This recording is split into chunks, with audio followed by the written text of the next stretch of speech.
Bonjour à tous et à toutes. Nous allons ouvrir la séance. Bienvenue à cette rencontre numéro 38 de notre comité permanent sur la sécurité publique et nationale de la Chambre des communes.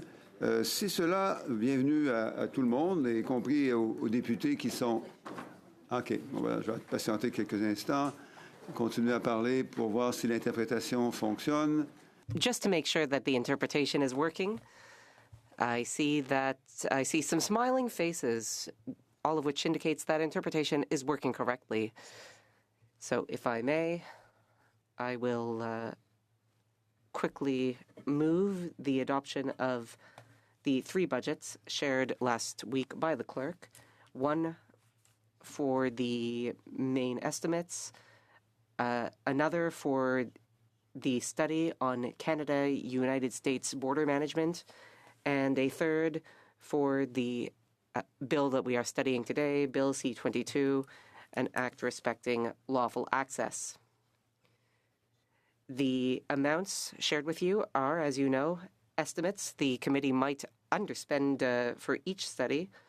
All unspent funds will be returned to the liaison committee. If you have any questions, our clerk is here, and he would be happy to answer them. Any questions for our clerk? Is it the will of the committee to adopt the three budgets? Very well. The budgets are adopted, and that leads us to the main event. Pursuant to the House of Commons Order of Reference dating from April 20th, 2026, the committee is meeting as part of a study on Bill C-22, an act respecting lawful access. We have a number of very distinguished witnesses with us today, and I would like to welcome them. We will start with witnesses from the Barreau du Québec, Maître Marcel Olivier Nadeau, bâtonnier of Quebec, who will be appearing by video conference, Nicolas Legrand-Allary, lawyer, Secretariat of the Order and Legal Affairs at the Barreau du Québec. He will be here in person. And then we also have Michel Marchand, member of the Criminal Law Expert Group, also appearing via video conference. Then we will have Luc Lefebvre, the chairman and co-founder of Crypto Quebec. And thirdly, we will have Philippe Dufresne and Marc Chénier, both from the offices of the Information and Privacy Commissioners of Canada. So, welcome once again. You will each have 5 minutes for your opening remarks. We will be starting with Marcel Olivier Nadeau, who will be followed by Luc Lefebvre and Philippe Dufresne. You have the floor, sir. Thank you, Chair. Honorable committee members, thank you for having me. Allow me to introduce myself. I'm Maître Marcel Olivier Nadeau, bâtonnier of Quebec. I am accompanied by Michel Marchand, a member of our Criminal Law Expert Group, and Nicolas Legrand-Allary, a lawyer with the Secretariat of the Order and Legal Affairs at the Barreau du Québec. The Barreau du Québec thanks you for inviting us to take part in the consultation surrounding Bill C-22. It is important to note that the mission of the Barreau du Québec is to protect the public, promote access to justice, and defend the rule of law. It is for that purpose that we are appearing before you today. First, let us recall a fundamental principle. Rule of law is at the heart of our democracy. Rule of law requires that when the state exercises its powers, including as part of a criminal investigation, those powers be regulated, predictable, and subject to independent judicial oversight. It also requires Canadian laws to respect the fundamental rights under the Charter, including the right to privacy and protection against unreasonable search and seizure. This is not a mere theoretical notion. This is essential to maintain trust in our institutions. The Barreau du Québec recognizes the legitimate goal of this bill, which is to modernize investigative tools in a constantly changing digital environment. At the same time, we are concerned by a number of provisions which could undermine fundamental rights, in particular, the right to privacy and constitutional protections. As such, we hope to improve the bill so that it can carry out its objectives without compromising principles at the heart of rule of law or leading to court challenges. Our recommendations are based on four main themes. First, an overly broad definition of subscriber information. The bill includes a very broad definition of subscriber information, which could reveal sensitive and private aspects of people's lives, especially when cross-referenced with other data such as names, addresses, phone numbers, and email addresses. The Supreme Court has already noted that when it comes to contravening the right to privacy, any contravention must be done taking into account the current social and technological context in which massive amounts of data are preserved. Even isolated pieces of information can be very revealing when cross-referenced with other information. The lack of a clear definition for person providing services to the public heightens the risks of undermining privacy or implementing the bill in a potentially abusive way. Without legislative guardrails, this generic formulation could apply to a vast number of entities, including not just internet service providers, but also businesses and organizations with access to sensitive personal information. It also creates uncertainty for the targeted entities, which might find themselves required to transmit information without knowing for sure whether or not they are legally required to do so. As such, we call on the legislature to clarify and tighten these definitions to avoid the bill having an excessively large scope. The second theme is an inadequate legal threshold for obtaining an order. Some orders can be authorized based on reasonable grounds to suspect, which is a threshold below what is generally required before contravening a fundamental right. Let us recall that the Supreme Court has set out that subscriber information enjoys a heightened level of constitutional protection, which justifies strong judicial oversight. We believe that the use of mere suspicion, which does not require any likelihood, but only a reasonable possibility that a crime has been or will be committed, does not satisfy the constitutional requirements protecting privacy. We suggest that the threshold used should be reasonable grounds to believe, as is seen for other orders under the criminal code. The third theme is the lack of judicial oversight in certain cases. The bill allows for the voluntary provision of information with no judicial authorization. We believe that this represents a significant rupture with the traditional protections found under criminal law. Let us recall that even so-called basic information, like a subscriber's contact information or IP address, could allow for a detailed portrait of someone to be developed when cross-referenced with other pieces of data. In this context, courts have concluded that the provision of information must come with procedural protections, including the requirement of prior judicial authorization. We recommend that the legislature remove these mechanisms or require prior judicial authorization in all cases. Finally, the protection of solicitor-client privilege and digital information. We believe that a condition which would require all extraction of digital information to be done by someone whose sole role in the investigation is to carry out such extractions would be a good thing to add to the bill. This would be a way to avoid. I would ask you to wrap up quickly. I'm just finishing up now. To conclude, the Barreau du Québec invites the legislature to review the bill to ensure the right balance between effective investigations and the protection of fundamental rights. We are now here to take your questions. Thank you very much. Sorry for going over time. And sorry for interrupting you. Likely, later on, you will be able to give further details about the points that you brought up. We will now move on to Mr. Lefebvre for 5 minutes, please. Mr. Chair, honorable committee members, I am speaking on behalf of Crypto Quebec. The last time I appeared before the committee during consultations on C8, I concluded my opening remarks by stating that the Quebec model would allow for improved public safety in Canada by harmonizing the notions of public safety and privacy. The government should draw inspiration from Quebec's proven model. Faced with a bill that a lot of information security professionals in the country and abroad, as well as several technology organizations, consider fairly dangerous. These are organizations whose applications are used daily by a very large number of elected Canadian officials, as well as law enforcement. I'm notably thinking of Signal from the Signal Foundation, which is threatening to leave the country if this bill is passed so as not to weaken the encryption of its application. In our opinion, this bill should be withdrawn and completely rethought. The basic premise of this bill is flawed. C22 repose sur une prémisse qui n'a jamais... C22 is based on a premise which has never been publicly proven, that encryption is the main threat to Canadian public safety today. There is no evidence of this. We have heard certain anecdotes recounted by police forces and intelligence agencies, but we have never seen public empirical proof demonstrating that the main obstacle to public safety in Canada today is encryption. On the contrary, it has been demonstrated that the more data are available, the greater the risk of a leak, all without truly improving public safety. Just a few years ago, it was demonstrated by the Washington Post that the FBI had massively overestimated the number of investigations allegedly blocked by encryption.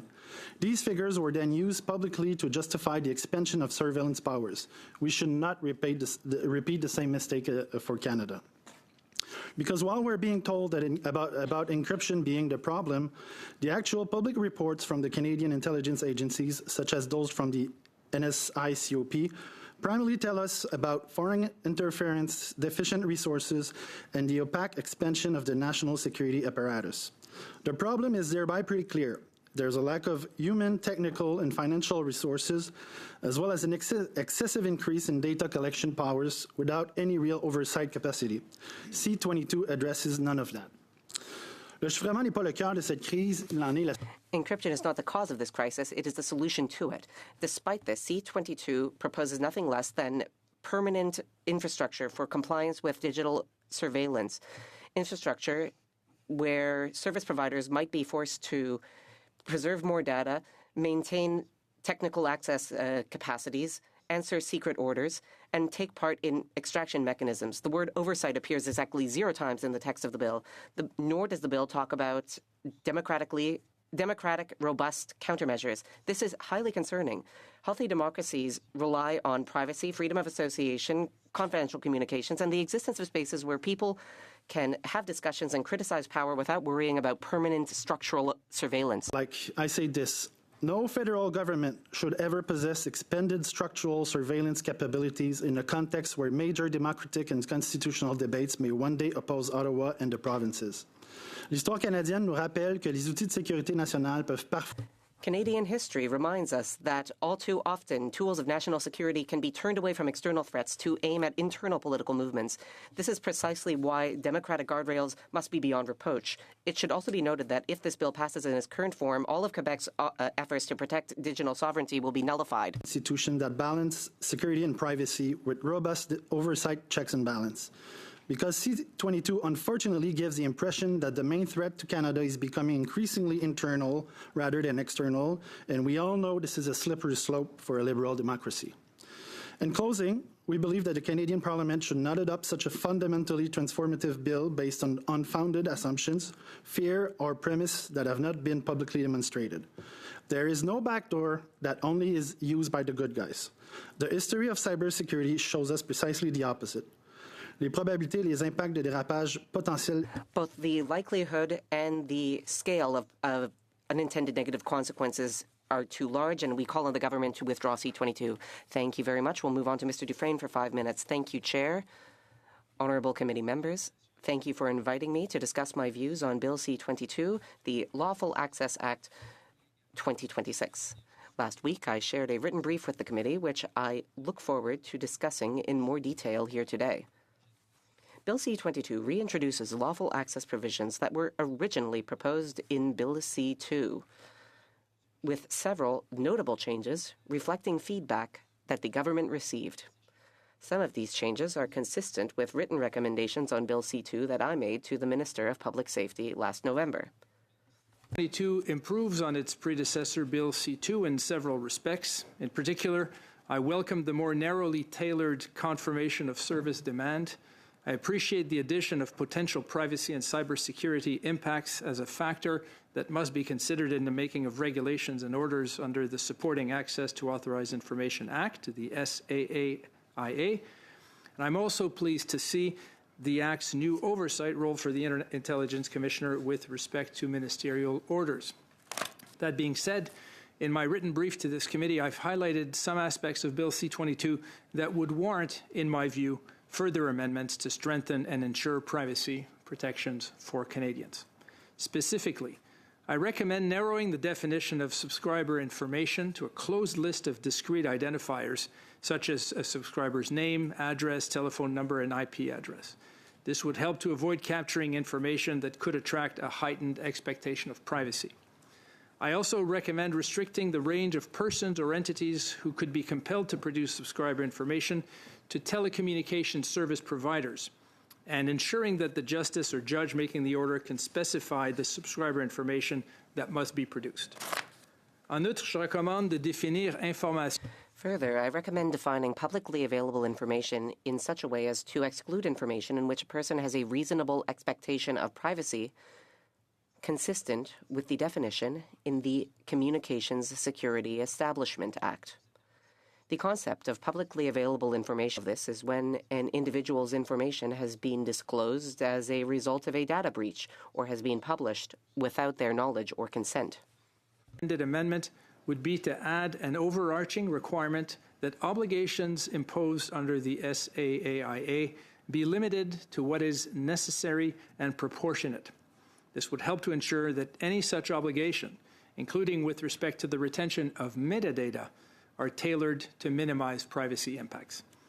On the issue of accessing information, I would recommend amending the definition of systemic vulnerability to clarify that it includes any action that would render systemic methods of authentication or encryption less effective, as in Australia's analogous law. In addition, I recommend specifying that regulations and orders must not have the effect of requiring an electronic service provider to introduce or of preventing an electronic service provider from rectifying a systemic vulnerability. Enfin, je recommande d'ajouter une exemption. Finally, I recommend adding an exemption to the SAAIA's confidentiality rules that would expressly allow electronic service providers to disclose information to appropriate regulatory bodies, such as my office, for the purpose of allowing regulatory bodies to exercise their powers and duties as required. Thank you, and I would be pleased to answer your questions. Thank you to the three of you for your opening remarks. I will now give the floor to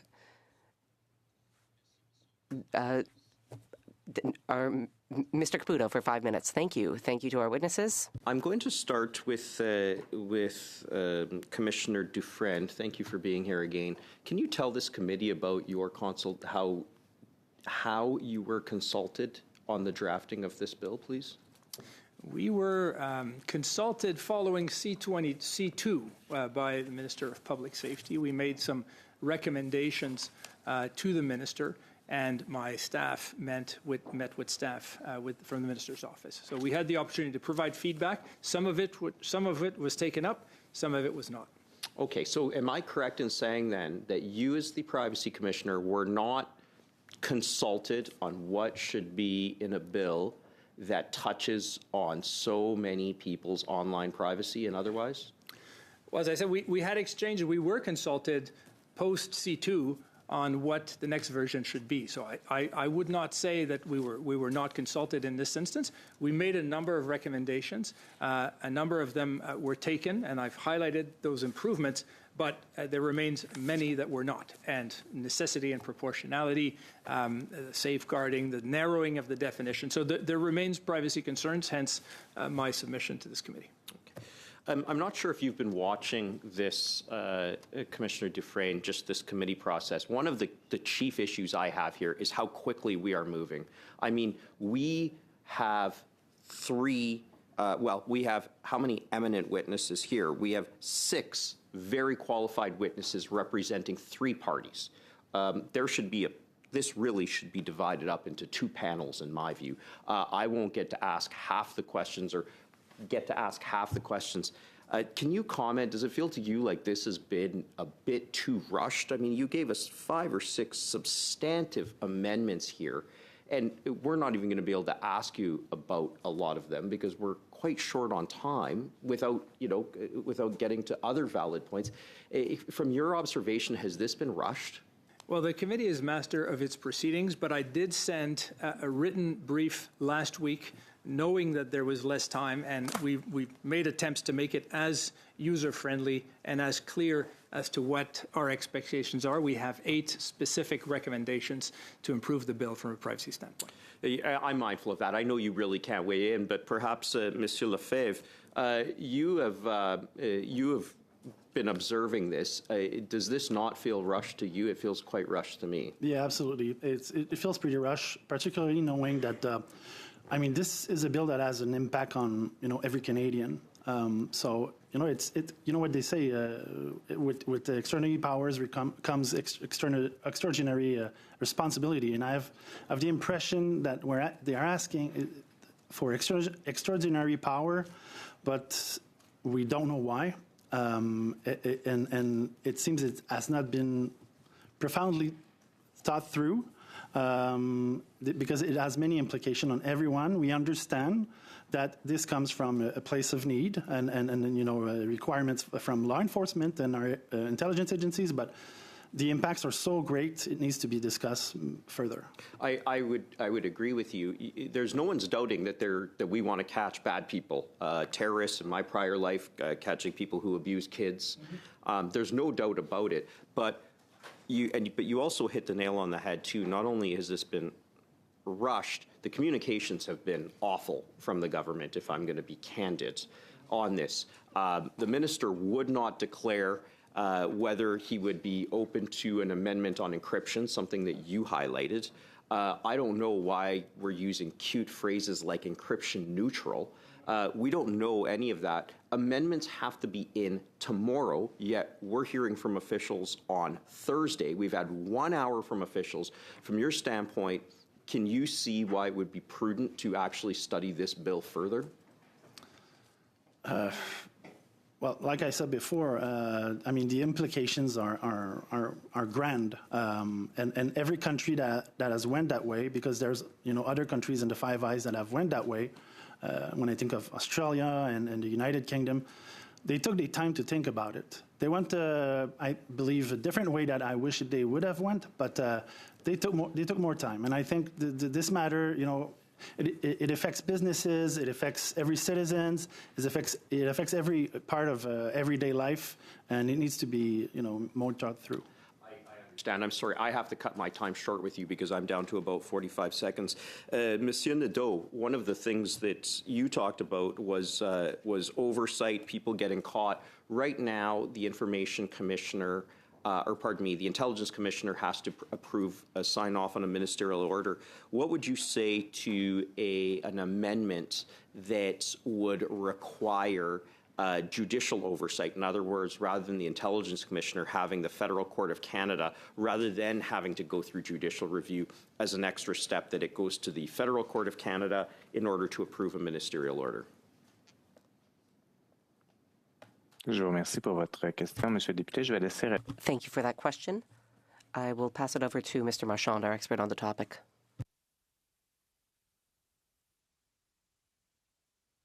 Alors, bonjour. Good afternoon. That's a big question, one that will be difficult to answer. We would need to know what would be in the ministerial order in question. I think it would be difficult to answer that question without knowing all the details. Thank you very much for that concise answer. We will now move over to Ms. Akan for 6 minutes this time. Thank you very much, Chair.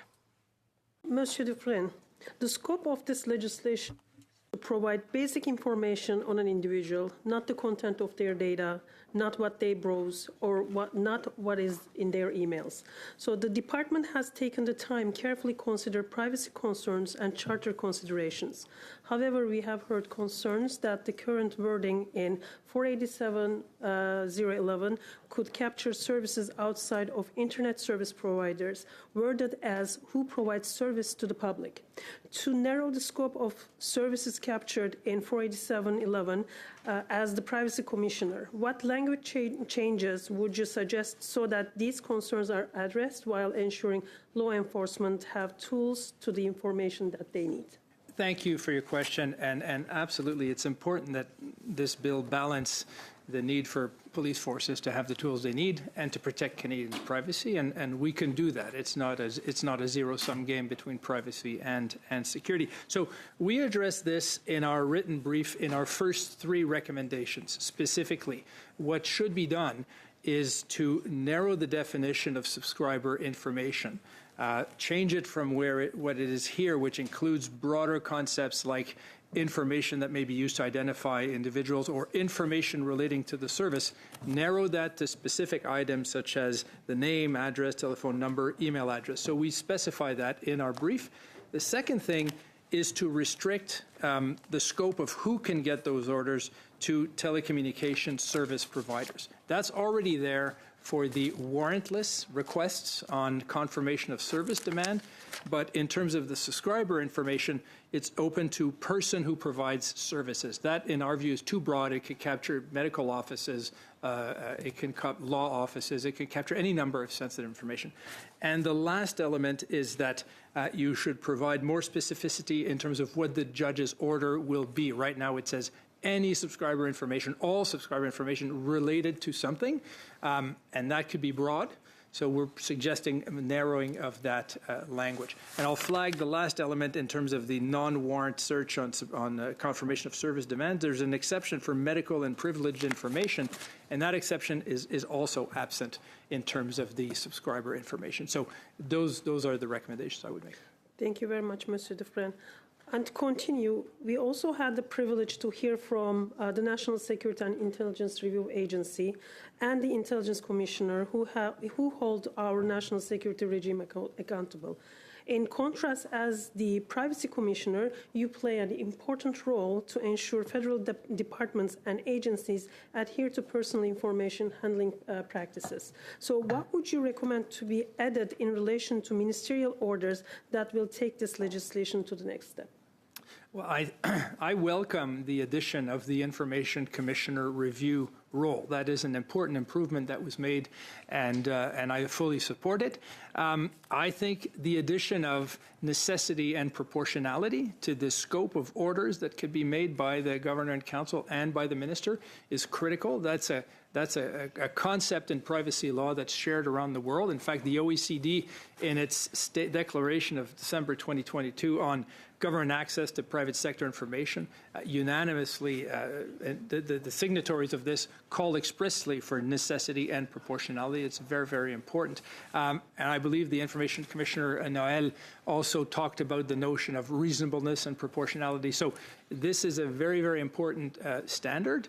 There's some language in legislation that calls for consideration of privacy impacts. That's a good thing, but it needs to go further, in my view, to be necessary and proportional.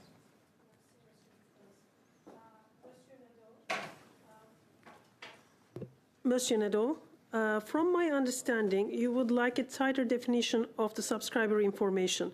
Currently, Part 1 of the bill, a confirmation of service demand, asks a simple yes or no to determine if an individual uses a service. In addition, the definition of subscriber information in Section 487.11 focuses on identifiers, otherwise basic information, not the content of the data, such as what you browse or what's in your email. Could you explain what you would like to see added to Section 487.011 to narrow the definition and the scope? Thank you for that question. I think the Commissioner just laid out a number of examples, which I agree with. I have nothing really to add to what he said. would like to ask anyone else from the Barreau du Québec if they have further examples that they could give you. But everything that the Privacy Commissioner has just laid out are already great examples.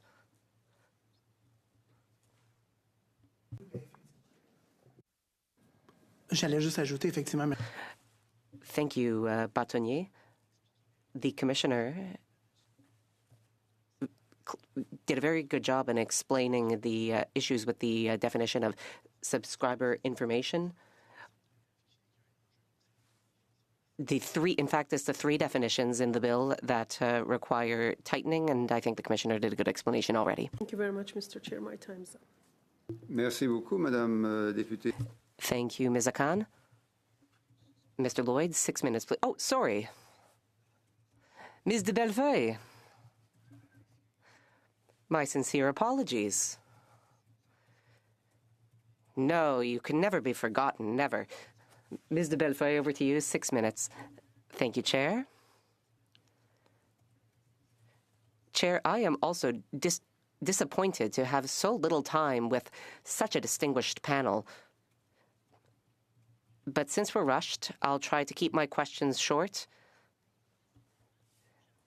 Personally, the more I learn about this topic, the more confused I get.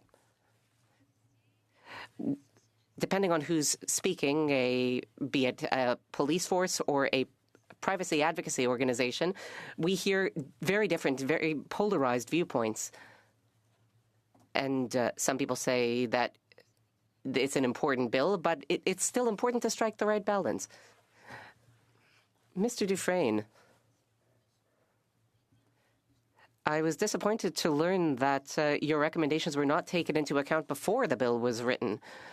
Because the government is always lagging behind. We saw this with C8. They didn't take the time to consult you, despite the fact that you had recommendations. And it was, in the end, opposition parties that had to submit your recommendations to improve the bill. And I find that a little bit peculiar, especially at a time when there's not a lot of time for debate. We would like the government to put in the legwork from the get-go. I think that would be eminently reasonable.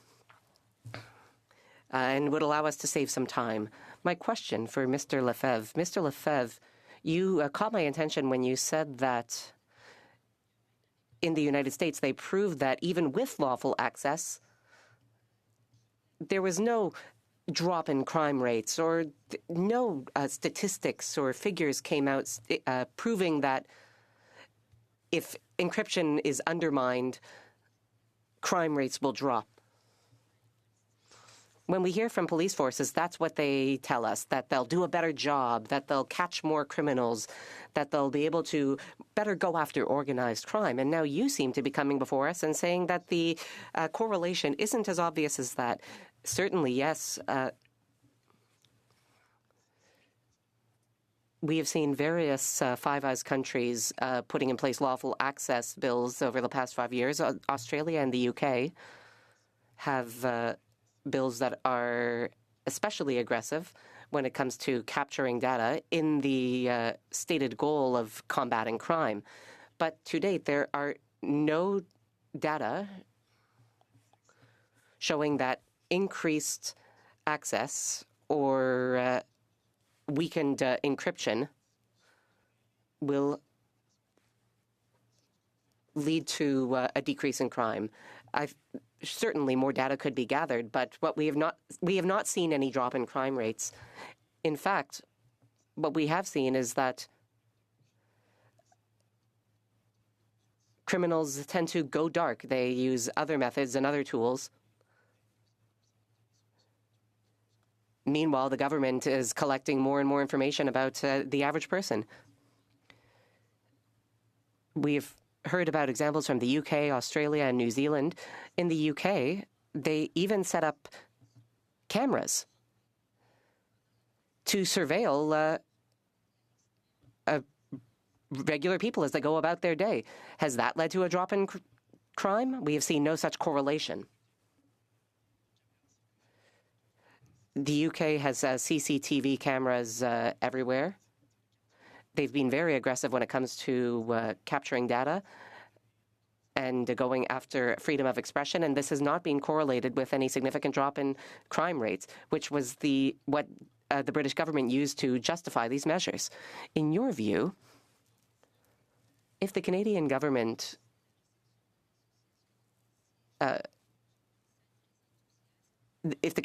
does want to pass the bill, and I know that police forces have been calling for this for a number of years, 30 years,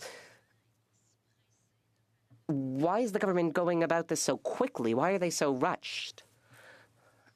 Are they being pushed into it by other countries? Well, I would point to two things.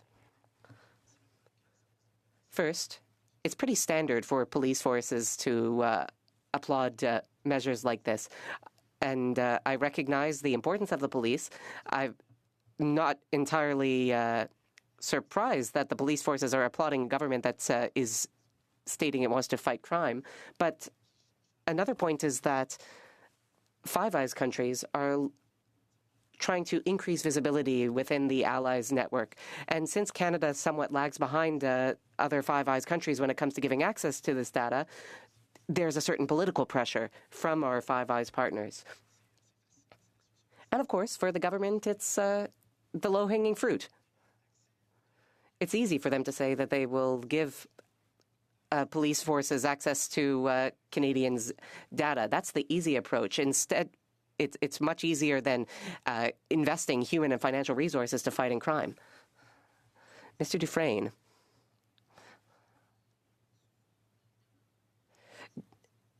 you have made some recommendations. We only have until 5 p.m. tomorrow to send amendments. Do you have already written amendments in exact wording that we could table? Inaudible? They are written in our brief in such a way that they would be easy to turn into amendments. We refer to existing examples. For example, the Australian law, where it says that measures should not have the effect of weakening encryption. One provision that concerns us is the fact that providers are not required to adhere to comply with an order, but that puts the provider in a very difficult situation. So we think that the definition should be clear to give them certainty from the get-go. Proportionality should be enshrined in the bill, as is the case in the UK and Australia. It's a very basic principle. As such, we want this added to the grounds to be considered by the Minister, Governor, and Council. I think that the 8 amendments we have already proposed are targeted, concise, and would allow the government to strike the right balance. Thank you very much. Thank you, Ms. de Bellefeuille. We will pass it over to Mr. Lloyd. Thank you, Mr. Chair. And I wanted to wait until my colleague, Madame de Bellefeuille, was finished. But I've been hearing the Privacy Commissioner tell us about this submission that he made to this committee. And I believe the submission was sent to the chair on the 21st of May. We have not received that submission until just now. My ability is, I'm not trying to attribute malice to anyone, but my ability as a parliamentarian to scrutinize this legislation, to be prepared for today's meeting, has been really impacted by the lack of ability that I've received to properly review the documents being sent by the witnesses. And on an aside, on another point, we still don't have the transcript from the meeting 2 weeks ago that we had. I did just raise this with our clerk, who assures me that it's coming, but you know, we had a 2-week break week. If we're not able to get this critical information to help us do this, given the rushed nature that we're sending this legislation through, I have very serious reservations about how quickly this process is going when we're not being given the adequate information and evidence to get this bill done. Thank you. That is not exactly a point of order, more of a point of privilege, but I think we understand the value of it. The clerk just informed me a couple of minutes ago that for reasons that are human, he wasn't able to send that earlier. So I think he wants to express his discomfort with that. Now we've received it, and so we encourage everyone to look at your emails. The full document was just shared. Now on the transcript, Maybe I should know a bit more what the clerk has to provide as a matter of precisions. Mr. Clerk? Thank you, Mr. Chair. With regard to the transcript, we have been informed that the Publications Department of the House of Commons has set service standards, and I can look into those service standards and get back to the committee, as I don't have them with me right now. However, they have they wrote to me on Friday indicating that there have been some delays, notwithstanding the length of the meeting on May 7th, where it was 4 hours instead of 2, and a large amount of volume coming through their office as well. They've indicated that they are working as hard as they can to get that transcript out. The blues I can send to you right now, Mr. Lloyd, and I will do that to you. The blues are usually available within the firewall. If any member cannot access them, we can send copies to them. With regard to the document from the Privacy Commissioner, that was a mistake that was entirely mine, and I do apologize on behalf of the committee. It unfortunately slipped through my fingers, and I did not get it out in as timely fashion as I would have preferred, and I beg the indulgence of the committee for that. My apologies. Thank you. MP Lloyd, and we might need to turn to MP Caputo just after. MP Lloyd? Well, maybe Mr. Caputo, I'll cede the floor to him. No, I'm fine with MP Lloyd. He's got his train of thought. Well, thank you. And, I really do appreciate the explanation from the clerk. And, we know that accidents like this happen. I wasn't sure. I was told that we could access the blues within the firewall on our devices. I have my House of Commons phone here. I just looked, and the blues are not available on my House of Commons phone. Despite the fact that, this does look like it was an honest mistake, given the gravity of the legislation that we have before us, I just feel like I've been really disadvantaged in that my privilege has been violated by not being able to have the correct information available to me in order to participate in this session. And so I'm looking for some guidance from the chair. I believe my privilege has been violated here, Mr. Chair. Well, thank you. So I'll take that into consideration and work with the clerk, not now, but immediately after this meeting, and see with everyone else's input what we can do to facilitate the important work that needs to be done in such a short amount of time. So please, everyone, note that you have now the document shared earlier by the commissioners, and so we can use that with our teams to move forward. Again, I'll come back to this aspect of the breach of privilege, which you correctly stated. So having said that, MP Caputo, would you like to say something before we turn to MP Lloyd for his 5 minutes? Yes, I'll just intervene briefly. Given what Mr. Lloyd has reflected on, that his privilege has been breached. I mean, this isn't even a prima facie breach. This is an obvious breach. It would seem to me, and that I would ask Mr. Chair if you and the clerk would be able to canvass the Privacy Commissioner's ability to return next week, and in any event, prior to clause-by-clause consideration. I also think that the appropriate remedy here is that we do not have amendments close tomorrow. I think it's very obvious that that is the only remedy in what is already a very rushed process.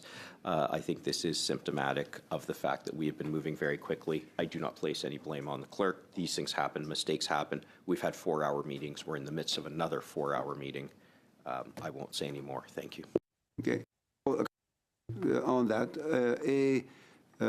we have important work to do now, so I suggest we do it now. B, as I said, I will review the matter of the point of privilege raised by MP Lloyd, and C, we will work together, and I'll work with you in particular, MP Caputo, thereafter to see how that suggestion of changing the schedule for consideration of this bill may be accepted by other members of the committee. I am concerned, actually, Mr. Chair. This is something I'm thinking about contemporaneously here. Does a point of privilege not need to be dealt with now at the first possible instance? I would ask that you please consult with the clerk if we need to suspend. It is important that we get this done right, not that we get it done quickly. Points of privilege don't have to be decided now by the chair, so I can ask the the indulgence of the committee for me to reflect on that with the assistance of the clerk, obviously, and others to see how we proceed thereafter the meeting. So if it were a point of order, it would be different, but a point of privilege I can take in consideration after this meeting. So I would suggest that we do, not only suggest that I would advise the committee that we do this and take advantage of the members, the witnesses now present, to push forward the analysis of the bill under consideration. So having said that, MP Lloyd, would you like to start your 5 minutes intervention? Just as soon as oh, sorry. Madame de Bellefeuille? I would just like to add my voice to the important point raised by Mr. Lloyd. I've been waiting for this brief. I was hoping to begin writing amendments. I'm still shocked that the Commissioner's recommendations were not taken into advance prior. I think that there is a real question of privilege here. I think we ought to, you ought to figure out a way for us to read the amendments and then hear from the Commissioner on them. I agree with my colleague. As I already said in English, this will be taken into consideration. The information should have been available for a while now. You do have it.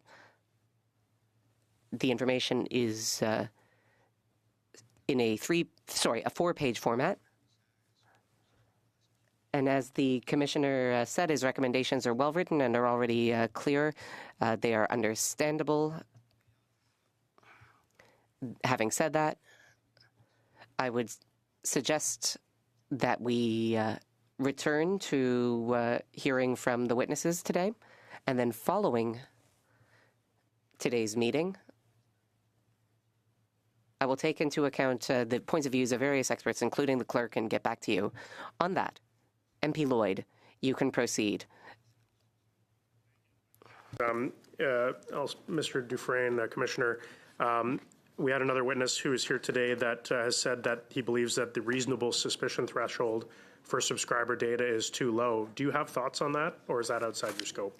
Well, I would think it's too low with the current framing of the scope of subscriber information, the definition, the parties that can receive it. So my recommendation is to fix the scope. If you fix the scope, I think you can keep the suspicion, but if you don't, then that would be the alternative. Okay, thank you for that, giving us multiple options here.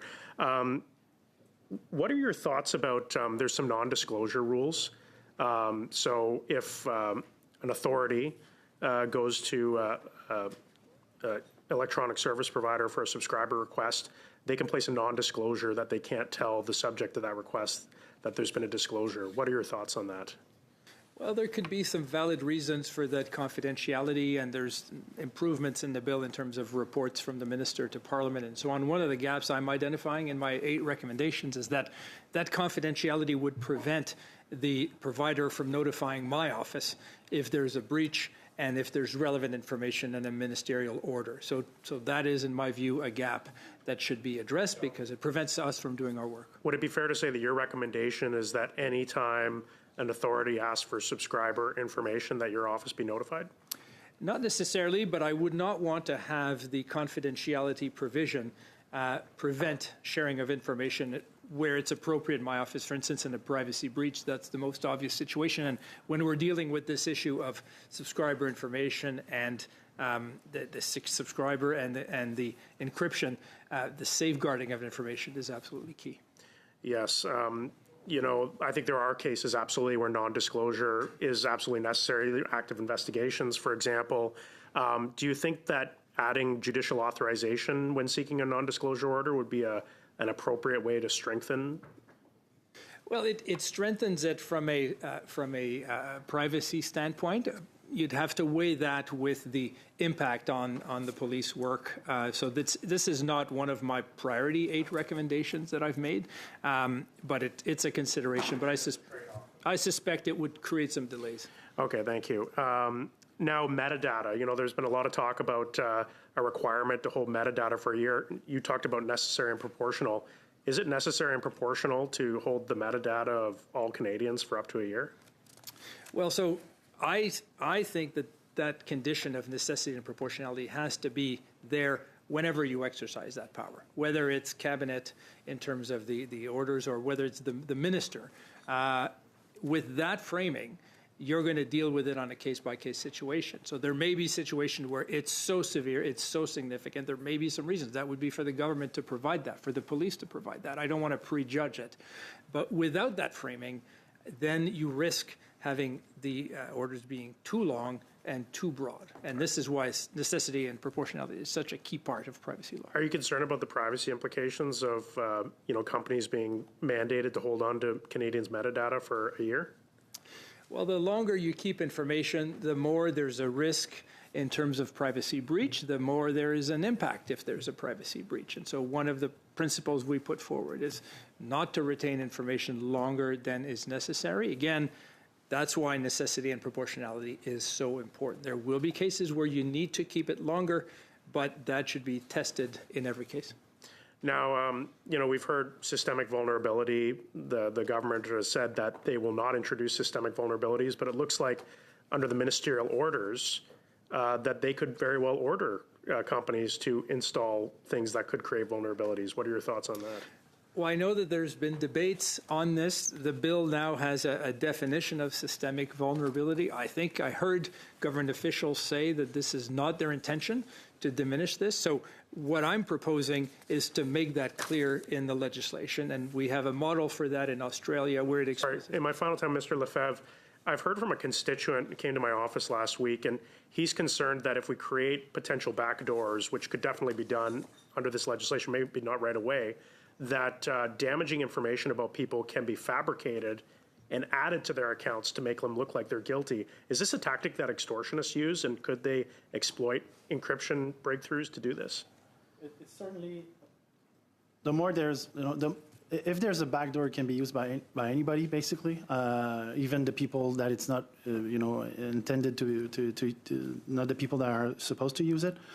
Obviously, once you have access to data, you can manipulate it in any way. It's obviously something that I would say bad actors, criminals, or adversaries could use to make to fabricate some claim about somebody. Merci beaucoup, Monsieur le député Lloyd. Thank you, Mr. Lloyd. Mr. Ramsey, 5 minutes, please.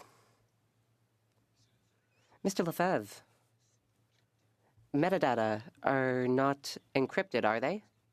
I don't think so. Well, some metadata are encrypted. It depends on the system you use. Here's one example. Signal is a great example. In Signal, metadata are encrypted, but not all data are encrypted. For example, when an account was created, the last time a person signed on. But then, once the person is communicating, it's impossible to figure out who's being communicated with, what about, and so on. This can be distinguished from an email. With an email, you do receive certain information, who spoke to whom, when. The subject line. You might not be able to see the body of the email, but some metadata is available. So it all depends on the system and the exact encryption method. Our understanding is that the government intends to weaken encryption to gain access to data that it did not have access to before, including signal data. Okay, I accept your definition. Signal is an app which is well known for encryption, but most of the time metadata is not encrypted. Messages are what is encrypted, and the government has no interest in reading people's messages. We would only be interested in dates and places and data like that, and we're not talking about anything encrypted here. The government is not out to decrypt people's emails or anything like that. Mr. Dufresne.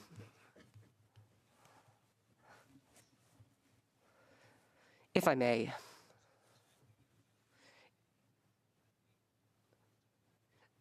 The government is here to go after the bad guys. We're not trying to get people's medical records or anything like that.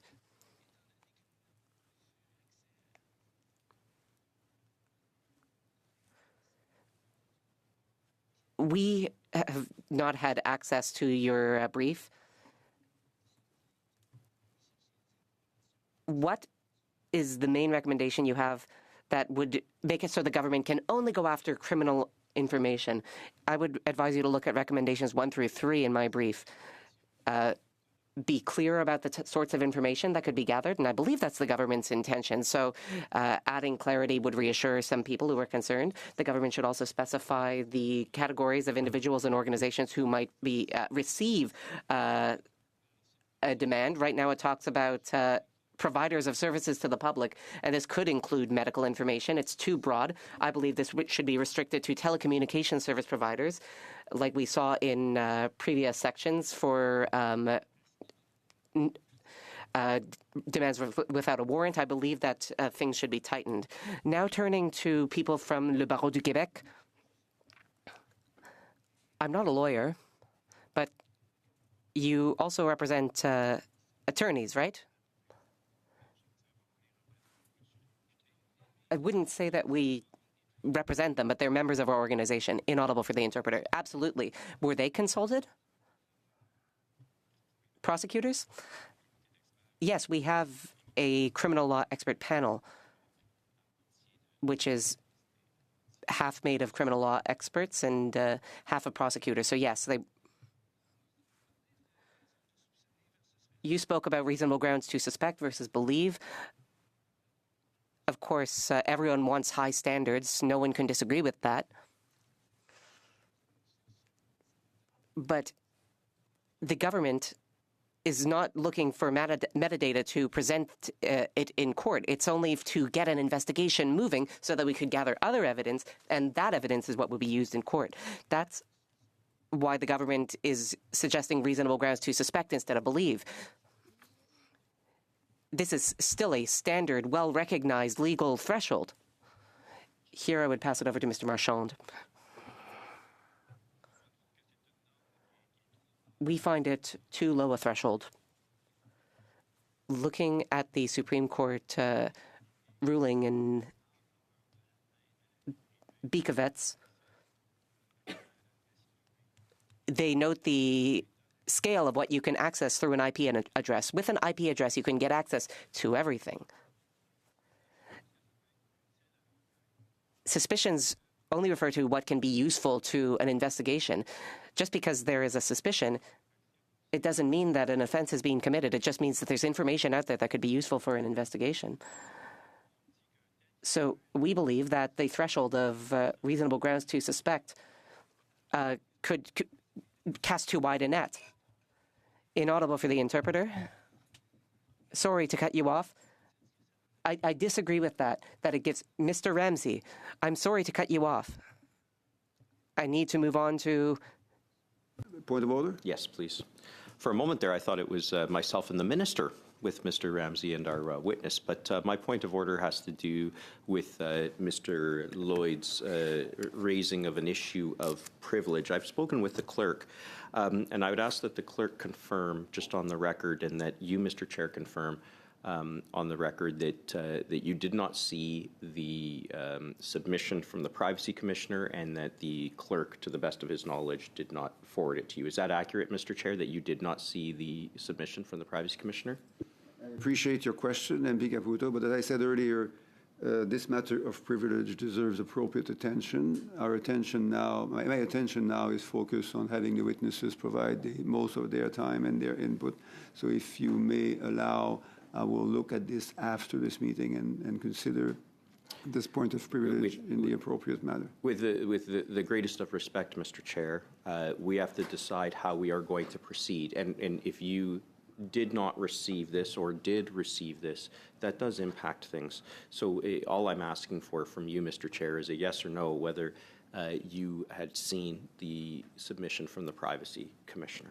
My understanding is that I did not see this email, but I want to double check that and be certain that I provide the members of this committee the most accurate information. Thank you.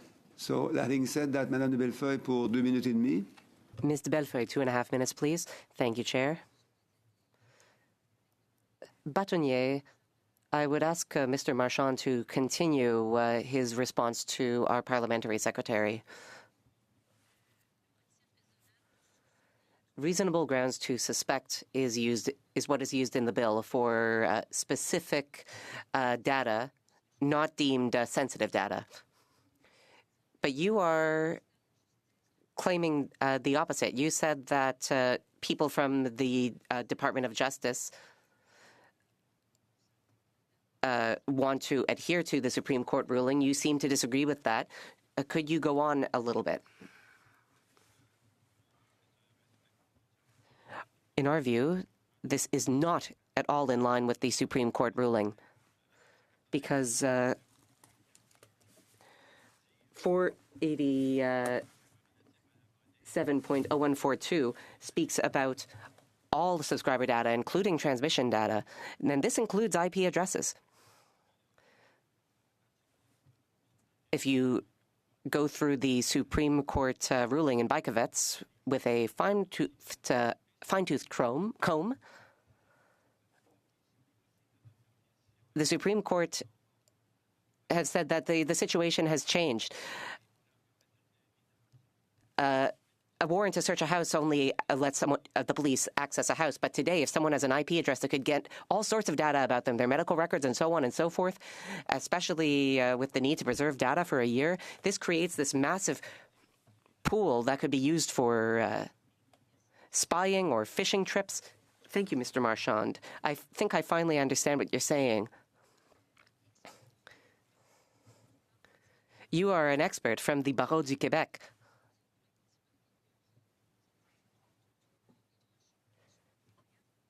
What you say is very relevant and very credible, and I think will be useful as we seek to improve the bill. We should perhaps think about removing this notion of reasonable grounds to suspect, or, as the Commissioner noted, make the bill more restrictive. So keep the threshold the same, but make the definitions tighter. Yes, exactly. Both options are available to you. Ms. de Bellefeuille, I'm sorry, you will have to finish up. You've been all so nice to me.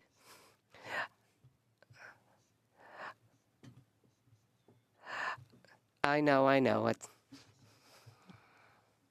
would like to thank all of the witnesses for taking the time to appear before us, virtually or in person. We won't have much time to see you off because we need to move on to the second panel, so I will simply wish you a good day. Thank you.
in hour 2 of the meeting with additional witnesses.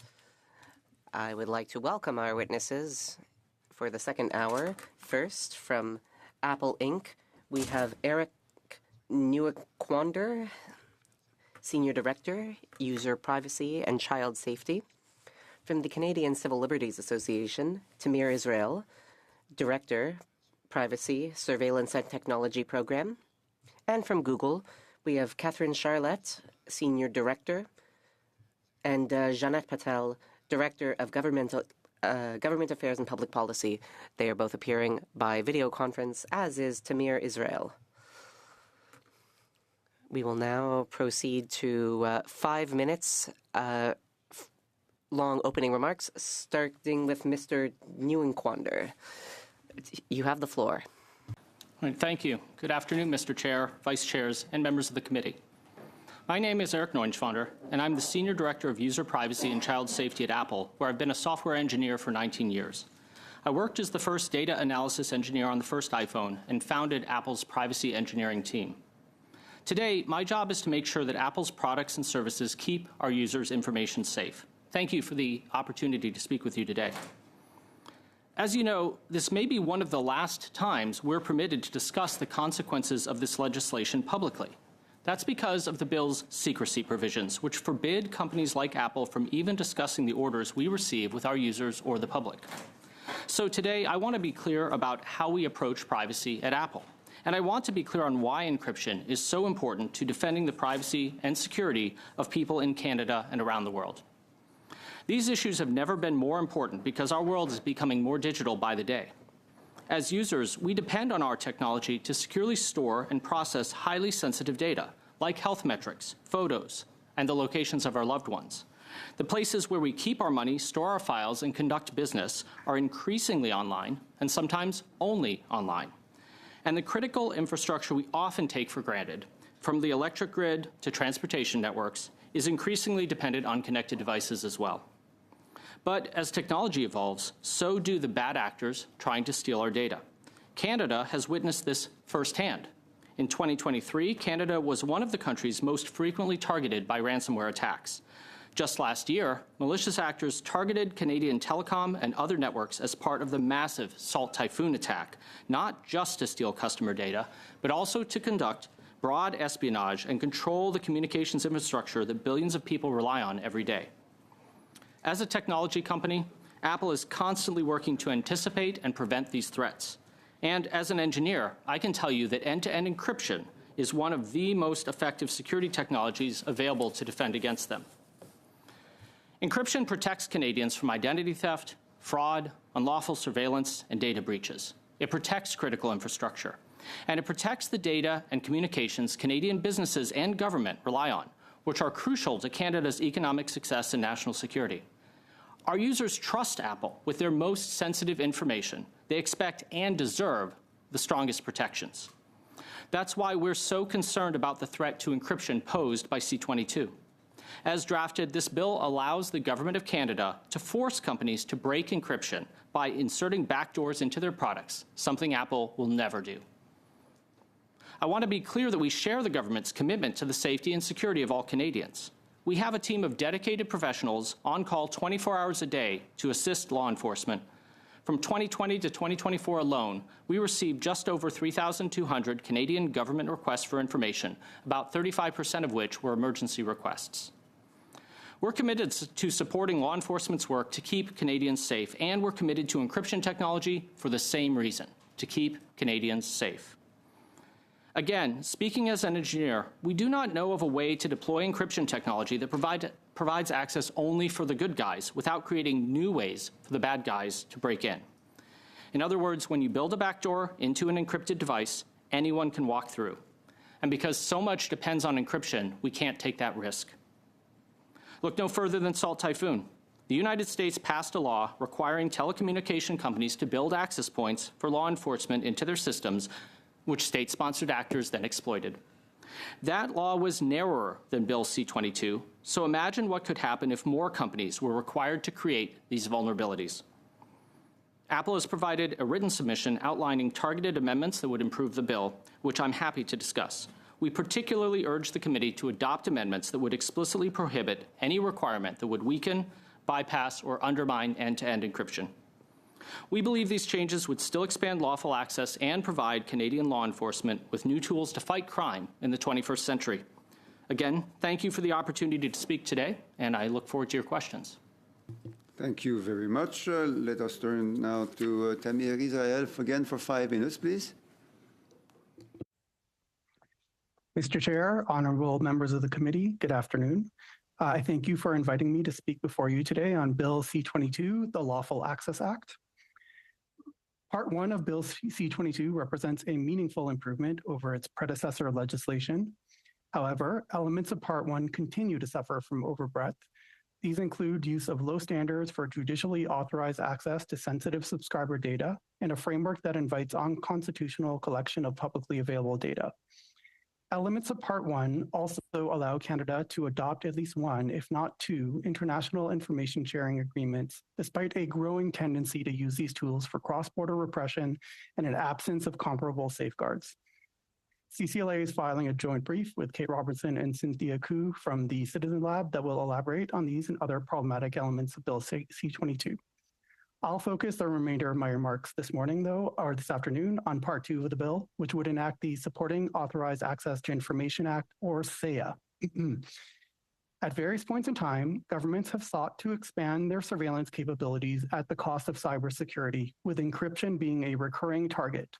Too frequently, these expansions have been justified by the expectation that surveillance capabilities will only be used by lawfully authorized government agencies and not malicious actors. Yet time and again, this expectation has been proven false. The Salt Typhoon attack is the latest and perhaps most potent reminder of this hard lesson. It's also notable that the case for this legislation has not been made. Indeed, half of our Five Eyes partners have limited their surveillance capability regimes to imposing wiretapping obligations onto telecommunications carriers. With this troubling historical track record in mind, SECU is fundamentally flawed in three interrelated ways. First, SECU is exceedingly broad. It applies to any provider of any service that has a digital component. Under the Australian version of this law, everything from a fast food chain that provides its customers Wi-Fi, to an electronic store that helps maintain customers' phones and computers, to any retailer that has a mobile phone application or online website has been listed as an anticipated target. SECU is also broad in terms of what obligations the government can impose. These range from requiring the ability to covertly reset customer passwords to requiring an automatic tool that generates realistic undercover profiles on social media platforms to requiring the ability to block a target's use of encrypted private messaging services in order to force them to use insecure alternatives. SECU's metadata retention mechanism is equally broad. Services can be required to retain a detailed record of every single person's movements, interpersonal interactions, what applications they use, and more. This is highly sensitive data.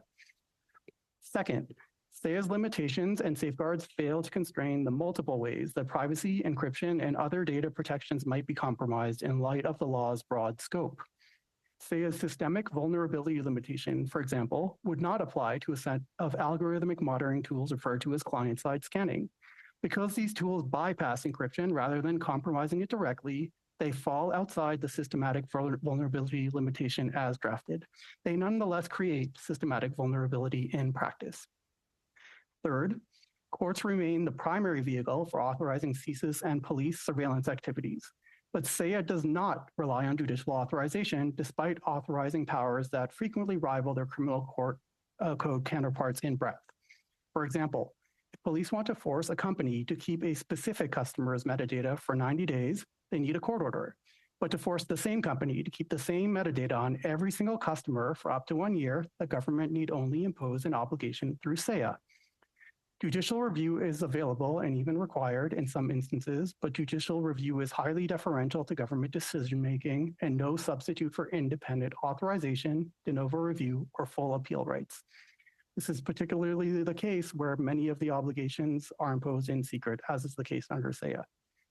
In sum, SECU poses a significant threat to privacy and cybersecurity.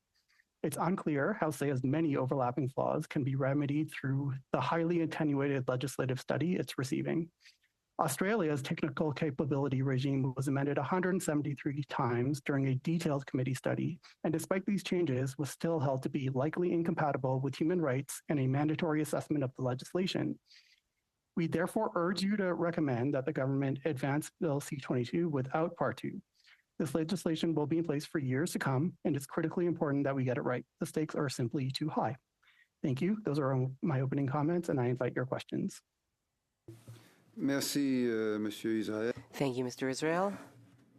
We will now turn it over to Ms. Jeanette Patel. You have 5 minutes. Good afternoon, Mr. Chair, Vice Chairs, and honorable members of the committee. My name is Jeanette Patel, and I'm the Director of Government Affairs and Public Policy for Google Canada. I'm joined today by Kate Charlotte, a Senior Director on Google's Public Policy team, where she leads our work on cybersecurity, privacy, and child safety. Before coming to Google, she spent a decade in national security roles at the Pentagon and White House. Google is committed to supporting the efforts of law enforcement in protecting the public against crime and terrorism. We firmly believe that improving public safety while maintaining user security are highly compatible goals. As a global leader in building safe and secure products, we take the privacy and security of our users very seriously. Our business is built on the trust our users place in us to keep their data safe. Google products are private and secure by design, protected by multiple layers of security and leading technologies such as encryption. I want to be unequivocally clear. Google has never built a backdoor or any other mechanism to circumvent end-to-end encryption in our products. When we say a product is end-to-end encrypted, it is. In today's rapidly evolving threat environment, we believe it is critical to find ways to support law enforcement's important work without engineering vulnerabilities into products and services that weaken security for everyone. Within this context, Google has significant concerns with several elements of Part 2 of Bill C-22 as it is currently drafted. First, the proposed regime contemplates obligations and order-making powers that are unduly broad and practically boundless. It goes well beyond lawful access regimes in other G7 democracies and risks creating new surveillance infrastructure that would introduce serious security vulnerabilities, undermine user trust, and hinder our ability to innovate and offer pro-privacy technologies. Second, the proposed framework for secret ministerial orders is unprecedented and undermines accountability and user trust. Part 2 gives the Minister of Public Safety sweeping powers to issue secret orders mandating providers to create or maintain data interception capabilities, while permanently prohibiting companies from disclosing the existence of these orders. As written, this could give the government the power to secretly force companies to redesign products to include invasive surveillance capabilities and to do so without sufficient safeguards or oversight. Ministerial orders are not only alarming, but also unnecessary. Canada already has an effective, transparent system where law enforcement can apply to the courts for reasonable assistance orders subject to judicial oversight. Secret orders are out of step with other democratic countries and would severely restrict companies' ability to be transparent with users about how their data is protected. Third, the bill's definition of systemic vulnerabilities is dangerously narrow. The legislation sets a very high bar, only recognizing a substantial risk of unauthorized access as a vulnerability, while ignoring severe risks to data integrity and availability. The current definition fails to explicitly protect the comprehensive security measures Canadians rely on, which go far beyond encryption. Without stronger definitions, the law could be used to force the dismantling of critical privacy architecture, such as breaking encryption, overriding users' data deletion controls, or building remote access capability, all of which could facilitate foreign interference and weaken global user privacy. At a time when cyber threats are increasing in frequency and sophistication, and malicious actors are using AI tools to find and exploit vulnerabilities more quickly, we cannot afford to be creating new vulnerabilities. Enfin, le projet de loi... Finally, the bill imposes overly broad requirements for metadata conservation with no geographic, time-based, or otherwise targeted criteria. Such requirements would make general conservation of metadata mandatory without distinguishing between, without setting aside people's communication data. It would treat all Canadians like potential suspects. Unnecessary conservation of data threatens the fundamental rights and freedoms of Canadians undermines privacy and creates a massive storehouse of sensitive data, which amplifies the consequences of any potential security breach. Current provisions for conservation orders in the criminal code already meet the needs of law enforcement while respecting charter rights. To ensure that Bill C-22 achieves its public safety objectives without compromising the digital security of Canadians, Google has submitted a number of legislative amendments, and we'd be pleased to discuss them today. Thank you for the opportunity to contribute to this process. I look forward to your questions. Merci beaucoup, Madame Patel. Thank you, Ms. Patel. We will now move it over to Mr. Caputo for 6 minutes. Very much, Mr. Chair. Mr. Nguyen-Schwander, I hope I pronounced that correctly. Thank you. You've been monitoring, well, first of all, thank you for being here, and thank you to all the witnesses. It's rare to get an engineer with your qualifications here. I feel like we could have a whole hour just with you. Have you been monitoring the committee process on this bill, may I ask? The team has, and so we've been keeping abreast. I was here in the prior hour. Okay. One of the questions I asked last hour, and I'll be very direct, is my view is that this matter has been quite rushed. There are a lot of questions and things like that. Do you share that perspective? We're here to engage with the committee with whatever time it has. Okay. Would it be helpful if the committee had more time to discuss this bill in your eyes? Again, I'm just happy to be here and to answer questions as we will. Okay.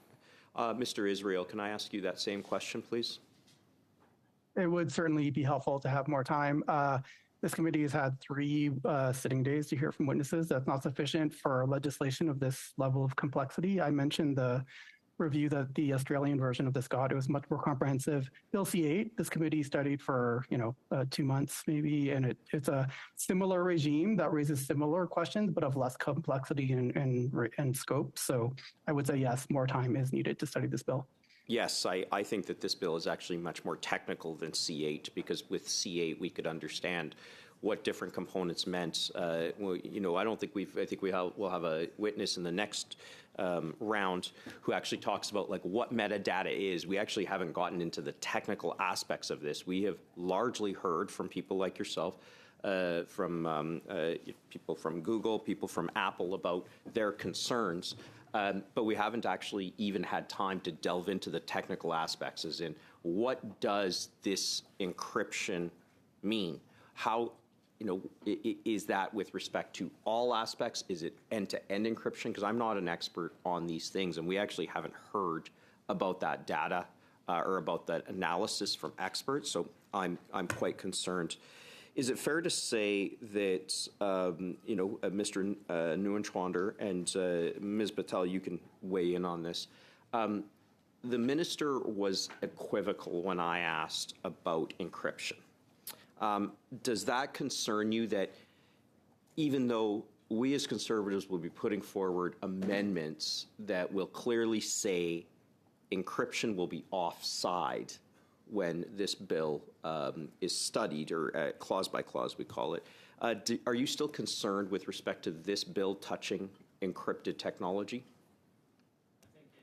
We would welcome that amendment and seeing it, but we do have concerns that go beyond not just the encryption, but also how risk is being looked at.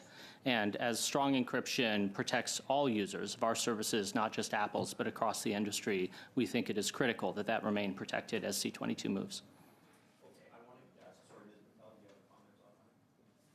Yes, I think in a similar vein, we've put forward a number of suggested recommendations in terms of how to strengthen this bill. I think encryption is one area that we could speak to, but as similar to Apple, we would point to the definition of systemic vulnerabilities as an area that could be strengthened, as well as the sweeping ministerial orders. And I know my colleague Kate would be happy to speak more to how that could be strengthened to be more consistent with international. Well, I'm going to actually ask a question on that. One of the issues is that one of the issues I see here is the government has tried to put in a check and balance in the form of the approval by the Intelligence Commissioner. Though the order would remain secret, I think judicial review is actually the ultimate form of check and balance. What do you say to that, either Madame Charlet or Madame Patel? I'll turn to Kate to speak to the need for oversight. Yes, thanks very much for the question. And I do believe it's instructive to look at some of the models that are out there. Judicial oversight certainly is an important protection. It is not the only protection. So if you look at U.S. law, for example, it does require a federal judge to review before ordering a technical modification. The EU e-evidence regulation explicitly states that any obligation to decrypt data or re-engineer systems for access is not part of the powers. And the UK Investigatory Powers Act does include a judicial commissioner review. And none of those protections are available in C22. And so we do recommend that judicial review be part of this, but is perhaps not the only safeguard that could be added here.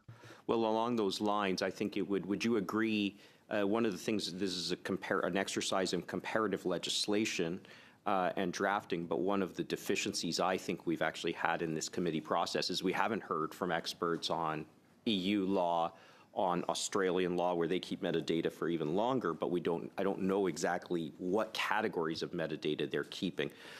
So do you see that as a deficiency in this study when we're not when we don't actually have people from other jurisdictions, which is what we've heard about from the committee process? Is that something that would concern you as an outside observer, that this committee isn't looking at other models and hasn't heard from witnesses from who are experts on other models so that we can compare in order to get the best possible outcome? I do agree that it's instructive to look at those other models. From our assessment, it does appear that C22 would be the only G7 regime that does not include judicial oversight, that has the expansive ministerial order powers. Certainly others could weigh in on this as well, but I do think it's an instructive part of the conversation. Thank you very much for that. Let me turn to MP Zuberi for 6 minutes, please. Monsieur le Président, I would like to pick up on the last comment by Ms. Charlotte and ask Mr. Israel, given that you're in the Canadian Civil Liberties Association, if you can comment on what Ms. Charlotte just said with respect to what other jurisdictions are doing. Thank you for the question.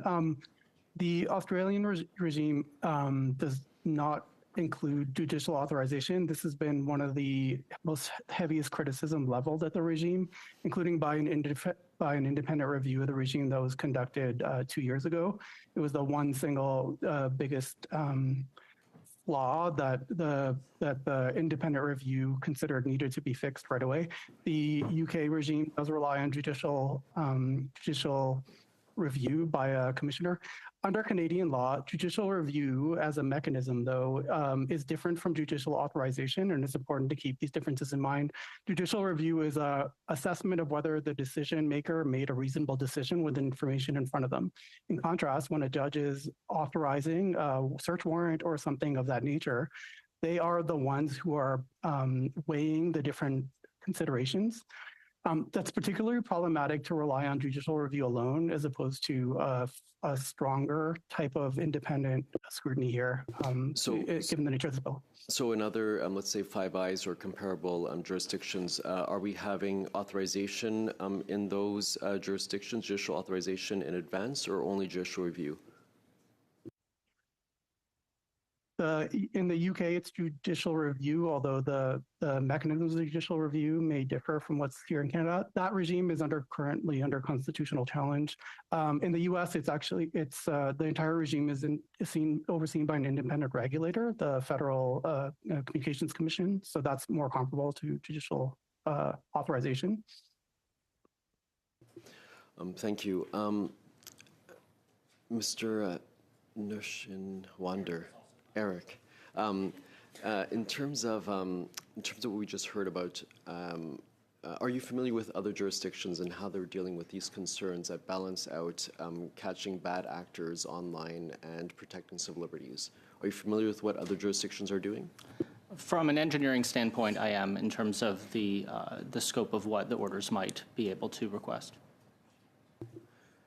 So with respect to legislation, the engineering standpoint that you mentioned, you're familiar with that exists in other jurisdictions, do other jurisdictions have the concern that we have, that we cannot catch necessarily all the bad culprits that we should be catching within a reasonable period of time, that this legislation seeks to shorten and address that concern of a reasonable time? I don't think, it's hard for me to speak for other jurisdictions, but in general, I would say that the desire to catch bad actors is a universal one. I only ask because the comparative is interesting. Ms. Charlotte, if you have knowledge of this particular question, then feel free. Otherwise, I'll continue to other questions.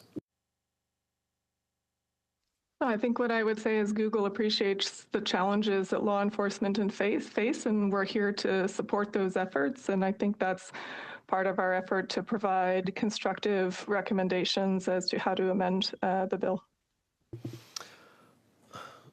Eric, you mentioned earlier about encryption, and we've heard many times from the government's perspective that encryption is not being asked to be unlocked.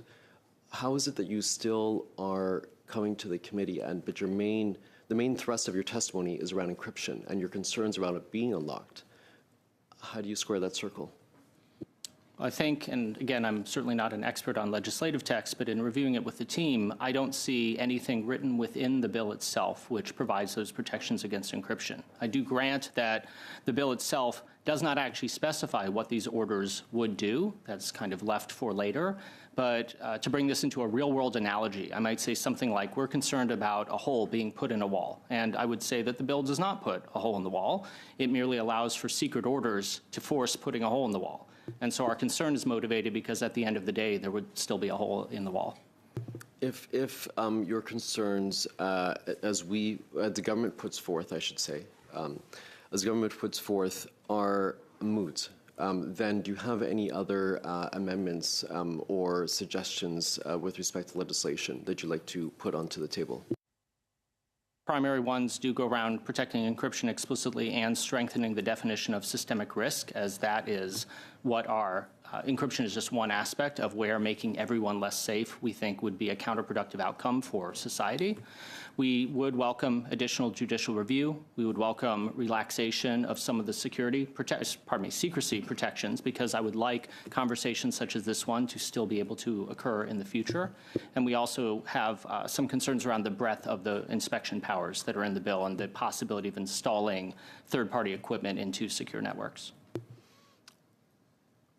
Mr. Israel, if the concerns around I'd just like to open up the floor to you for the next few moments to add anything you'd like to add. Yeah, so a definition that encompasses the need to exclude any things that obligations that cause systemic vulnerabilities would need to take into account the multiplicity of ways and proposals that keep emerging for getting around encryption. Many of these don't compromise encryption directly, but try to get at it indirectly by circumventing it or bypassing it, yet still have the same impact in terms of the vulnerabilities that they ultimately create. The current definition doesn't capture all these. It's limited in scope. So I would also really encourage the committee to consider broadening that. Thank you. Merci, Monsieur le député Zuberi. Madame. Thank you, Mr. Zuberi. Ms. de Bellefeuille, you have 6 minutes. Thank you, Mr. Chair.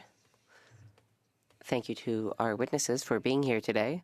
My question is for Ms. Patel. First, I would commend you for giving part of your speech in French. Your French is excellent. You have great pronunciation, so thank you very much for that. My question, Ms. Patel, is that, well, your business operates in all Five Eyes countries, if I'm not mistaken. So, you are already subject to lawful access regimes, like the American regime, for example. Canada has greater privacy protections than the United States does, at least as I understand it.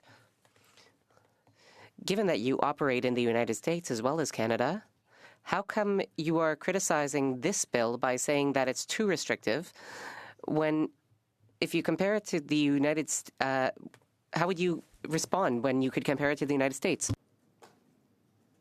Merci pour la question. Thank you for that question and for your kind words regarding my French. I will give the floor to my colleague, Kate.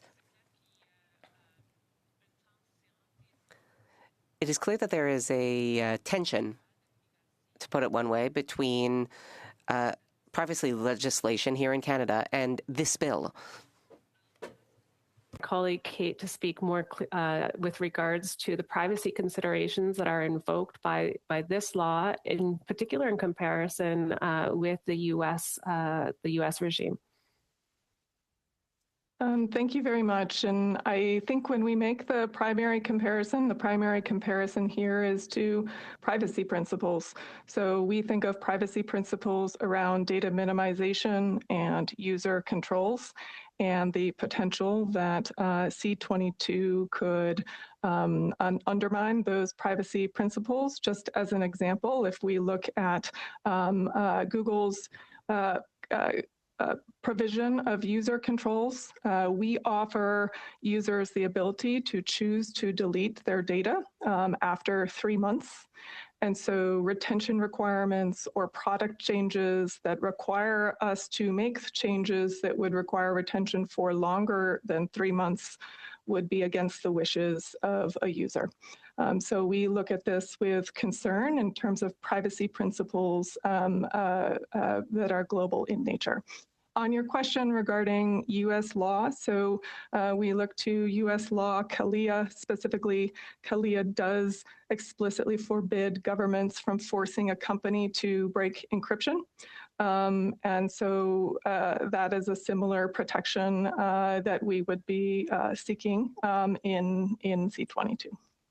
Parfait. Il y a des experts. Perfect. Experts and organizations from civil society have noted that the U.S. Cloud Act gives American authorities the ability to access information outside U.S. jurisdiction, depending on where the data is stored. Do you think that under C-22, Canada is equipped to deal with this challenge? There are a number of businesses and individuals who are concerned that if we pass C-22, our data will become available to countries that do not have the same privacy protections or the same protections of human rights that we do. I think what I would say is that this law does have global impact. So C-22 could require under the ministerial orders for a company to make product changes, and it is essentially unbounded in terms of what those product changes could be, as well as the secrecy requirements involved.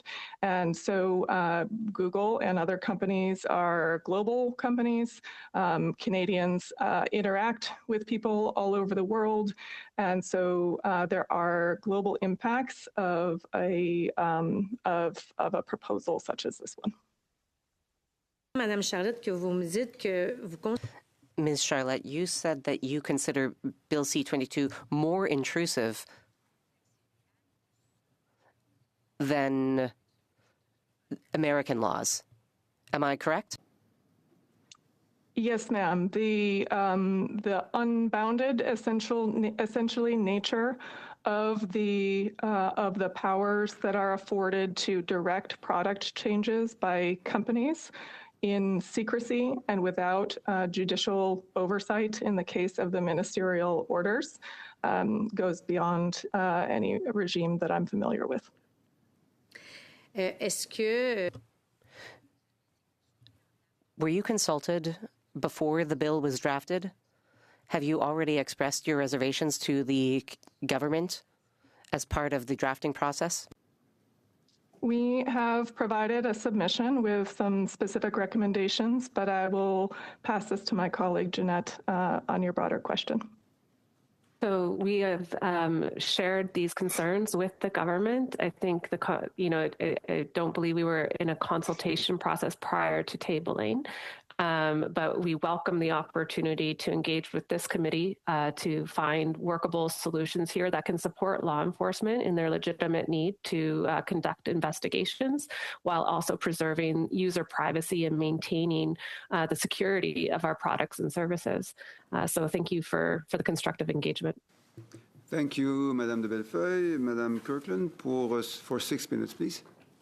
Thank you, Chair. I would like to start with just... I said 6 is 5. You said 6, though, so it's too late. Okay, I want those seconds back, though. Sorry, excuse me. I'd like to start by just talking a little bit about the fact that, this is rushed. We've mentioned this before. It feels rushed to me as a parliamentarian. I had questions in the last hour that I really wanted to get to and wasn't able to because of how fast this all is proceeding. And I used a statement early on that I thought we should be careful not to just race to royal assent. I think we need to get, if we're going to do this, then we need to get it right. With regard to that, I know we've missed getting some submissions to the committee, and I don't fault anyone for that. I know there was no malice intended. I don't fault the clerk for that. I think that it's to be expected in such a rushed environment that those types of things will happen. I will say, Mr. Nguyen-Schwander, you did provide submissions to this committee, is my understanding. I don't believe it has come through the clerk yet, but thankfully you sent them to each of us directly, so I appreciate that very, very much. I do want to backtrack just a little bit with regard to what I hear over and over again, using the word backdoor. I think Canadians really need to understand what that means. On the Government of Canada website 5 days ago from under lawful access, it says Bill C-22 does not require ESPs, electronic service providers, to create backdoors to their systems or to weaken electronic protections, including encryptions. It was also said in testimony by Mark Maguire, when we heard him in testimony here, this part does not create new powers for law enforcement or CSIS to intercept communications or obtain information, nor does it allow direct government access to electronic service provider systems. It also explicitly prohibits, I think I said Mike Maguire, explicitly prohibits the creation of systemic vulnerabilities to ensure that a regulation or a ministerial order does not weaken encryption or create backdoors. This part also, the minister said, this part also includes an explicit safeguard to prevent the introduction of systemic vulnerabilities in electronic protections. Our government does not support the creation of backdoors. Testimony today seems to make that obviously not really the case, and I need some clarification. I'm happy for each one of you to provide that clarification. I think the word explicit is something that's worth taking a longer look at, because it doesn't seem to be explicit in this legislation, and I know that there are ways that we can make it explicit, so I'd like you each to talk about that briefly if you could. Thank you. We'll start with Mr. Nguyen. Certainly. Thank you. I thank the Chair for the question. I would say that our understanding is that, and I did not hear that testimony directly, but in our reading of the bill, we don't see some of those claims explicitly in the language. And there's not a mention of protection of encryption, which we would support that being added to the bill. And in the definition of systemic risk, or systemic vulnerability, it defines a significant risk, or mentions the term rather, but without a definition of that term. And so the intentions aren't coming through clearly in the language from our perspective, and that's why, as you mentioned, we've given a written submission and submitted amendments, suggested amendments. Thank you. And thank you. Sorry, before we go on to the others, I just wanted to add there, you used a very important word, and it was intention. And we're often told this bill does not intend to do X, Y, Z. And I'll say it again, that Canadians really don't care what the bill intends to do. What they care about is what the bill will allow the government to do or to access, and that's a real concern. So thank you for bringing that up. I'll take it to Mr. Israel first, and then we'll go on to Google. Thank you for the question. And I echo your concerns about intent versus application. The UK version of this law, it took 7 or 8 years before it was used to strip all people in the UK from a critical encryption safeguard for their Apple iCloud backup. So it's not the immediate intent of the government that's relevant. It's how the bill could be applied over time. In this instance, the bill does prohibit the imposition of systemic vulnerabilities, but that by definition does allow non-systemic vulnerabilities first. And second, it leaves a lot of e-terms in that definition open to interpretation through regulation. A big problem with the constant attempt to maintain end-to-end encryption secure is the multiple ways that governments and bad actors keep coming up to get around encryption. Some of them directly compromise, some of these mechanisms directly compromise encryption, and sometimes I've seen government definitions of backdoors limited to those examples, but other tools which are commonly advanced, for example, client-side scanning, which essentially places an AI tool on everybody's device that monitors their content before it's encrypted and sent onwards, and has been assessed by leading security technologists around the world as creating systemic vulnerabilities, does not compromise encryption in the way that this exception would prevent. So you need a comprehensive exception that rules out all backdoors and all ways of bypassing encryption. Thank you, and sorry for the long answer. Thank you, Madam Kirkland. MP House Father for 5 minutes, please. Thank you very much, and I appreciate Mr. Neuenschwanger and Ms. Patel, your testimony in Apple and Google being here. I've read your submissions, and as a general counsel for a computer company myself, before I went into politics, I'm sympathetic to strengthening protection for encryptions and clarifying for sure the definition of systemic vulnerability and some of the other provisions you mentioned. I do want to respond to something Ms. Kirkland said, which are like authorities, provisions are standard in any compliance framework. There are in many federal laws, and they don't really specifically relate to the core lawful access provisions of this bill. So I just wanted to get that out. Can I just ask, though, what, if you don't mind, Mr. Neuenschwanger, I've read what you said. Has Apple ever gone before a parliamentary committee or submitted a submission to a national parliament on a lawful access regime that Apple actually supported? So I'm more on the engineering side than our government affairs side. I'm not familiar with all of our submissions, but we are supportive of parts of C-22 and the modernization overall to enable law enforcement to get better, more efficient. I understand that. I understand that both Apple and Google are largely supportive of the idea, but have objections to specific provisions of the bill. I just wanted to establish whether or not you'd ever seen a bill that you didn't have objections to some portions of.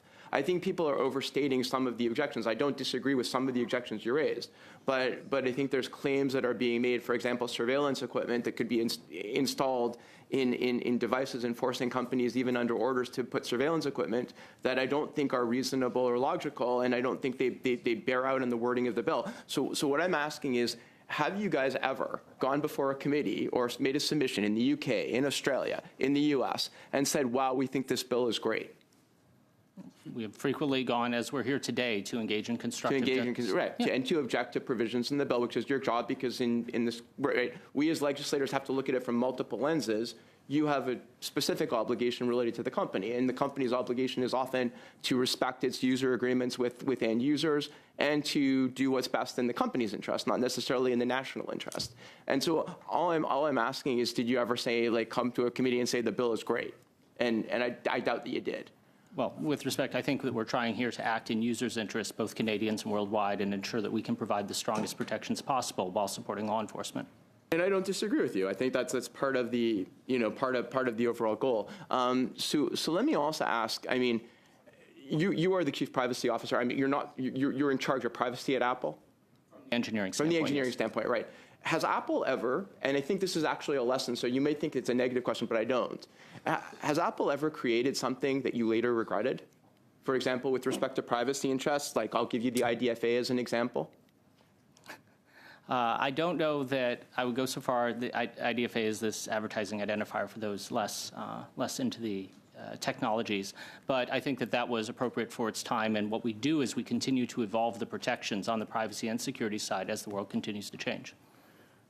but you did create something that eventually had ramifications that you probably in your team that was creating it didn't even realize when you first created it, right? In terms of how developers actually use this to thwart users, what you thought would be users' preferences. Well, I remember that. I take it as a given that attacks and uses of data only increase and grow stronger over time, which is why we continue to move forward and innovate on the protection side. I wouldn't put that in the class of attacks, but when we're thinking about attacks generally, we have to continually move forward to continually protect against the stronger attacks. Agreed, which is why when we look at this bill, we have to actually look at some of the concerns that are being raised, even if we don't necessarily think that those are likely to happen. And right, because we know that we have to provide for contingencies. We have to make sure that we avoid getting ourselves into a situation where pernicious effects could occur. I mean, I'm actually sympathizing with what you're saying because whether I read it in the bill or not, I think we want to provide for the concerns that are there. Ms. Patel, I read carefully your submission as well. If we were able to limit the definition of systemic vulnerabilities, and we were able to guarantee or make it clear that encryption was not to be broken, would those be the two major points that you would have with respect to the bill that would alleviate the concerns that Google has expressed? Well, thank you for the question. We certainly welcome all of the statements that have been made with regards to the government's intent here and specifically with regards to their desire to protect encryption. And we simply want to see that reflected in the text of the bill itself. I would point to a few other areas where we've put forward 4 recommended amendments. A few others relate to both the metadata retention provisions and to the sweeping nature of ministerial orders. That's something that we believe is unprecedented and unnecessary, and therefore we would recommend the elimination of secret ministerial orders as well.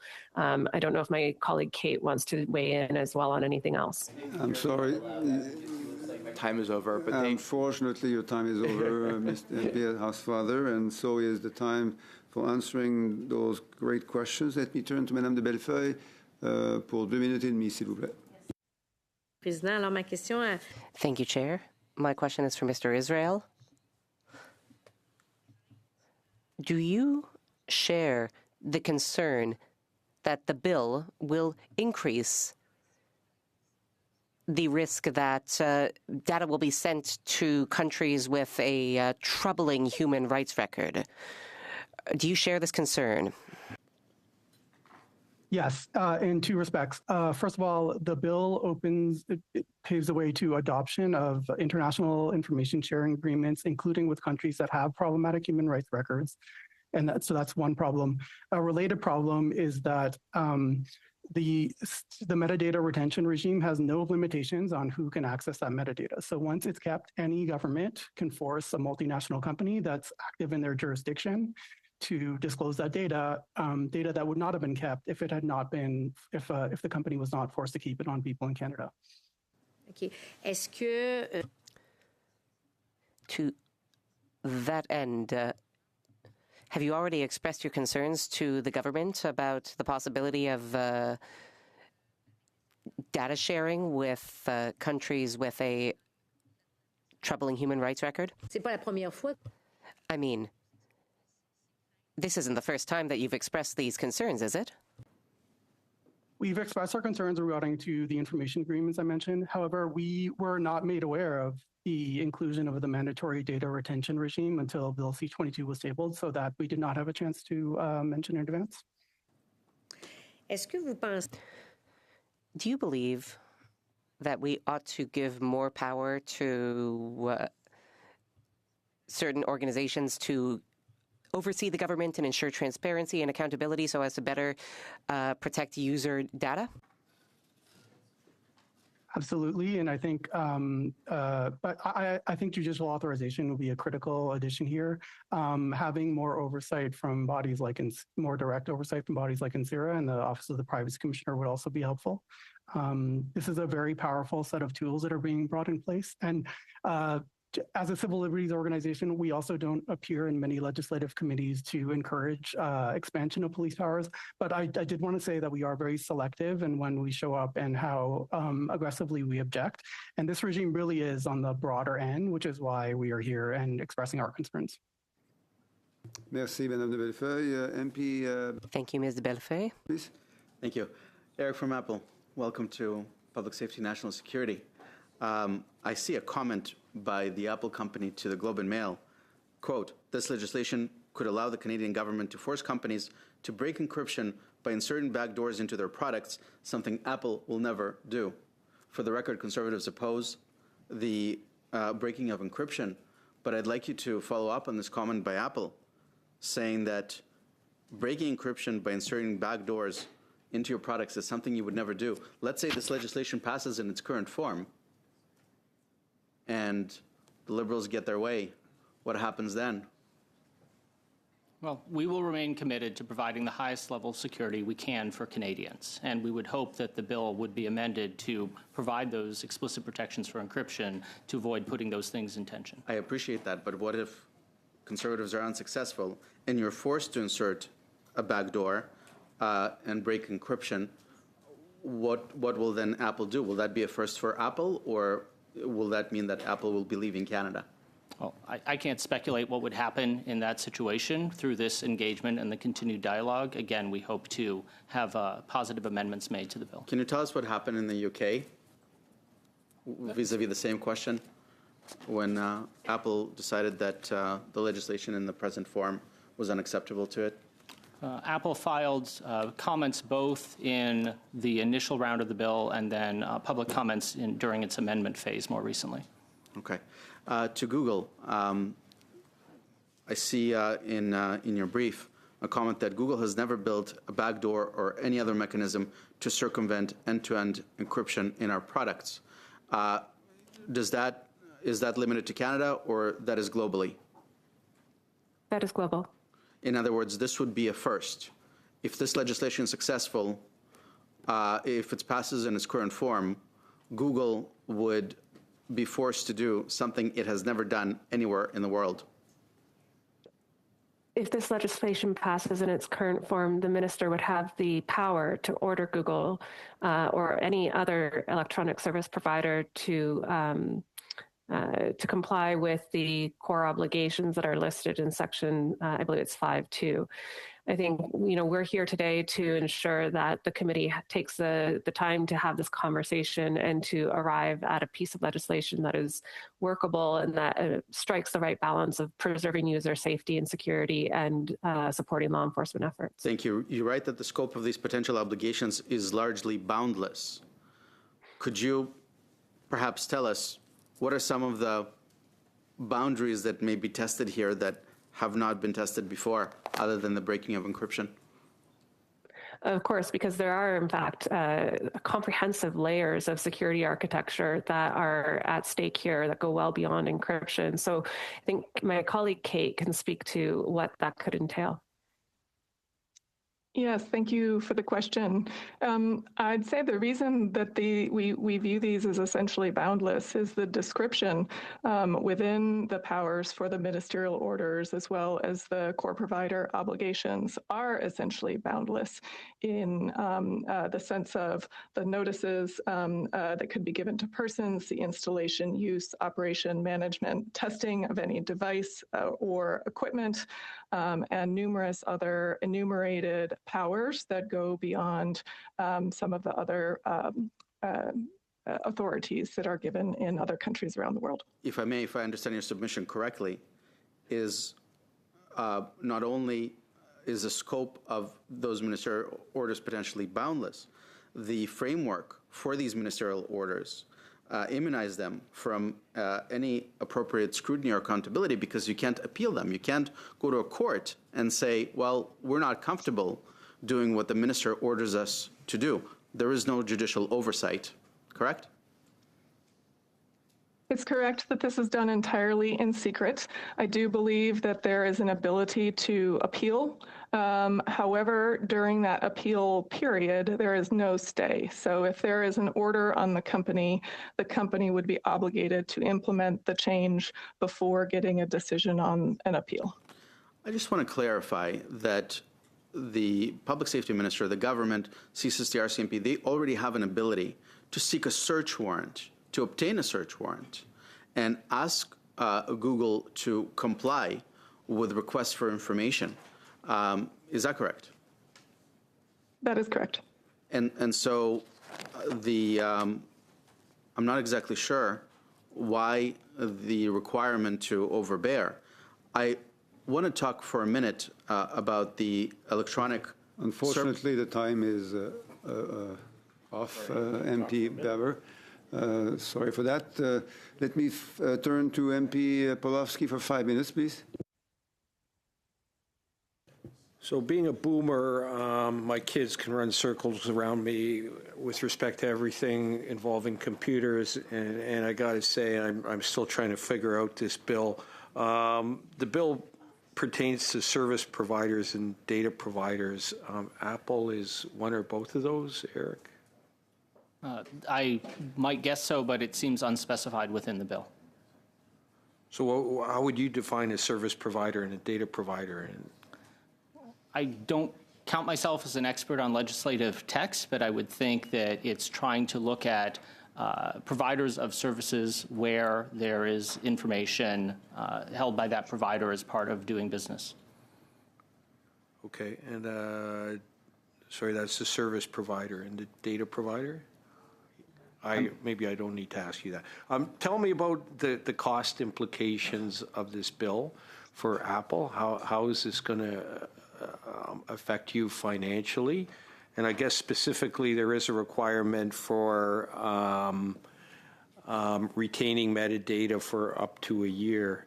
How do you, you're a computer guy, you're an engineer, how do you maintain metadata? Where does that happen? I mean, is that up in your cloud there, or where does that take place, and what are the costs for your company of keeping that kind of data?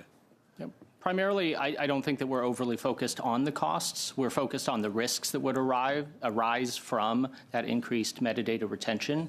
Currently, we maintain the minimum amount of data necessary to provide the service. And my understanding from the current draft is that it could force an increase beyond that time.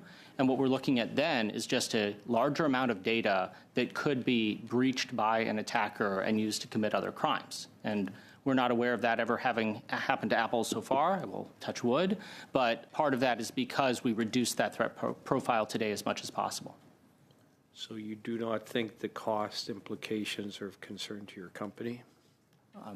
As an engineer, it's probably a little bit outside of my area. But again, I would be concerned mostly with the security. Okay, so let me ask Google the same question. So do you consider yourself service provider, a data provider, or both of those?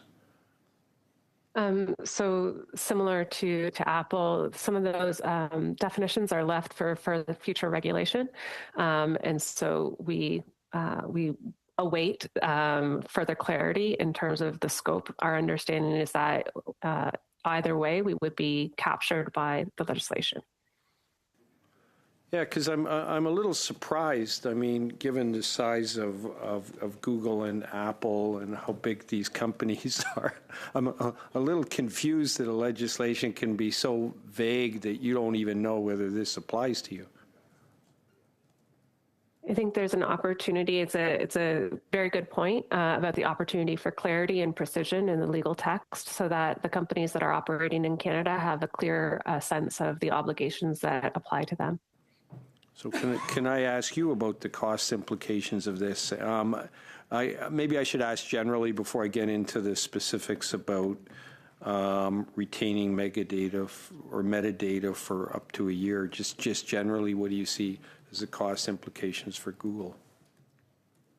Similar to Apple, the cost considerations have not been our primary considerations. We've been focused on the vulnerabilities that this would introduce to our systems. You are corporations. I think you do very well as a corporation. I think I may even have stocks in your corporation, which, thank you very much, do very well.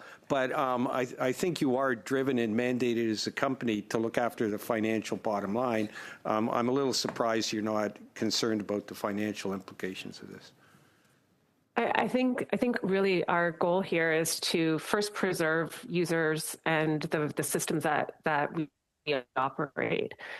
We invest quite a lot of resources in doing that for users globally, including actually from some of our incredible team out of Montreal. But maybe Kate can speak to what we see in terms of the compliance burdens that might come with regimes like this.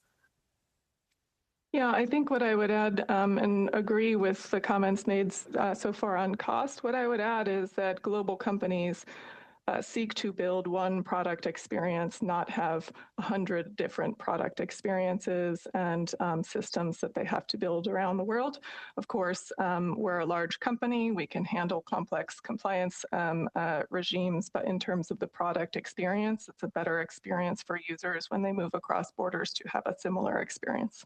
But we've already heard that. I'm sorry, MP Pawlowski, to cut you off, but that's my obligation given that the time is over for this second hour.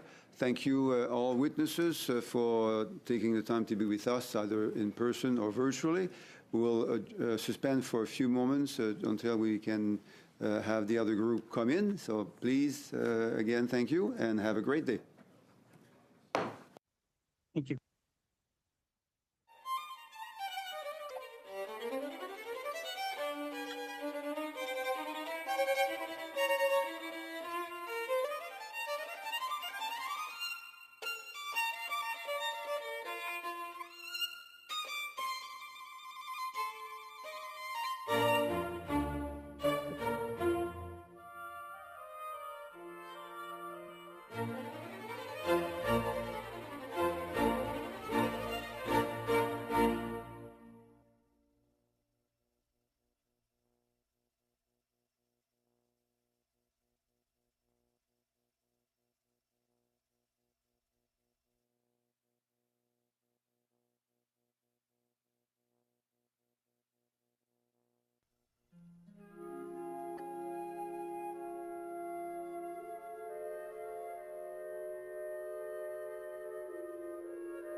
We will now resume our meeting for a third hour with a new panel of witnesses.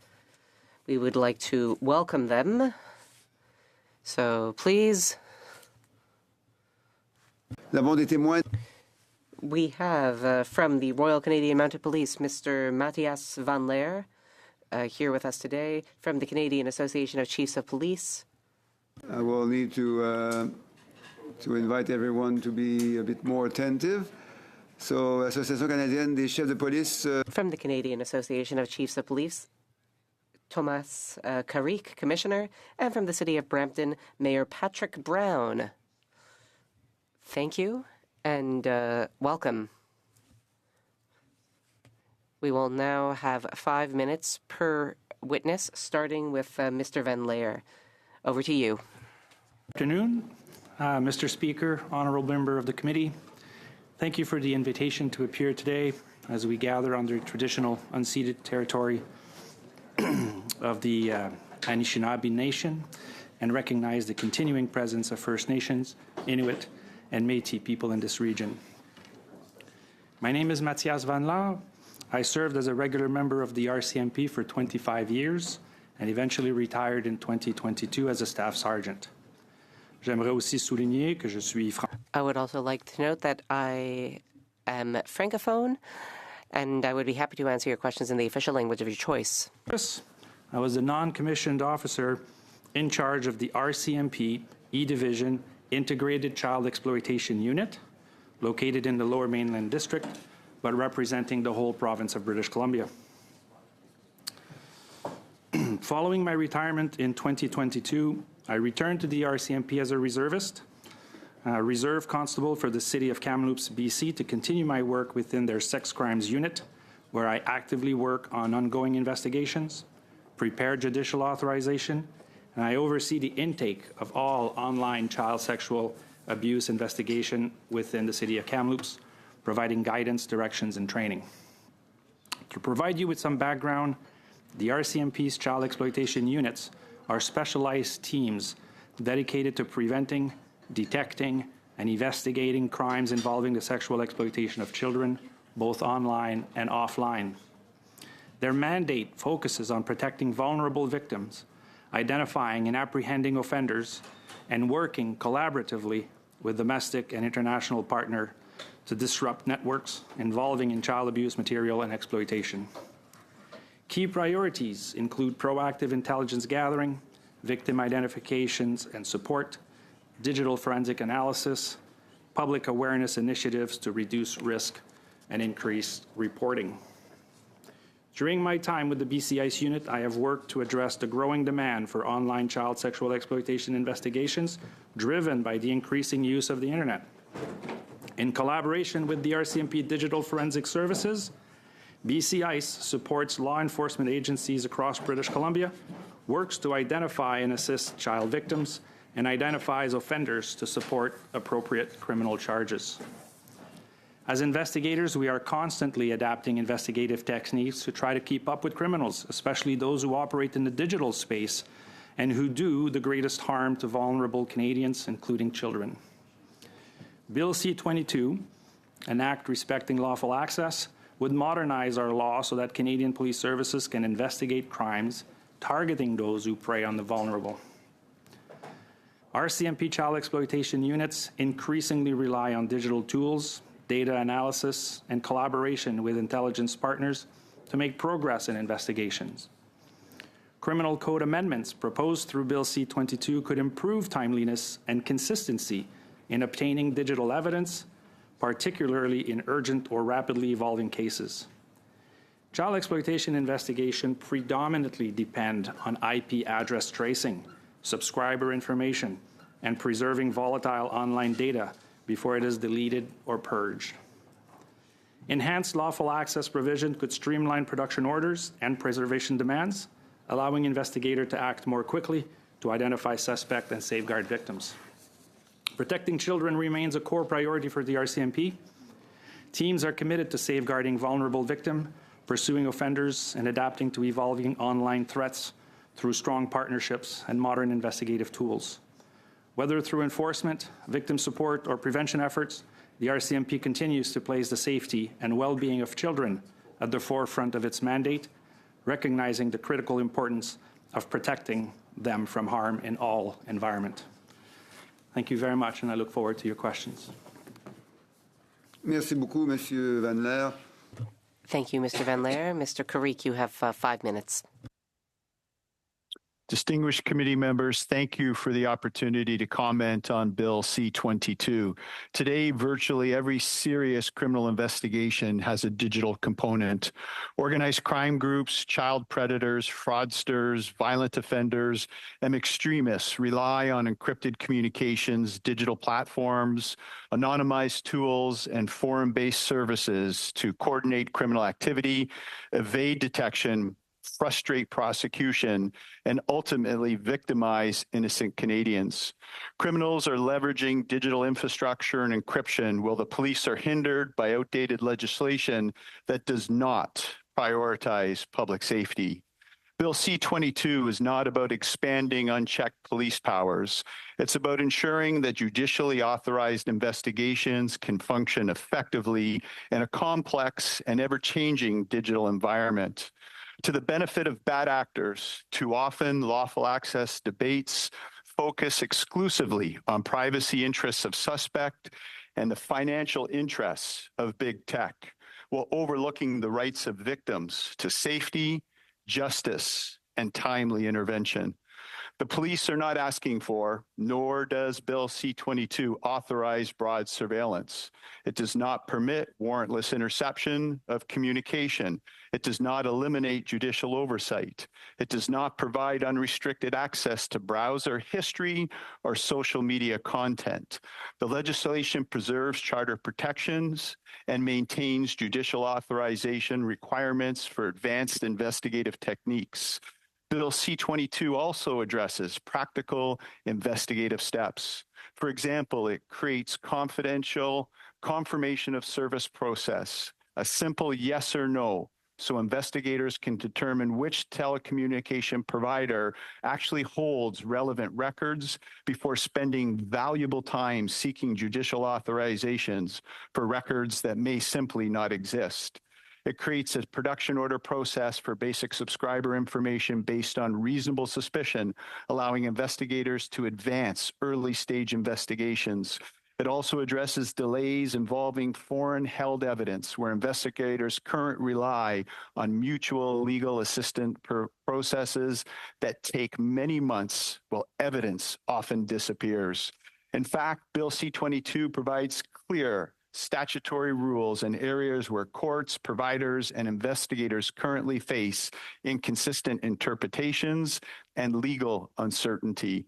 Bill C-22 prevents the harboring of criminals by setting out the requirement for electronic service providers to develop and maintain systems capable of providing police with communication and information we're legally authorized to obtain and require to advance criminal investigations. It's important to note C-22 is not a surveillance tool. It's a lawful access framework. Metadata is retained for a maximum of 1 year, including information such as date, time, duration, and origin of transmission. It's critical to note that there will be no obligation to retain content such as emails, web browsing history, or social media activities. Furthermore, retention does not equal access. Judicial authorization will still be required. Metadata is the bare minimum of information that could assist investigators in complex investigations such as homicides, international child sexual exploitation, extortion, cross-border auto theft, human trafficking, and the smuggling of drugs and firearms. These types of crimes can far exceed a 1-year investigation period that can involve the need for lawful access. Absent reasonable suspicion of criminal activity, police will not and cannot judicially seek and lawfully obtain communication metadata about a private citizen of Canada going about their daily activities. Additionally, There are other safeguards built into the Act. Regulations made by a governor in council must consider privacy and cybersecurity implications, feasibility, cost to providers, and impacts to customers. And the Intelligence Commissioner must approve orders prior to their issuance on electronic service provider. Bill C-22 also prevents any requirement that would cause an electronic service provider to introduce a systematic vulnerability defined in the Act as a substantial risk that secure information could be accessed by a person who does not have any right or authority to do so. Frankly, from a law enforcement perspective, the concerns by some major telecommunication companies and special interest privacy advocates about encryption and cybersecurity are overstated. The legislation as written does not compel companies to weaken encryption or create vulnerabilities, but rather, under a legislative framework, it ensures electronic service providers are not serving as a safe haven for criminal and terrorist-related activity, compromising public safety locally, nationally, and internationally. Sorry to interrupt, Commissioner, but if you can finish in 5 or 10 seconds. Absolutely, sir. In closing, I look forward to answering your questions. Thank you. Thank you. That was much appreciated. Let us now turn to Mayor Brown. Mayor Brown has particular merit to being here today, given it seems to be that this is his birthday. So we won't take the time to wish you or sing you a happy birthday because we don't want to interfere with your allocated time. But happy birthday, Mayor, and 5 minutes for you as well. Well, I was going to celebrate my birthday, but when I heard you were talking about such an important topic, I did not want to miss this opportunity to speak on behalf of the residents of Brampton and the Peel region, where we have faced, unfortunately, significant criminal activity, where this Bill C-22, could have made a world of difference. A few things I wanted to share with the committee today. Organized crime is sophisticated. You know, I wear 2 hats as mayor of Brampton, but also as a member of the Peel Police Board. And when I heard Commissioner Carrique's comments that were so eloquent, it's what I hear from our senior police. This could be the most significant investigative tool for police since, DNA evidence changed the game. Organized crime does not want Canada to update our legislation, our lawful access legislation. They've been able to frankly conduct criminal activity with impunity in our country. Police have their hands tied, and it's unfortunate. There are more victims, there are more preventable crimes. And so I'm sure if this committee or the Parliament of Canada dithers or delays, the Bishnoi gang would be elated. The Sonola cartel would be elated. 4 Brothers would be elated, but there'd be more victims. I come from a community where I've seen too many cases of child exploitation, human trafficking, and extortions. And don't even get me started on extortions because it has terrorized our community. I can tell you that in Peel Region over the last year, we've had 476 extortions on families and businesses. And this legislation is absolutely critical for us to hold these criminal organizations accountable.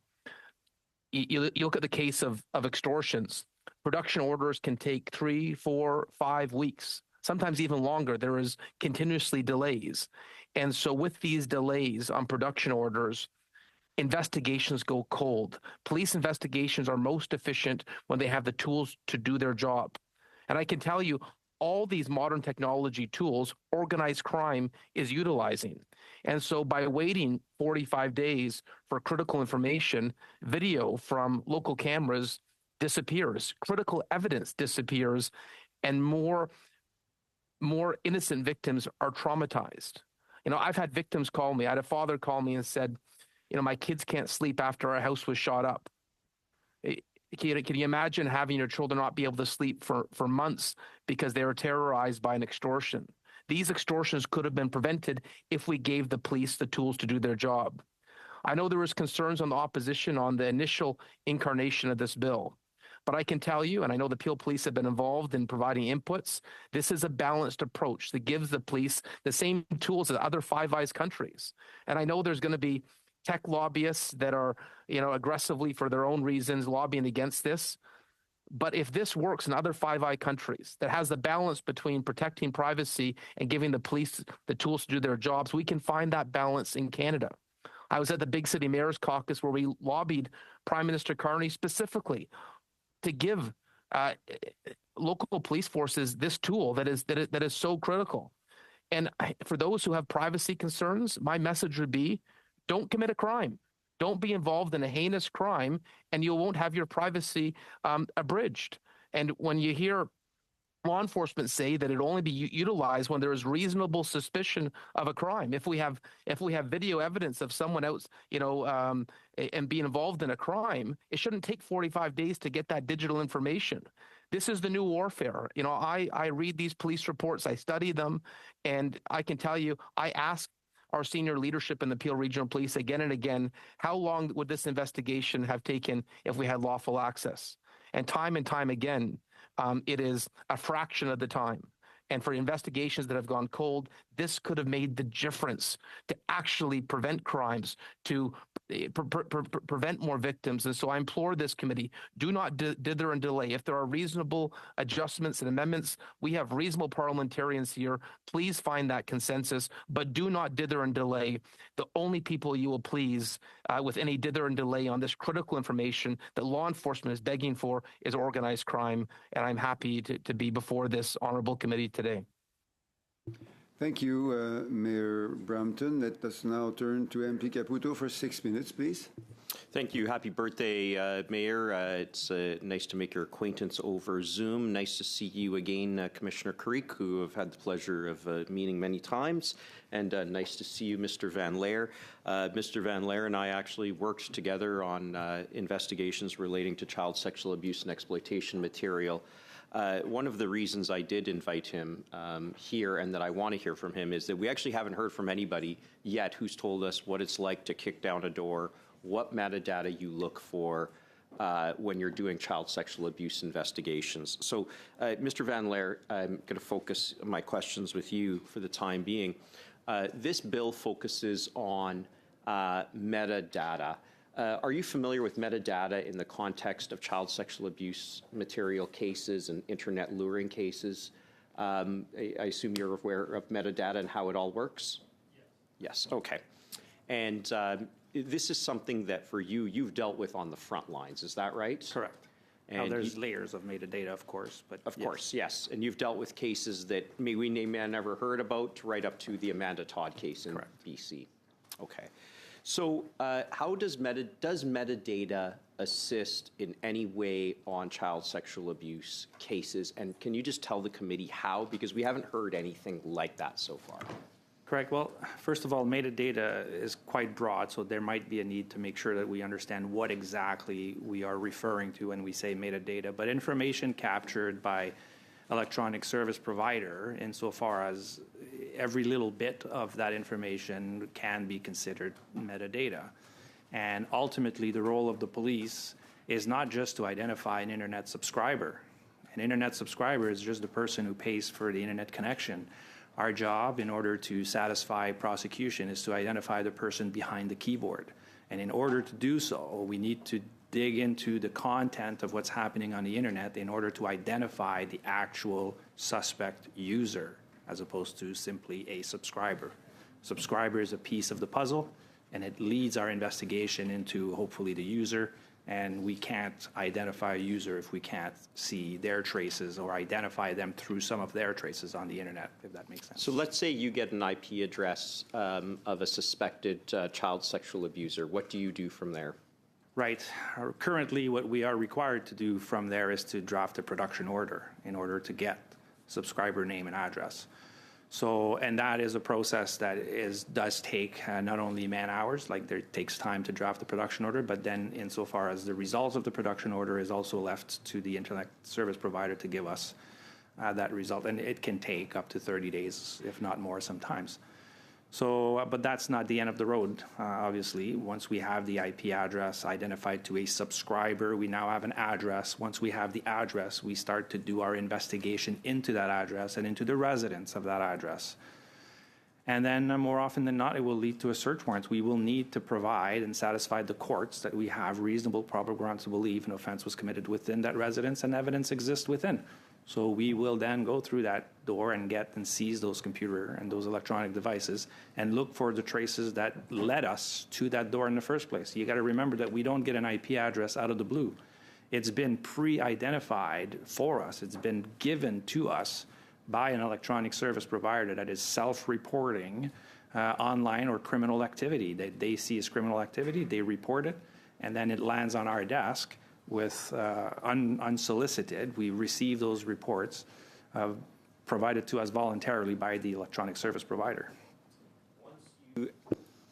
Once you have that information, what I'm trying to get at, you've kicked down the door, so to speak, you've seized a number of things. What's your timeline then for investigation, and what role might metadata play in identifying and arresting a child predator? Right, so digital forensics is going to have to take place. So we are going to have to get those computers analyzed by digital forensics experts. Those are the people that are going to be able to see or say what was happening at the computer, on the computer at certain dates and times. We will try to match the activity of the computer with the activity of our offender. And by doing so, that's how we can identify who's behind the keyboard. So electronic service provider, they'll collect your username, they'll collect your IP address, they'll collect pieces of information within your profile. And that's what sometimes on more complex cases may lead us to identify the same user utilizing different profiles, because they can do that too. My colleague there that are also witnessing for us today are speaking of complex investigation. More often than not, we're not looking at never mind one offender. They're usually will use multiple profiles, and then we have to reconcile those different identities, online identities, to an actual real one. How long does all this take? Well, the forensic analysis of computer can take months. All right, so that's outside of the on-the-ground investigation. It depends on the resources and the capability. It depends on the content, the size of the computer equipment, the number of devices that were seized in order to conduct the investigation, so multiple factors. And then from there, is there a use for metadata in an ongoing investigation, I guess is my question. Absolutely, and I think you were referring to the Amanda Todd case earlier. It's one of those cases that if it wasn't for the voluntary participation of a major electronic service provider who is collecting that data already, that were cooperating with our investigation, thankfully, and I think that they are in the right place to do so, we wouldn't have never been able to identify a suspect overseas in that case. Thank you, MP Caputo. MP Sodi for 6 minutes, please. Thank you, Mr. Chair, and thank you to all of our witnesses for appearing before the committee today. Through you, Mr. Chair, I would like to ask my first set of questions to Mayor Brown.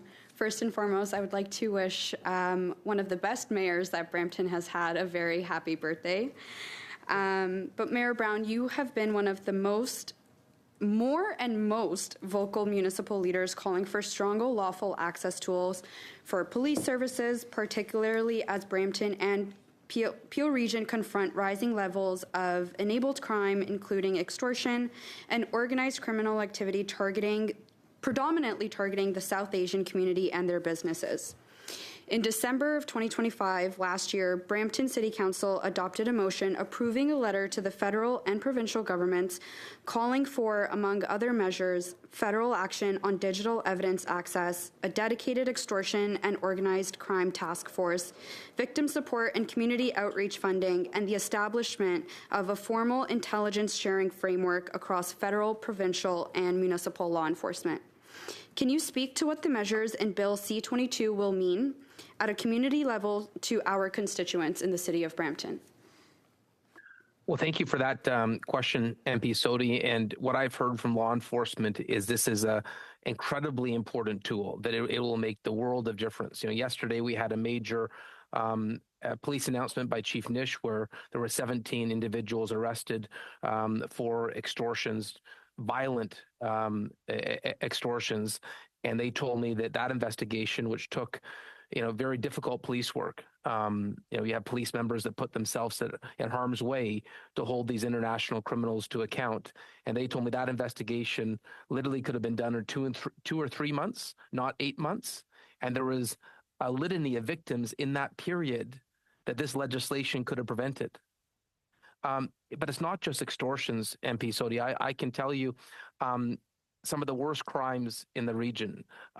This is a tool that could have prevented them. Let me give you one example that was shared with me from the Peel Regional Police. We had 2 victims of a recent cybercrime, cryptocurrency scam, where 2 innocent victims were defrauded of $1.6 million. And this is a case where the lawful access provisions would allow them to get those responsible to have charged them before this crime would have been successful. And so I think from human trafficking to child exploitation to extortions, this is a tool that our police desperately need. And when you hear chiefs of police, police unions across the country pleading for this help, saying this is a tool they need, I can't comprehend why there be such hesitation behind this. I was told very clearly from our chief of police, who I've got a great level of confidence in. I think he's one of the best chiefs in the country, and he was actually the chief of the chiefs at one point. He told me this is balanced. They've carved out to focus on those crime, those who are there's a reasonable suspicion of a crime. There's not an over extension of where it could be applicable. And so I think for those who are sharing privacy concerns, you do not need to worry about your privacy being infringed if you're not committing criminal activities. So I'd ask the question, how about the rights to privacy of victims? How about the rights not to get your house shot up? How about the right not to have your children terrified? And MDP, you represented Brampton Riding. I'm sure you've heard countless concerns as well. But I get these calls from the victims, and they say, what are you going to do, Mr. Mayor, to stand up for us? Well, one of the things we've been doing is pleading with the Government of Canada to deliver updated lawful access legislation. And so I'm grateful the government has done so. I know that our hardworking police officers are grateful that this hope and this help is on the horizon. And I really hope we don't see delays in the passage of this legislation. Thank you for your answer, Mayor Brown. You've also been in contact with mayors and police chiefs across Canada and Peel Region on this file. From Surrey to Edmonton to Hamilton, is the position of your colleagues across different big cities on this bill broadly aligned with yours? And in your view, how strong is the consensus among Canadian municipal leaders that Parliament needs to act? I believe there's a strong consensus. And what I would say is with organized crime, if they see a loophole, and right now they view there's a loophole in Canada that other Five Eyes countries have closed. We don't have lawful access for police. And this is going to replicate itself across the country. It'll mushroom. It may have started out in Surrey and Brampton, but we've heard of cases in Calgary and Edmonton and Winnipeg. I've had colleagues, other mayors across the country call me and say the same terrifying incidents that you've told us about are now happening in my community. Other gangs, other organized criminal syndicates will commit these extortions, will commit these heinous criminal activities if they can get away with it. The lawful access legislation is a clear tool to police to make sure they don't get away with it. Don't give a gift to organized crime. Don't dither and delay. Because right now it may be in 10 or 15 Canadian cities. It will be in 100 Canadian cities in no time if we do not act. We've been too slow as it is. And that's why I think the police have been so united and clear and eloquent in the need for this legislation. 15 seconds. Thank you, Mayor Brown. Only got 15 seconds, so I'll say thank you. Thank you. I'm sorry for that. That's okay. Let me turn to Madame de Bellefeuille pour 6 minutes, s'il vous plaît. Ms. de Bellefeuille, you have 6 minutes. Thank you very much. Thank you to our witnesses for coming tonight. My question is for the Commissioner. I don't know if you were watching the meeting earlier, but the Barreau du Québec, the Quebec Bar, expressed disagreement with the bill. because they opposed the threshold of reasonable grounds to suspect. They instead advocated for reasonable grounds to believe, which is a higher threshold. For the Quebec bâtonnier, the head of the Quebec bar, this lower threshold did not respect the spirit of recent Supreme Court decisions. However, the Department of Justice and the Minister of Justice claimed the opposite. So, in your view, for investigators, what would change if we were to use reasonable grounds to suspect instead of reasonable grounds to believe? Merci, Madame. Specific in response to this important question.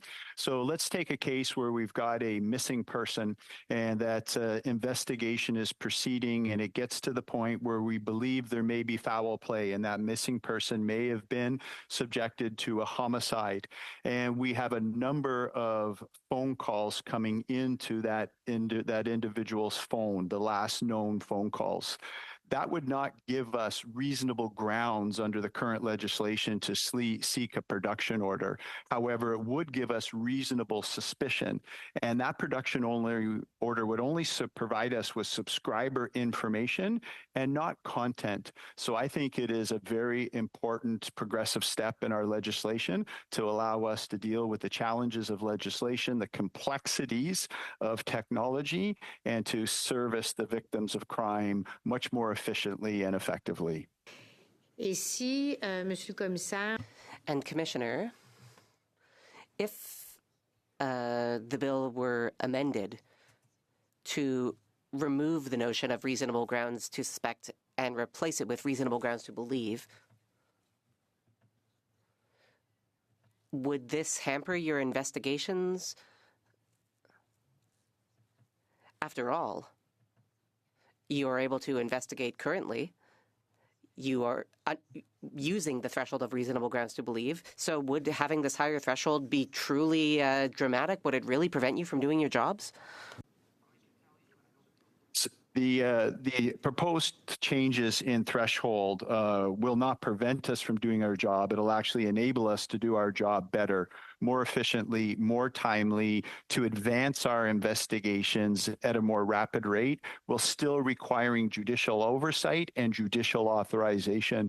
So as His Worship identified in relation to finding the appropriate balance, I really do believe that the reasonable suspicion to obtain subscriber information, a reasonable grounds to obtain content is the appropriate balance given the modern context. Since the beginning of the study on this bill, Commissioner, we have heard that Canada is lagging behind its Five Eyes partners when it comes to a lawful access regime. We have heard that other Five Eyes countries already have lawful access. Some have had it for a long time. Do you have any statistics or reports showing a clear link between having a lawful access regime and a drop in crime rates? In other words, do you have any statistics or documentation showing that, say, the United Kingdom,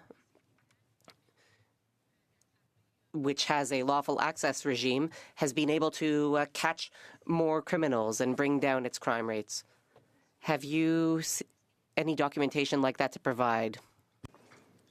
That's a great question. I don't have any documentation that would speak specifically to a reduction in crime rates or crime severity, but we do have countless examples of investigations that have not been able to progress, including investigations into national security where there is a risk of terrorism, homicides, human trafficking, where in other countries those investigations would have progressed under an appropriate lawful access framework. Oui, mais on parle quand même d'un... We are talking about a major change for Canada, and this change ought to be founded on analysis and statistics and data. What I'm trying to figure out here is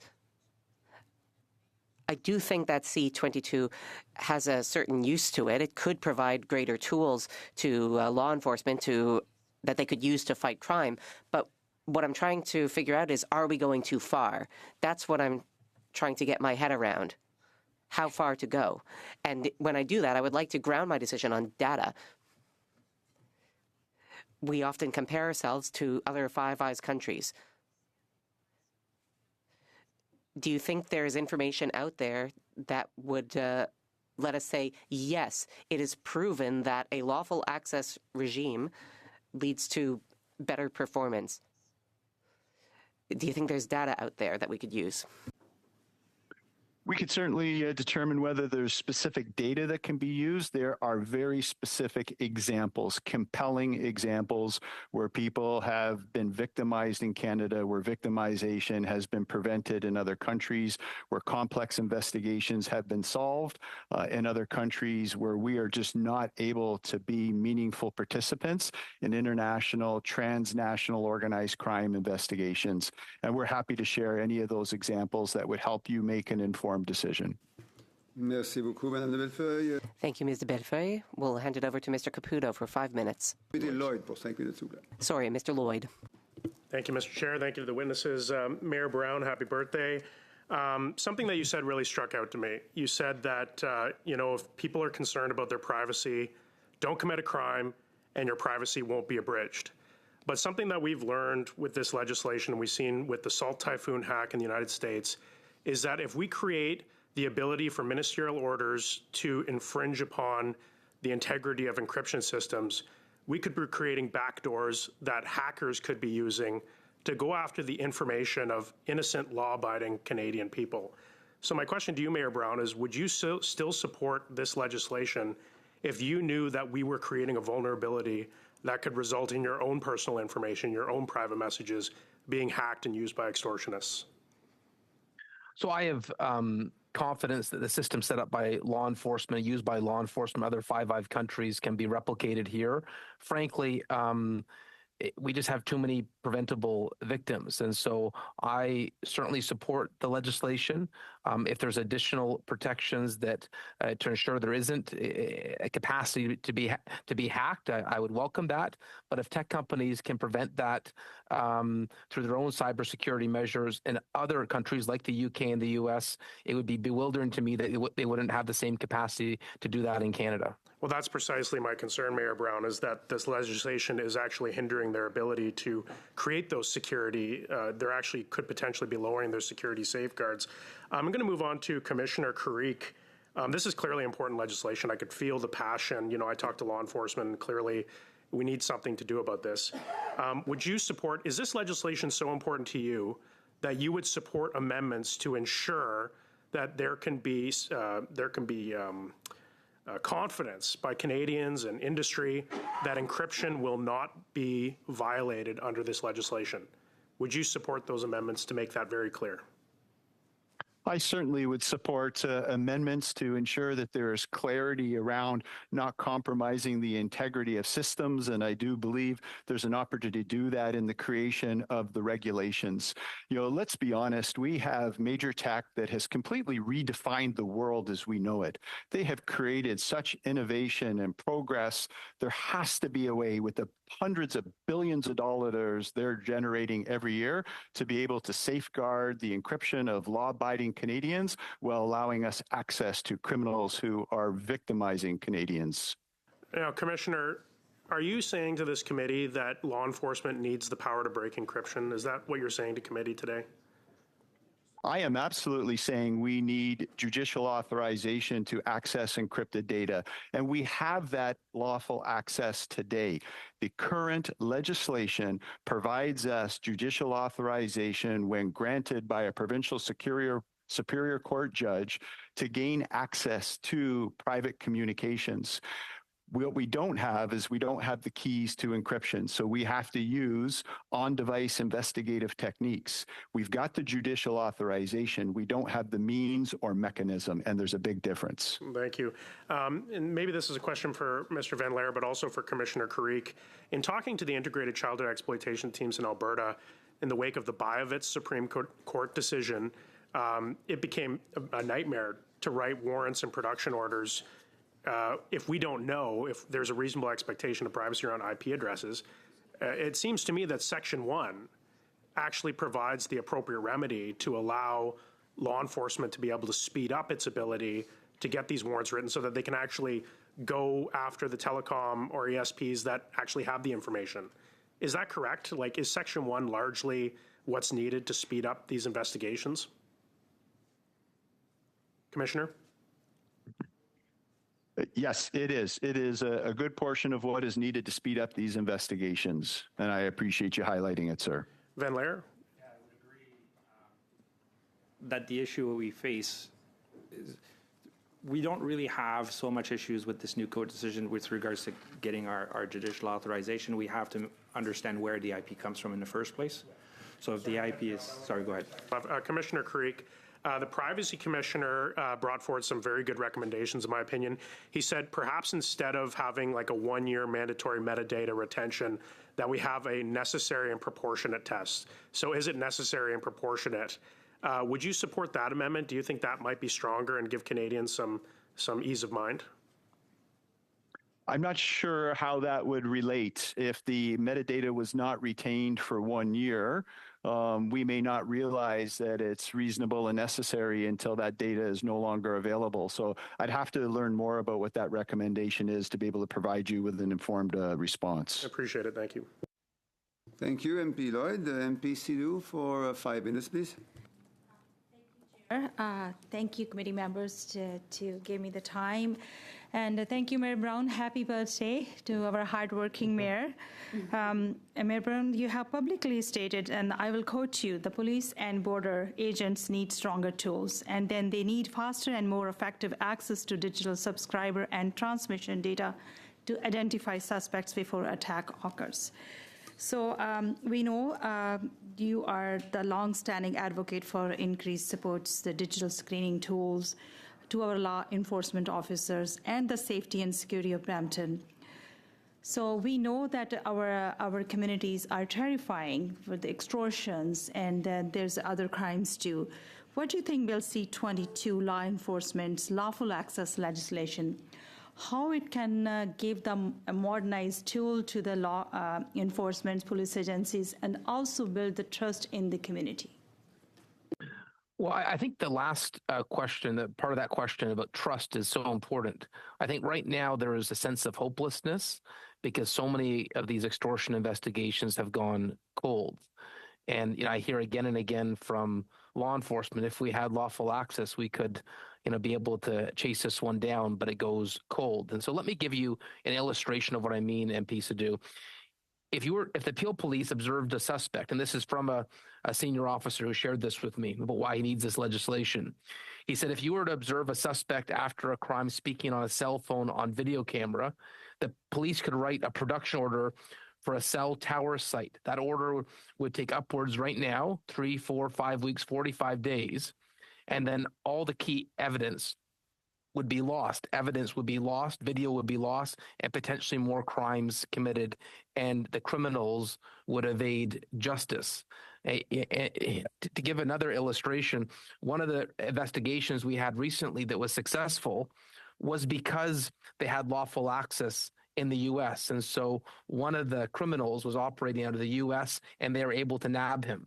So in the sense that Canadian law enforcement shouldn't have to depend on other countries to do their job. They should have the same modern tools that other countries with similar charter protections, similar laws, they have. If other countries found that balance, I know Canada can. And I believe this is a balanced approach that our hardworking police desperately need. Thank you. My next question, we know the criminal activities is increasingly moving into online spaces, making it harder for the traditional policing method to keep up. So what do you think, if it's an online crime, do you think it will combat the online and the providing more tools to combat the online crime as well?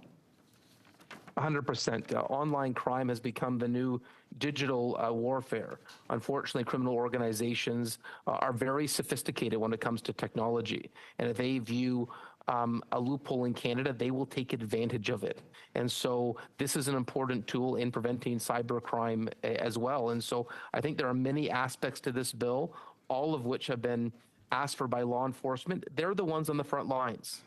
As MP Caputo said, they're the ones banging doors down, chasing down evidence. If the people doing that very challenging work, if the law enforcement who put their neck on the line say this is the tool they need, well, I've got confidence in our men and women in law enforcement that this is a tool that has been successful in other countries, that it will be successful here. Thank you. I saw you join Chief Nish yesterday. It was 17 individuals in connection with extortion-related offenses in the press conference. We all saw that. But this investigation spanned 8 months, you already told us in the testimony. But that could potentially have been reduced if that modernized tool will be given to the police before. But do you think particular seniors who are often targeted by scams and financial exploitation, so this is something is also be benefit to the seniors fraud as well? Certainly, there are seniors who are being taken advantage of from cyber crimes as well, and although you may not hear about them as much as extortions that are obviously all over the news in Peel region, but I think for crimes like that as well, it would be an important tool for law enforcement. And I would add to MP Sadhu that one of the people testifying before this committee in the next segment is Deputy Chief Nick Minelovich, and I believe he's one of the smartest minds when it comes to technology and law enforcement in the country. I think you'll really enjoy asking him technical questions about why this legislation is so important, and he can explain very specifically why it would help in those specific instances. And Mr. Chair, do I have more time? I'm sorry. No, you don't have more time. So I just want to thank you, Mayor Brown, for joining us today and for your continued focus on public safety, because this is very, very important for our city in Brampton. Thank you. Thank you. Thank you for your own intervention, Madame Sidou. Madame Bellefeuille, for 2 minutes and a half, please. Merci beaucoup, Monsieur le Président. Thank you, Chair. Commissioner, I was hoping we could have a discussion about metadata retention and the one-year time frame. When we asked department officials, we were told that the one-year retention time frame was chosen rather arbitrarily. In Australia, it's 2 years. There's no minimum in the United States. What do you think about the one-year time frame? Because some people have suggested bringing it down to 90 days, 3 months, a time frame that would be renewable upon request, instead of just saying that all metadata will be retained for a year. If we were to amend this provision, bringing down the time frame or adding certain conditions, is that something you would be able to live with? Because I fail to understand the importance of this 1 year time frame. I was hoping that you could share your point of view as a police officer and an investigator. Yes, thank you. I do think the 1 year is a reasonable time period, given the length of time that it does take to progress through the necessary investigative steps on any serious or complex criminal investigation. Right now, the criminal code does provide us the ability to obtain preservation orders. That limits to retaining known data for 90 days. But 90 days is not enough time for us to conclude an investigation. And we would find ourselves not knowing what we need to know before that metadata was no longer available to us. As I understand the way the legislation has been written, there is an opportunity to review the legislation at a later date, and at that time it may be appropriate to determine whether the time frame that has been provided under 1 year in the current version is sufficient. Vous savez, Monsieur le Commissaire, il y a quand même beaucoup de... Commissioner, a number of witnesses have already said that 1 year is too long, and that metadata retention should be limited. For example, courts could weigh in on renewals, because a lot of people think that keeping all Canadian metadata for an entire year would create a vast trove of data which criminals could use to scam people. We heard the same thing for businesses. Could you respond, please? Certainly, I have no knowledge of how that would compromise systems and make people more vulnerable to criminals. My understanding of the metadata that we're looking to retain for a year is very specific as it relates to date, time, duration, origin of transmission. It is not contents like emails or browser history or social media activities. And even that basic metadata, the bare minimum that could assist in complex investigations, we would still require judicial authorization for. So from a police perspective, I do believe that it is a reasonable time frame. Merci, Monsieur Garrick. Thank you, Commissioner Carrick. Mr. Caputo, 5 minutes, please. I'd like to build on what Madame de Belfay just said. Mr. Van Laer, I'd like to get your opinion on this when it comes to metadata and timelines. One thing that I feel as though we as a committee are lacking is piecing together how metadata assists investigations. Are you following me here so far? Yes. Can you comment on that, as in what situations would you need metadata for only 30 days, 60 days, 90 days, 1 year? Can you envision any sort of scenario? Because, when we talk about, well, there's 1 year, the bill here says you got to keep metadata for a year. And that is an arbitrary number. Why is it a year? I guess what I'm trying to figure out is, based on your investigative experience over the course of thousands of investigations, right, what is your experience as to how long data should be kept? Well, it's a bit of a difficult question to answer, in the sense that if there are investigations that were not able to be pursued because the data had expired, for instance, we don't know where or how far we could have gone had the data been available in the first place. So often are you missing data in your investigations, would you say? Unfortunately, because of a number of factors, it happens quite a bit at the moment. For a number of delays in the process and the time it takes sometimes for a simple investigation to even be initiated, right? So at the start, we need to be able to have access to subscriber information, for instance. And if we have an electronic service provider or an internet service provider that is not compelled to keep those records for any length of times, then we could be basically shut down before the investigation even starts. So can you give a timeline, like based on your experience, is there a number that you can assign to say, look, right now, electronic service providers keep this data for 90 days, and that frequently shuts us out of our investigations? Yeah, and I don't know that there's an actual number that I can provide, other than, like you mentioned, my experience. I've had the unfortunate scenario of having to close investigations because the data had expired. We have to remember where the source is coming from. Information that comes from other countries, by the time it trickles down to the Canadian authorities, and never mind the Canadian authorities, the provincial jurisdiction, and then from the provincial jurisdiction to the municipal jurisdiction, time can expire very, very quick. I'm not here to give you a number. I'm just here to explain that it is a reality that timeline is of the essence. Okay. Commissioner Carrick, you have spoken at length about the necessity for this bill, and very passionately, and as somebody who comes from a prosecutorial background, I understand that. I think one of the main things, though, that I'd like to ask you about, and Mayor Brown is free to weigh in on this as well, is this is important legislation, but it's equally important that we get it right.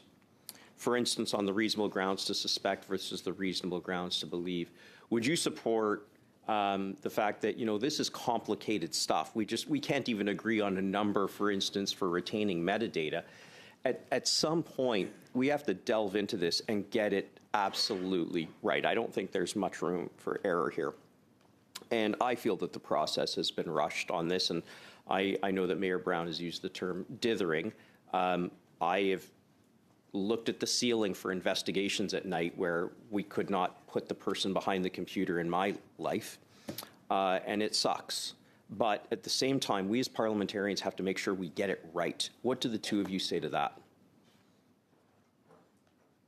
MP Caputo, I know you, if anyone understands, having been a prosecutor, it is important to get this right. But I also think we can't waste time diving into things that are really not important or not overly relevant and debating over timelines that, between 3 months, 6 months, 9 months, 12 months.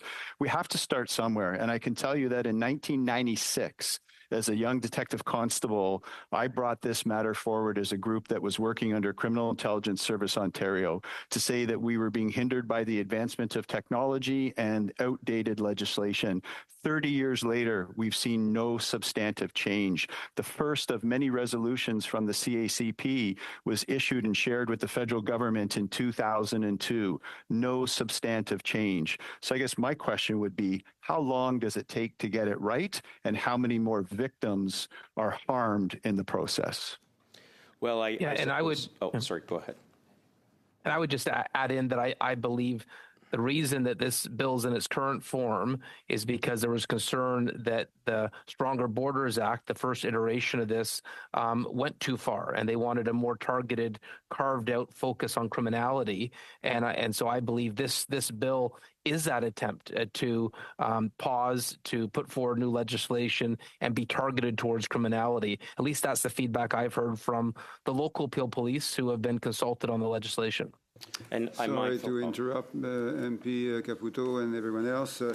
Let me turn to MP Ramsey for 5 minutes, please. I would like to thank our three witnesses. All three of you have been very eloquent. I have a number of questions that you have already answered, but I think I'll circle back around just for greater clarity. I get the sense that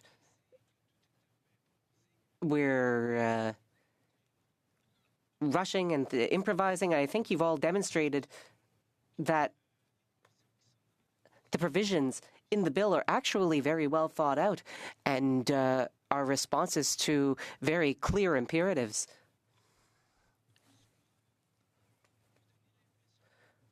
All too often,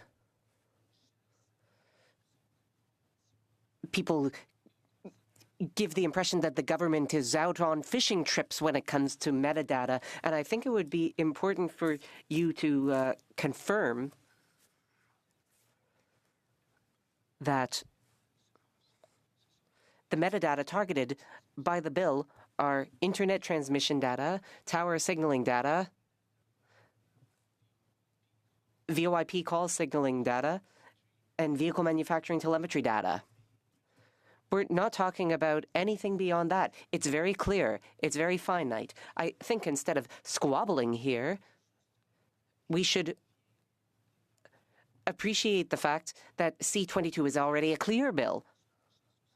It would avoid the very fishing trips that people are afraid of. So I wonder if you would like to weigh in on this, Commissioner Creek. Thank you very much, Member of Parliament. I would happy to be weighing in on this. I agree with you. It is very finite, and in my comments, I indicated that it was the bare minimum information that could assist investigations. And there are no fishing trips or fishing expeditions here. We would still require judicial authorization to access any of that metadata. So I agree with your comments wholeheartedly. Very happy to hear it. One of our earlier witnesses from the Barreau du Québec, the Quebec Bar Association, even claimed that with an IP address, you could gain access to people's dreams.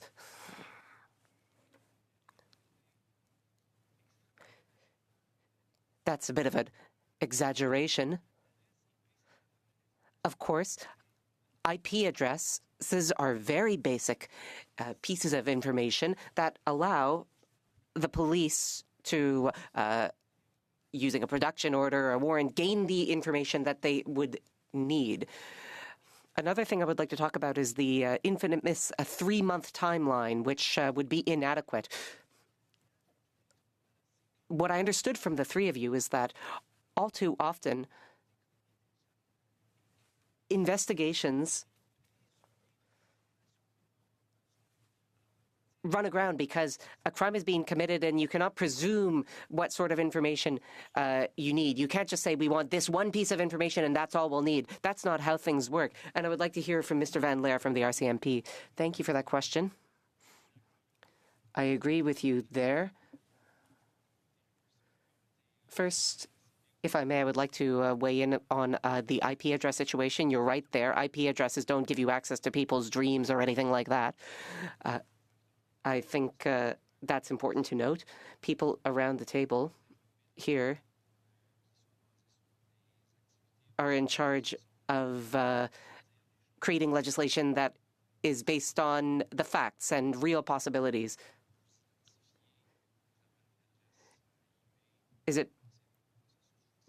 It will not be possible for someone to identify you through an IP address without going through a court authorization system. I think that answers your question. The third thing is the issue of grounds to believe versus grounds to suspect. Do you believe that in this case it should be grounds to suspect because the information being sought out would not itself be evidence?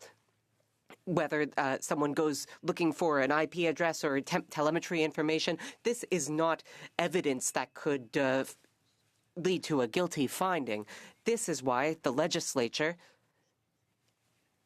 decided to choose the grounds to suspect threshold, which is a recognized standard. I would like Commissioner Carrique to weigh in on this.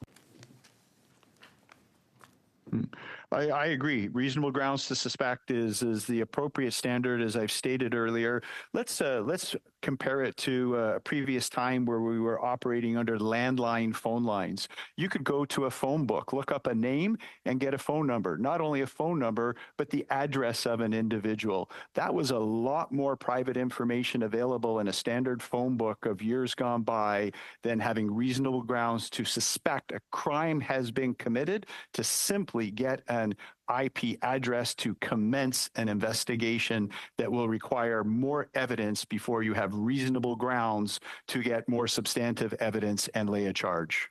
Merci beaucoup pour ces échanges. Thank you for these discussions. Thank you, Mr. Ramsey. This concludes the current hour. I will now thank our three witnesses for the quality of your interventions. I would like to wish you a good rest of your day. We'll suspend for just a few minutes and resume shortly.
Nous recommençons notre séance. Welcome back.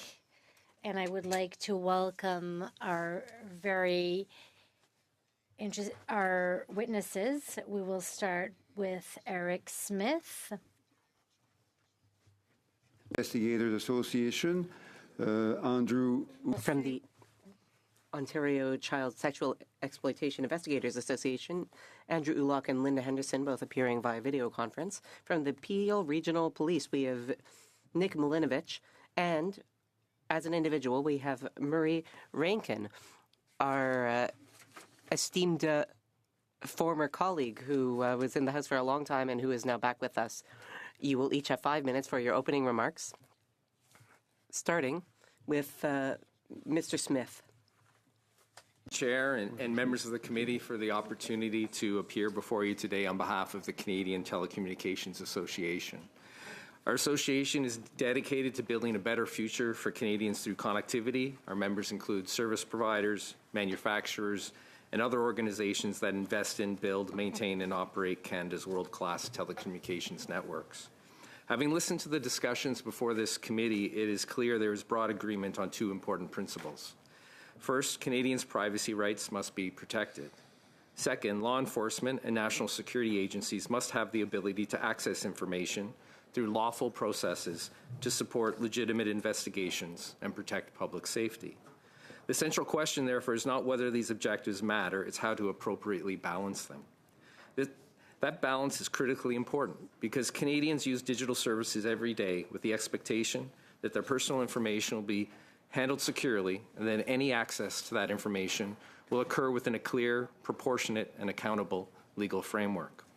We appreciate the efforts of government in consulting with stakeholders and making Bill C-22 an improvement over the earlier proposals in Bill C-2. To be clear, we are not against the bill. However, we have remaining concerns which are set out in a written brief that has been provided to the committee. I'll just touch on 3 of them. One item that hasn't been mentioned before, it deals with Part 1 and the requirement that confirmation of service demands must be responded to in as little as 24 hours. While most service providers have processes in place to deal with urgent requests from law enforcement, treating all confirmation of service demands with the same level of urgency and a 24-hour turnaround time is impractical and unrealistic. The number of requests, the complexity of searches, and the fact that not all service providers have staff available on a 24/7 basis makes an across-the-board 24-hour response time near impossible to facilitate. A more workable response time would be no less than 3 business days, which would be suitable for most situations and would not prevent service providers from responding to truly urgent requests in a shorter period, as they do today. The second concern is the requirement to retain broad categories of metadata for as long as 1 year. You've already heard from other witnesses about the privacy concerns this requirement raises. We are also concerned about the security risks, as well as lack of guardrails around the use of metadata. The metadata provisions of Bill C-22 should either be removed or substantially restricted, both in retention time and purpose. Finally, there's the issue of reimbursement for the substantial cost of providing lawful access services. These are state-mandated tools and services created for the exclusive use of law enforcement and security agencies and are not part of normal commercial operations. In a previous government consultation on lawful access, law enforcement agencies submitted that communication service providers, and I quote, should be able to recover reasonable costs incurred providing court-ordered assistance. Likewise, the Lawful Access Advisory Committee established by the RCMP and CSIS has as one of its key principles a commitment to a cost-neutral and fair compensation model. Again, I quote, the Lawful Access Committee acknowledges that communication service providers are private or semi-private companies and deserve fair compensation for the effort required to develop, maintain, and operate capabilities that is not part of their normal business processes. These economic realities are recognized in other jurisdictions, such as the UK, which reimburses telecommunication providers for both capital and operational costs associated with the creation of intercepting capabilities and the production of communications data. This concept should be included in Bill C-22. Reimbursing service providers reflects the philosophy underpinning UK law that while private companies have a statutory duty to assist with the implementation of warrants, they should not be expected to act as an uncompensated arm of the state. Government funding also helps ensure market fairness and competitiveness, mitigates financial impacts on smaller businesses, provides oversight over the quality, standards, and security of intercept capabilities, and prevents citizens from facing increased monthly bills to pay for law enforcement investigation infrastructure. In closing, we understand the need to update Canada's lawful access framework. With targeted refinements, Bill C-22 can provide a framework that balances the interests of privacy and public safety and is proportionate, accountable, and does not pass the cost to Canadian consumers. Thank you, and I'd be pleased to answer your questions. Merci, Monsieur Smith. Thank you, Mr. Smith. Mr. Ulloch for 5 minutes, please.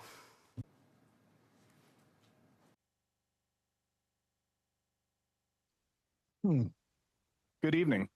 Thank you for giving us the opportunity to share with you the perspective of the Ontario Child Sexual Exploitation Investigators Association, or OXIA, on Bill C-22. OXIA is comprised of police officers, former Crown prosecutors, and members of the private sector who work together to advocate for those who work to rescue children from online child sex offenders. My name is Andrew Ulloch, and I volunteer as the chairman of the board for OXIA. I am an officer of 28 years' experience, 14 of which is in the field of online child exploitation. I've worked both as an investigator and supervisor of officers in this field.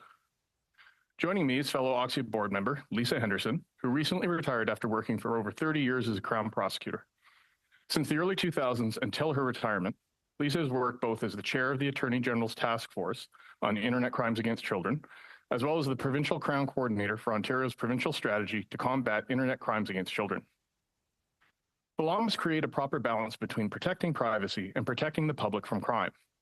As technology continues to evolve, the challenge of striking this balance becomes more and more complex. One of the bedrock foundations of criminal law in Canada is that the burden of proof falls on the state, exercised through its agents in law enforcement. The state must establish, beyond a reasonable doubt, that an individual is guilty of a crime, an essential safeguard that cannot be compromised. That being the case, if law enforcement is tasked with the burden of meeting this necessarily high threshold, then the law should have within it reasonable tools that make it possible for the police to accomplish this objective. Since the creation of the internet, there has been very little change in statutory law to regulate the manner in which police obtain evidence of criminal offenses, be it online or in computer data stored on devices. Without updates from Parliament, the courts are forced to adapt by filling the legal gap with a patchwork of decisions that can be confusing, inconsistent, and redundant. This patchwork amounts to what OXIA calls legal inflation, where the number of steps and authorizations that police must go through to complete an investigation increases over time, but never decreases. Time is a finite resource for law enforcement. There are simply only so many hours a single officer can work in a given year. As the amount of time required to complete an investigation increases, the number of investigations that police can complete simultaneously decreases. The objective of privacy laws should not be to create redundant obstacles or barriers that are impossible for the police to overcome. Sensible limits on the investigative powers of police protects the privacy and dignity of citizens. Unsensible ones protect crime. Bill C-22 has inspired a lot of discussion regarding the privacy rights of Canadians. OXIA agrees that this is an important debate and appreciates the contributions made by privacy advocates. However, on the topic of privacy, OXIA wants to ensure that the discussion is a complete one that considers all facets of this issue. Behind each statistic or police report regarding online child exploitation is a real child who has suffered immense abuse at the hands of a predator. These children are equally entitled to have their privacy considered in this debate, since it is their privacy that is violated in perpetuity in the most horrendous way imaginable. Once an offender creates and then shares an exploitive image of a child, it becomes a permanent part of the internet. From that point forward, that child's privacy rights get trampled upon each time a new offender consumes or shares that image. The best way we as a society can respond to these violations of privacy is to find and hold accountable those who thrive off the abuse of children. To do that, law enforcement needs the right tools. OXIA believes there are a lot of reasonable tools that can be brought about to accomplish this. Law enforcement in Canada should not have to obtain a mutual legal assistance treaty order instead of a production order to obtain content data from online service providers who are physically present in Canada just because they're international companies.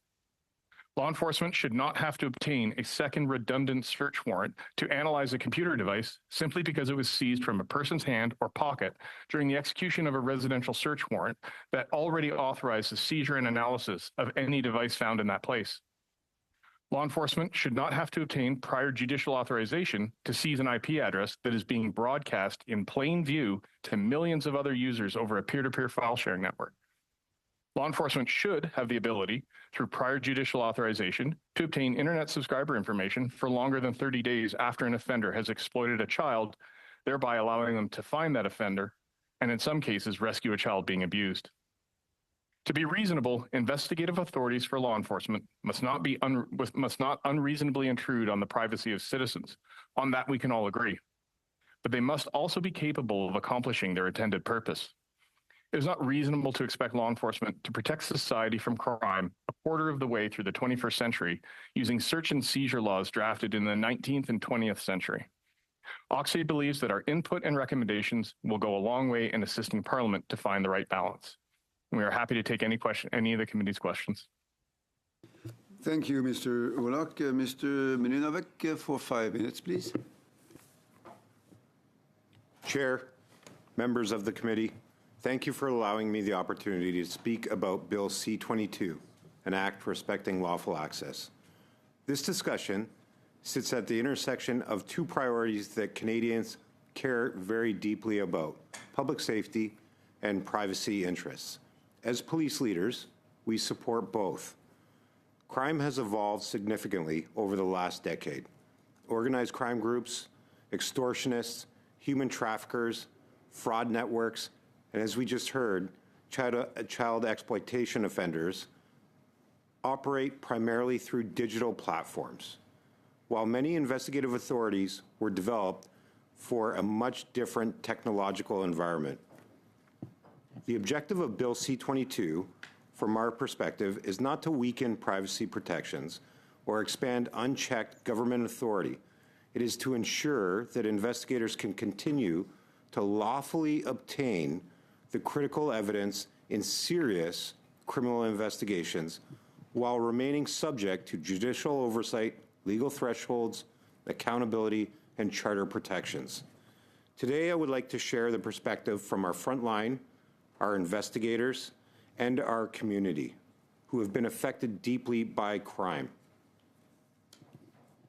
They have a vested interest in this topic. On their behalf, I urge the swift passage of Bill C-22, the Lawful Access Act. Our current investigative laws were built for a pre-digital world. Today, criminals are actively taking advantage of that lag in high-growth regions and diverse regions like Mississauga and Brampton.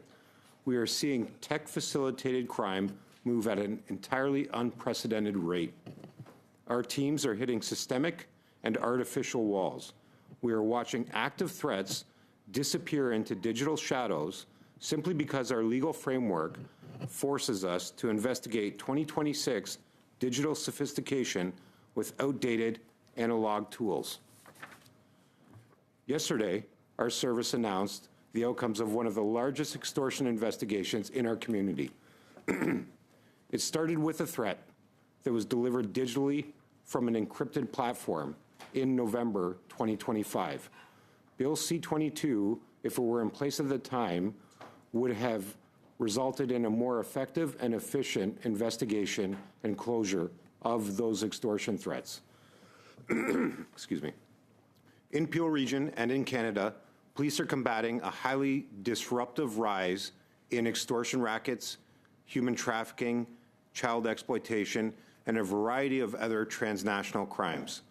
Almost every single one of these cases shares an identical pattern. It starts with digital communication, an encrypted message, an online profile, or an anonymous IP address before escalating into real-world violence on our streets and impacts for our community.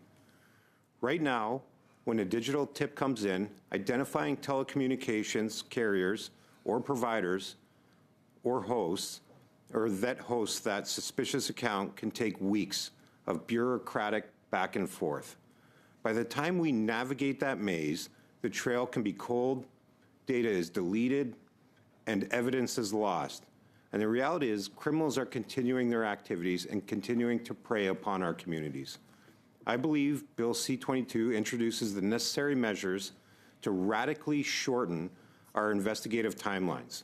It allows us to narrow down on suspects and stop a series of criminal activities before they turn violent. It will allow us to prevent victimization and prevent crime in our communities. As law enforcement professionals, we swear an oath to uphold the Canadian Charter of Rights and Freedoms. We do not want arbitrary surveillance capabilities of our community. Privacy and public safety must and can coexist, and I believe Bill C-22 strikes that balance. We just, as I mentioned, we've recently arrested 17 people who were targeting our South Asian business community. This investigation, again, took 7 months to date, and it is continuing. During that time, we believe that group was responsible for firing over 320 rounds in our community. That's more than half of the rounds fired from illegal firearms in our community this year. We are very pleased with the results, but as I mentioned, I believe it could have been quicker, more effective, and we could have prevented more victims of crime. This is the case, again, for extortion investigations, but it's been the case for homicides, national security investigations, human trafficking, and as we've heard, child exploitation, and a variety of other transnational crimes that we are beginning to experience very locally in our communities. Timely access to digital evidence has to be non-negotiable if we want to better locate victims and prevent community harm. I believe Bill C-22 provides the precise, transparent, and judicially overseen tools we need to better do our jobs. And we ask for your support to pass this vital legislation. Thank you, and I'm happy to answer any questions. Thank you to you, Mr. Milanovic. Monsieur Rankin, pour 5 minutes, s'il vous plaît. Mr. Rankin, you have 5 minutes. Thank you, Chair. Committee members, thank you for your invitation to appear today. I am happy to be here to discuss Bill C-22. This is an important, complex, and highly sensitive bill. It will impact public safety, privacy, cybersecurity, the Canadian Charter of Rights and Freedoms, and the real capacity of CSIS and police agencies to do their work in a digital world. This debate is not merely a technical one. It is a societal debate. How can we protect Canadians against child sexual exploitation, fraud, extortion, terrorism, and espionage, while also protecting the fundamental rights that make our democracy what it is? In my view, these objectives are not contradictory. They are, in fact, complementary. The state's access to information must be lawful, necessary, proportionate, clearly authorized, and subject to effective accountability provisions.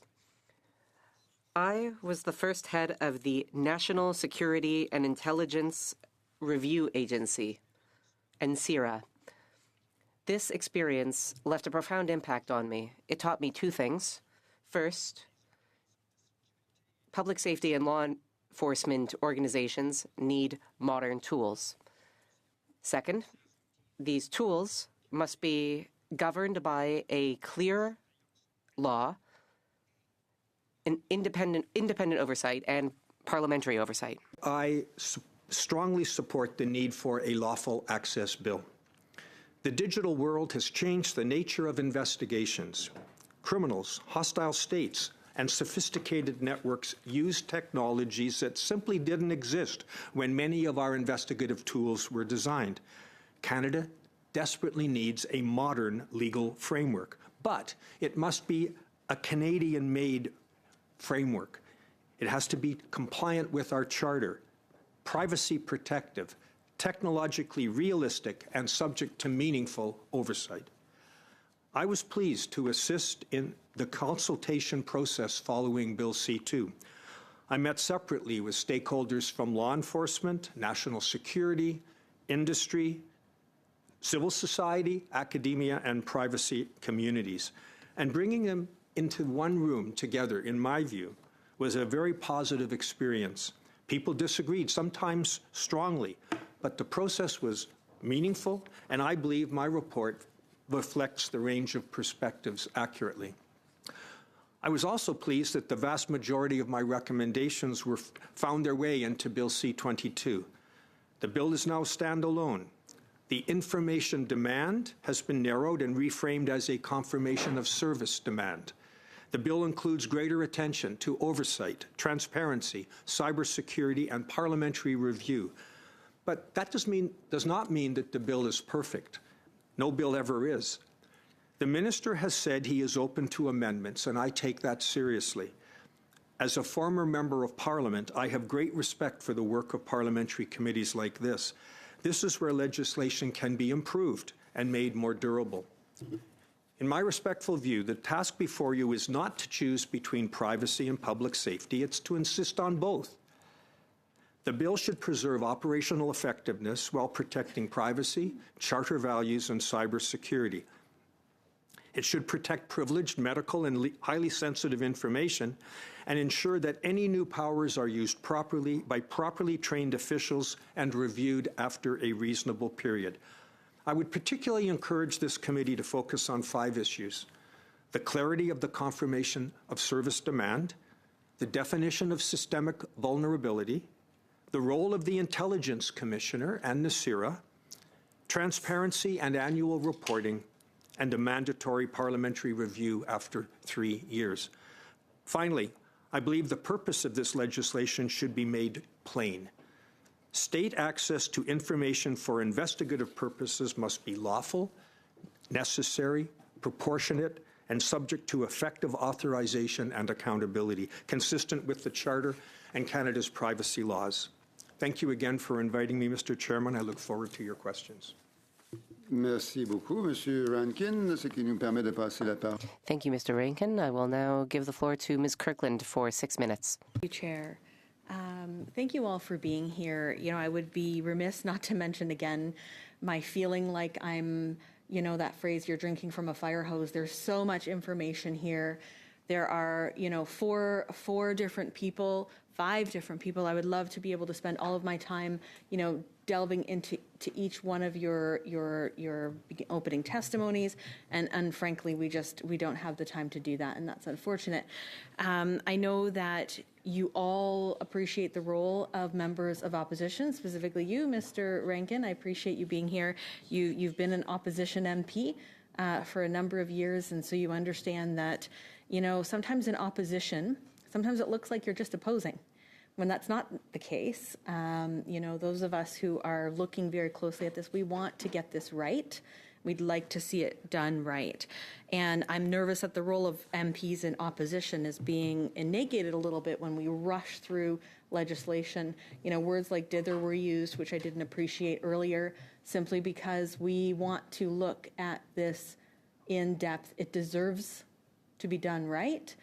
You know, in 2012, conservative government tried to do this and then ended up having to back off because of you know, the Liberal public safety critic at that time having a real problem with it. And this bill actually takes things a little further. So there's so much I wanted. I know I preambled a little bit, but there's so much that I really want to dig into.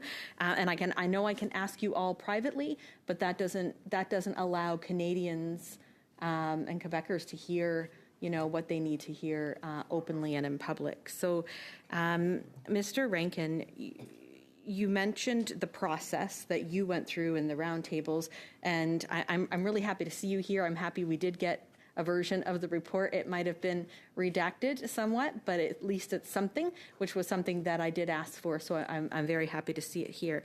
How long was the process that you spent on this? How many, like if you were to put it in hours, would you be able to give that approximately? Well, thank you so much, Deputy Kirkland, and thank you for the reference to being an opposition politician and recognition that that's the role I played here. So I respect very much what you said, and not simply opposing, but an effort to make things right, and getting it right is critically important for a bill like this. I think we have an opportunity, and I think it starts with the NCCOP report that took place in 2025, where all parties came together in that report to understand the need for lawful access, and a very thoughtful report. That gives us an opening. I mean, some people say this is the 7th time we've tried. Some people say it's the 9th time. You referenced one of the conservative efforts, just one of many. But it's overdue, and you've heard all sorts of witnesses. I've listened to them talk about the fact that they're handicapped by not having the tools they need in a digital world. I'm sorry. In terms of my process, before we get into that, I don't want to interrupt, but my time is limited. The process that you played, you mentioned the roundtables that you had. Do you know how long you spent sort of? I was coming to that. I would have thought it would be between 20 and 30 hours, just guessing. 20 and 30 hours? Separate meetings with each stakeholder group and then a group meeting. That's good. That's good. I mean, in this process, we're getting somewhere between 8 to 10 hours, our committee. I would love to get 20 to 30 hours to be able to fully understand this. Were there, and I know you'll probably revert to some of the things you were saying, were there any major concerns raised during the consultations that you believed could have been better addressed or were not fully addressed or incorporated into the final legislation? The issue that Mr. Smith has just raised about compensation came up, and it's reflected in the bill as regards non-core providers explicitly. Appropriate compensation is the words used. As regards the core providers, it's left open. That's something that might well be considered. I've said elsewhere that metadata wasn't the subject of a great deal of our concern. Data preservation was obviously an important feature, but we didn't delve into that in great detail. I think those would be the two that come to mind. It's interesting you bring that up because those are some of the things that we've had the most questions on and the most testimony on in this committee. And there's a reason for that, right? When there's not enough information, we have more questions. And I appreciate you bringing that up. And I know you said elsewhere that the 1-year retention period was never brought up. I think that's what concerns Canadians the most because we're not talking about just the bad guys' metadata. We're talking about everyone's metadata. Can you comment on that at all, or do you want to comment on that at all? Well, I know that the committee understands well the difference between content and metadata. You know, the metadata being about access to when, where a call took place, who was on it, and so on. In the past, and I guess currently, the retention period for metadata varies dramatically. So I think it's interesting and important that we put our hands around a time frame. Up to 1 year is what the Act calls for now, because we had a very uneven playing field, and police had told me in these consultations how difficult that was to navigate with different police forces. So I think that you need to, the Canadians need to understand that this has been done in Australia up to 2 years, United Kingdom up to 1 year, France up to 1 year, Belgium up to 1 year, Sweden up to 10 months. There's no specifically correct number, but I think that the complex investigations contemplated by modern policing are going to require the data to be held for a reasonable amount of time. I don't know if it's 1 year or 12 months, 10 months, but it is a certain length of time. Thank you. That answers my question. Thank you. Sorry, Madam Kirkland. This is exactly what I mean. I need more time with you. We always love to hear from you. Now we'll hear from MP Akan for another 6 minutes, please. I have no preamble, I promise. Time is essential. So, thank you very much for coming today. Deputy Chief Nick Milinovic, it's good to see you here. So my question is going to start with an earlier comment by MP Barber, which he said that the law enforcement already have ability to seek a search warrant and ask Google to comply with requests for information. And he asked if that is correct. So my question to you is, could you please explain the issues that law enforcement is currently facing? And to have some of that conversation, but we would have to be here much longer than 6 minutes in order for me to do that. The reality is if we look at the legislation surrounding lawful access, the last time there has been a substantial update was prior to the development of Google. And so if you imagine us operating right now, very simply put, we are delayed in our ability to secure information. And we are not as effective as we could be, and certainly as some of the other Five Eyes countries are. We are hamstrung by outdated legislation, and it needs to evolve. It is virtually the foundation of every complex investigation we complete. Normally, it begins with a production order, may result in a number of different other judicial authorizations, but we're receiving them slower than we should, and not with the level of detail that we should have in order to accomplish the roles we've been provided. It's a difficult spot to be in, and I'll give you an example. If we were to watch an extortion happen in Peel, and the investigators go out and do their investigation and identify a corner store that captures that extortion on video with the person speaking on a cellular telephone, we may write a production order for that tower site. But that production order, or the results of it, in some jurisdictions could take up to 30, 45, 50 days. And in that time, we've lost evidence. We've lost the opportunity to prevent additional crimes. It doesn't happen all the time, but that's one of the big issues that we are dealing with. There's an opportunity to be more effective and more efficient in our investigations and through enhancements to the legislation surrounding lawful access. Thank you very much.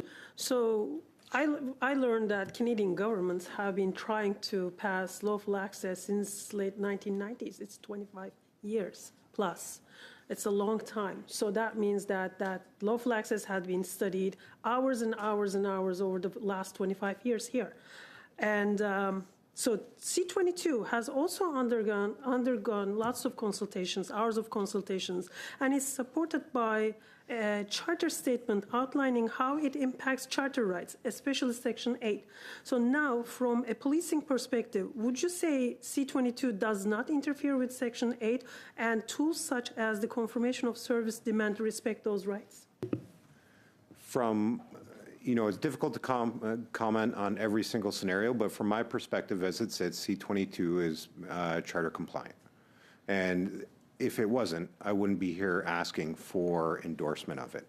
Outside of charter, judicial oversight and consideration, there's a variety of other avenues where its authenticity and congruence with privacy interests will be tested. I anticipate that's going to happen. But going back to your original point, early 1990s, before Google, before the iPhone was developed, was the last time we had any significant legislation, which is why I'm really here on behalf of my organization on bended knee, asking for help to protect our community. Thank you. Deputy Chief, you have also worked on lawful access in the past legislations and been in policing for a very long time.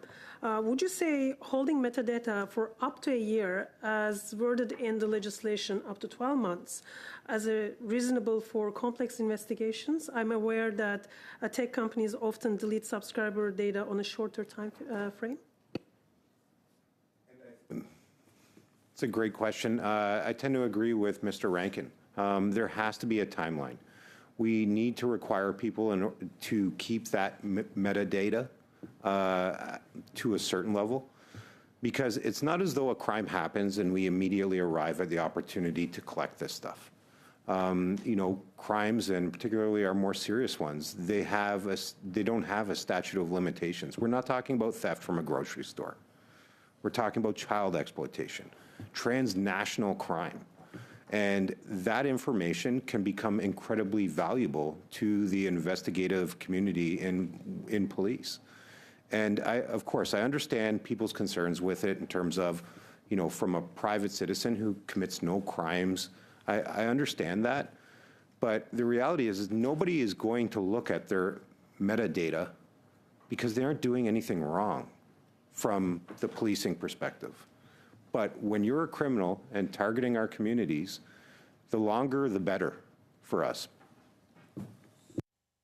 Can you simplify it? Could you highlight how this data can be used to quickly resolve a case related to an extortion or, as you said, child sexual exploitation? The best way to imagine it is imagine the parallel. So everybody's familiar with forensics, physical forensics. That's something that's well accepted. We've all seen CSI and I think most people understand it. So you can leave a trail behind at a crime scene that can be collected by police and can be held in perpetuity. We've made a number of arrests decades after a crime has occurred because we've been able to collect that information and hold it. Digital evidence is very similar to that. So it's a footprint. It is as important to contemporary policing and public safety as forensics is and are to us as well. I believe my time is over. Correct. Let me move to Madame de Bellefeuille for 6 minutes, please. Merci beaucoup, Monsieur le Président. Thank you, Chair. First, Mr. Rankin, thank you for speaking French. I'm not sure my Anglophone colleagues would have put up with a committee meeting where 80% of testimony was not in their language.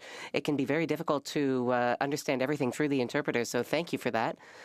And it wasn't just a few words, it was a significant part of your opening remarks, so thank you for that. My question is for Mr. Smith. The Canadian Chamber of Commerce has noted that Bill C-22 creates the risk of uncertainty because it's uncertain who will and who will not be covered. The definitions in the bill are not clear enough and are set to be determined via regulations. You seem to share this concern.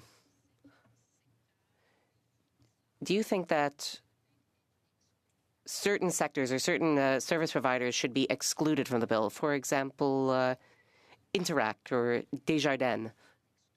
Should companies like this be excluded from the definition of core provider? The government has significant latitude, but perhaps we could reduce this a little bit when it comes to the definition of a core provider. Does this seem reasonable for you? Would it be fair to either clarify the definition or add clear exclusions? Well, thank you for the question, and I'm sorry I'll be speaking in English. We represent the telecommunications industry. It's well understood telecommunications providers will be considered core providers. So we haven't really turned our attention to really what other sectors would fall under that category versus electronic service providers. We know that we will be covered, and that's really been the focus of our attention to this bill. Dans les deux parties, vous vous sentez à l'aise? You're fine with both parts of the bill, so Part 1 and Part 2. We have concerns about the bill itself, but in terms of your question of who should be covered by the bill, we understand that we will be covered by Parts 1 and Part 2. Mr. Rankin, Mr. Rankin, you carried out consultations. I think we could call it the privilege, being the first head of NCERA, which I believe you mentioned. You said you were the first head of this agency. I think the agency is a good idea. I think we're lucky to have it. It's an agency I deeply believe in. The government has made some pretty drastic cuts to NCERA, clipped its wings, if you will, and that has impacted its ability to carry out studies. We're talking about 15% cuts on a $15 million budget. That's a lot.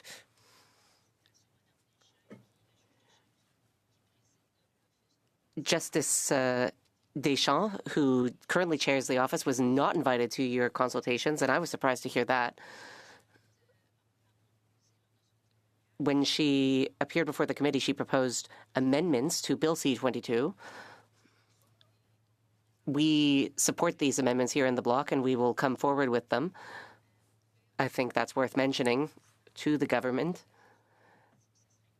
Judge Deschamps said these recommendations would be important for her personally and for the office, and they would be important for ensuring that assuring Canadians that NCERA would be kept abreast of any important information so that decisions could be documented live instead of carrying out investigations after the fact. Because we did the math, it would take roughly a year and a half before between an intervention and between NCERA being informed. I think the amendments are very reasonable, and I don't think they are liable to slow down any investigations. when the minister appeared before the committee, he said the recommendations would encumber the process. Judge Noel, meanwhile, said that he had a different opinion, that it would not slow things down to notify NCR in real time. I would like to hear you speak on this, Mr. Rankin. Premièrement, merci de vos comments. First, thank you for your comments on my French. But if you will allow it, I will answer in English. I've spent too much time in British Columbia, and my French has grown a little bit rusty. Excellent question in English. Madame le Juge Deschamps is somebody who succeeded me and is doing an excellent job at NCR, and I am aware of the budget cuts, and I share your deep concern about them. On the issue of the role for NCR, however, I point out that it is a body that does after-the-fact reviews. It has no current mandate like you contemplate for Bill C-22 in an oversight role. However, the Intelligence Commissioner has that role of reviewing ministerial orders. They already have an oversight role. And I don't think NCR, in my judgment, is set up for that kind of role. But what I do think would be helpful is if the NCCOP Committee of Parliamentarians and NCR were asked to review later, not on a case-by-case basis, as I think you're contemplating, but overall how the system is working. I think that would be very valuable. Oh, I'm out of time? Unfortunately, yes, Madame de Bellefeuille, you are out of time, bringing us to Mr. Caputo, who will have 5 minutes. Want to thank all of the witnesses. Deputy Chief Milnovich, I took heed of what you said. My colleague Mizakan asked you a question, and you said it's going to take a lot longer than 6 minutes, and I understand why. This isn't easy stuff. This is complex stuff. How metadata leads to an offender, how a production order is authorized. I mean, we haven't even gotten into that. I don't even think once we've talked about the test for getting a production order. I think Mr. Van Laer did very briefly last time, but we haven't even talked about that here. And I mean, that's part of the point I've been making. I know that my Liberal colleagues may think I'm a broken record here, but the reality is that this is not easy stuff. This is where we have had lawyers come in here and disagree.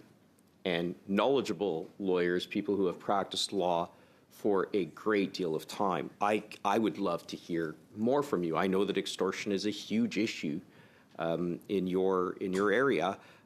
You and I spoke, I believe it was just last month, and I really appreciate your passion for trying to bring safe streets to the Peel region. I echo that. And the thing that stands out for me, and this goes for all of our witnesses here, is we all want safe streets. We all want to put bad people in jail. We all want people who hurt kids to go to jail. I can say on this end, for a very, very long time, I would hope that my Liberal colleagues would join that. And yet here we are on the precipice of having to deal with a bill that has huge ramifications and huge implications. I'm going to ask you just very briefly, one brief question, Mr. Rankin. Was there one recommendation that you really hoped would have made it in here that didn't? Well, first of all, thank you very much for the question, Mr. Deputy Caputo. I can't think of, no, I can't answer that in such a simple way. I can't. Fair enough. Here is the reality, Mr. Chair. My friend and colleague, Mr. Pawlowski, when he was asking questions, talked about, I'm still figuring this out. We are all still figuring this out. That's why I referenced Deputy Chief Milnovich's comments of how much time do you have. One theme that I've been stating throughout and that I've been stating publicly and privately is that we need more time with this bill. Yes, we've had 3 meetings. That's not nearly enough. These have been exhausting meetings. They've been going on now for 4 hours. We're into the 4th hour. And we don't know basic things like how long metadata should be retained. I don't think we've actually gotten into the technical nature of how metadata leads to an arrest, which leads to a charge, which leads to a conviction. We haven't even touched on that.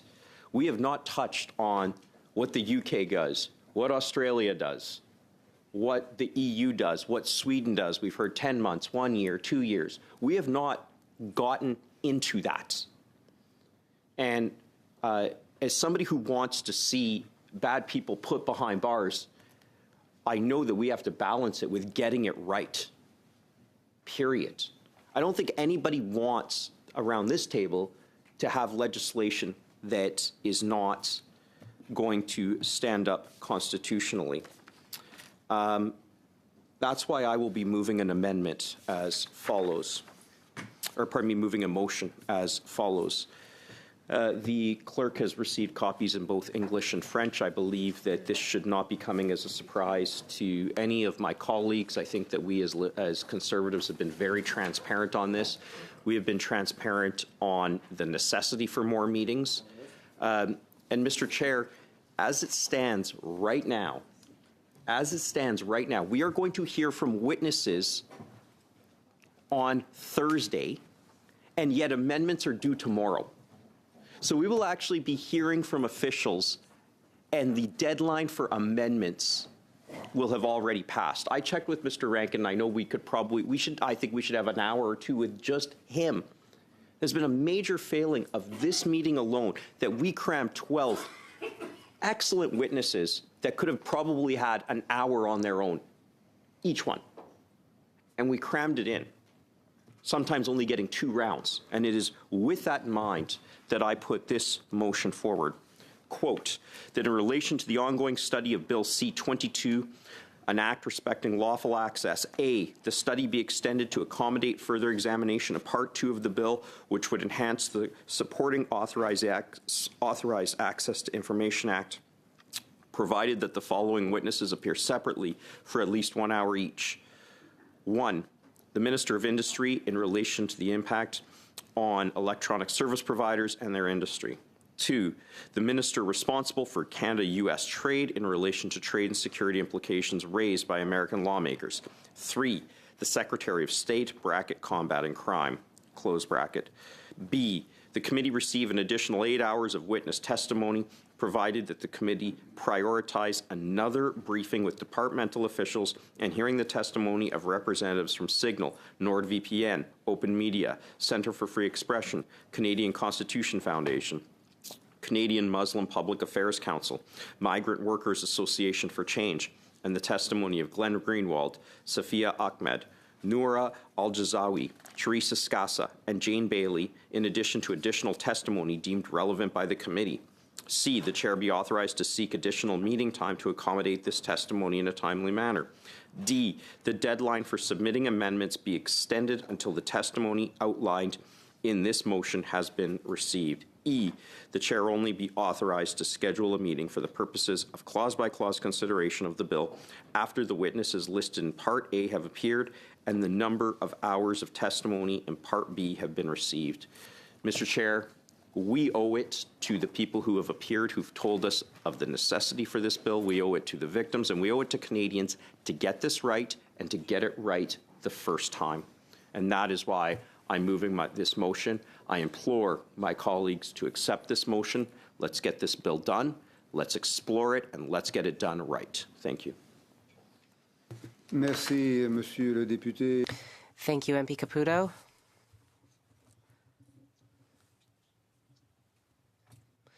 This effectively concludes the witness testimony portion of the meeting. We don't want to keep them around any longer than necessary. We will need to spend the next few minutes at the very least discussing this motion, and as such, we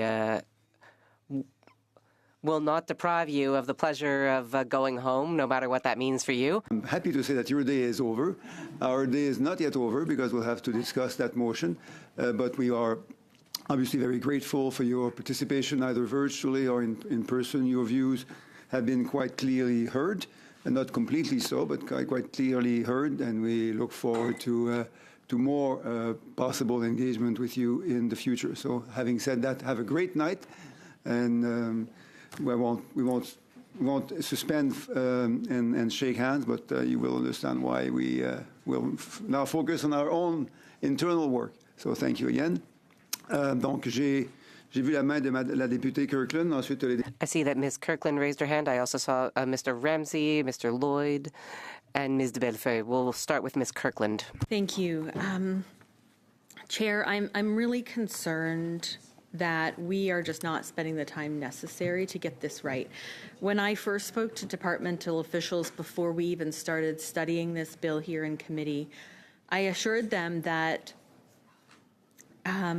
we want those who are committing the most heinous crimes.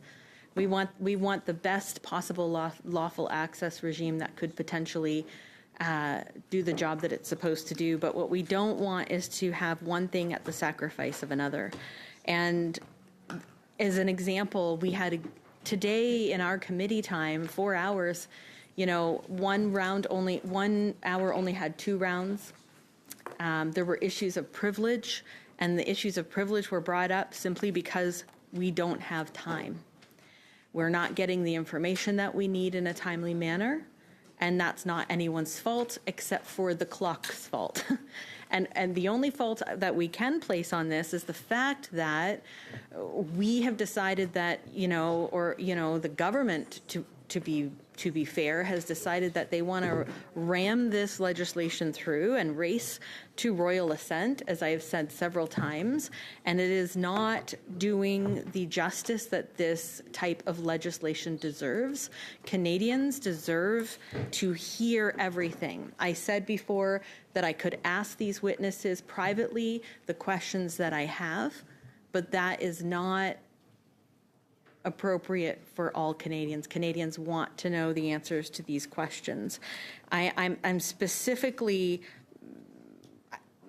shocked and annoyed by words like that were used by the mayor of Brampton, although I respect him greatly. It's not dithering to properly look at legislation and take it apart piece by piece. That is our job. And if we're not going to do our job, then what are we here for? Are we just supposed to sit back? Is the job of the opposition as well just to sit back and say yes, yes, yes, and be yes men or yes people, I guess I should say. But it's just outrageous to me that we've spent such little time. So asking for 8 more hours seems very congenial, seems very should be easy to do. If we do 4-hour meetings again, that's 2 more 4-hour meetings. And I know we're tired. But this is our job, and and if we don't get this right, then we could be causing a lot of problems going forward. And I fear that we already are. We've seen news reports. And anyone who has reached out to my office has said, yes, we understand the need for lawful access. But my concerns are regarding my privacy and my safety. So I implore everyone on this committee to take this motion seriously. It is made in good faith. I want to do my job, and I want to do my job effectively, and I hope that everyone on this committee wants to do their job effectively to properly scrutinize this bill and to get it right. That's truly all that we're asking for. So with that, I will leave it. The only possible thing I would like to mention is the idea of amendments being due before we've finished hearing testimony is I don't understand that at all. And I don't think it's just because I'm a 1-year new parliamentarian. So thank you. You may be only 1 year, but you sound very experienced. Let me turn to MP Ramsey. I appreciate the views of Mr. Caputo and Mrs. Kirkland. I think we have a solution that will appease everyone, so I would move to adjourn debate. How is that a solution? Okay. How is that a solution? Donc, c'est une motion dilatoire qui nous... That's a dilatory motion, which requires an immediate vote. We will be voting to adjourn debate. Not the meeting, mind you, just debate, to be clear. Who supports this motion to adjourn debate? D'accord. Alors, je crois que c'est...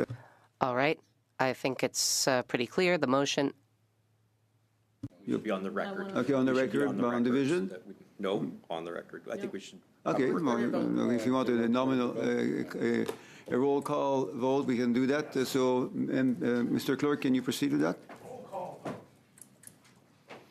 Thank you, Mr. Chair. The motion is in the name of Mr. Ramsey, the motion to adjourn the debate. Mr. Ramsey. Yes. Mr. Housefather. Oui. Mr. Pulowski.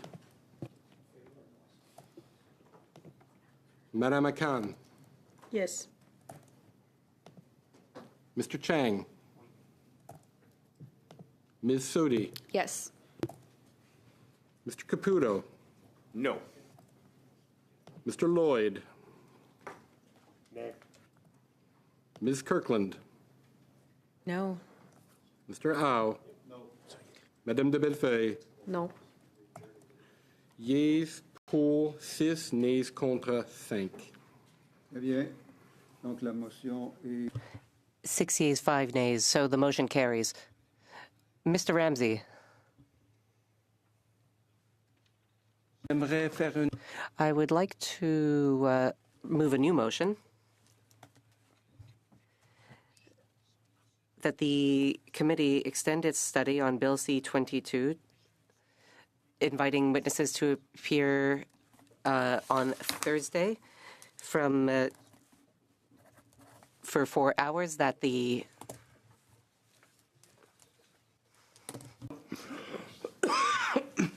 Que la première heure de la réunion du that the first hour of the meeting on Tuesday, June 2nd, be devoted to Bill C-221.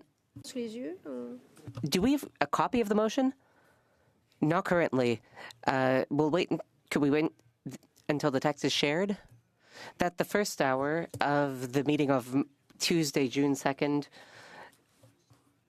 be devoted to Bill C-221, where we will hear from Mel Arnold, the sponsor of the bill, that the second hour be devoted to testimonies from officials related to the main estimates as well as C-22, and that the clause-by-clause study of Bill C-22 begin on Thursday, June 4th.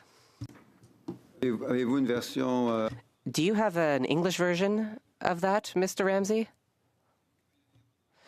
Perhaps you could read it in English so it could be interpreted into French? Wait.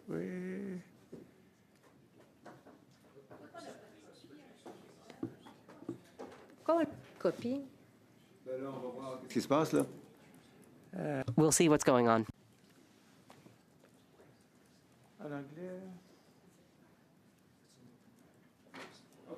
Alors, in English, that the committee extends its study of C-22 by inviting witnesses to appear on Thursday, May 28, from 4:30 to 6:30, that the amendment deadline be extended to Monday, June 1st at 5:30, that the first hour of the meeting of Tuesday, June 2nd, be on Bill C-221 and receive testimony of the sponsor of the bill, Mel Arnold, that the second hour of the meeting of Tuesday, June 2nd, consists of relevant department official on the topics of 1, main estimate, and 2, Bill C-2022, and that clause by clause be consideration of C-22 begin on Thursday, June 4th.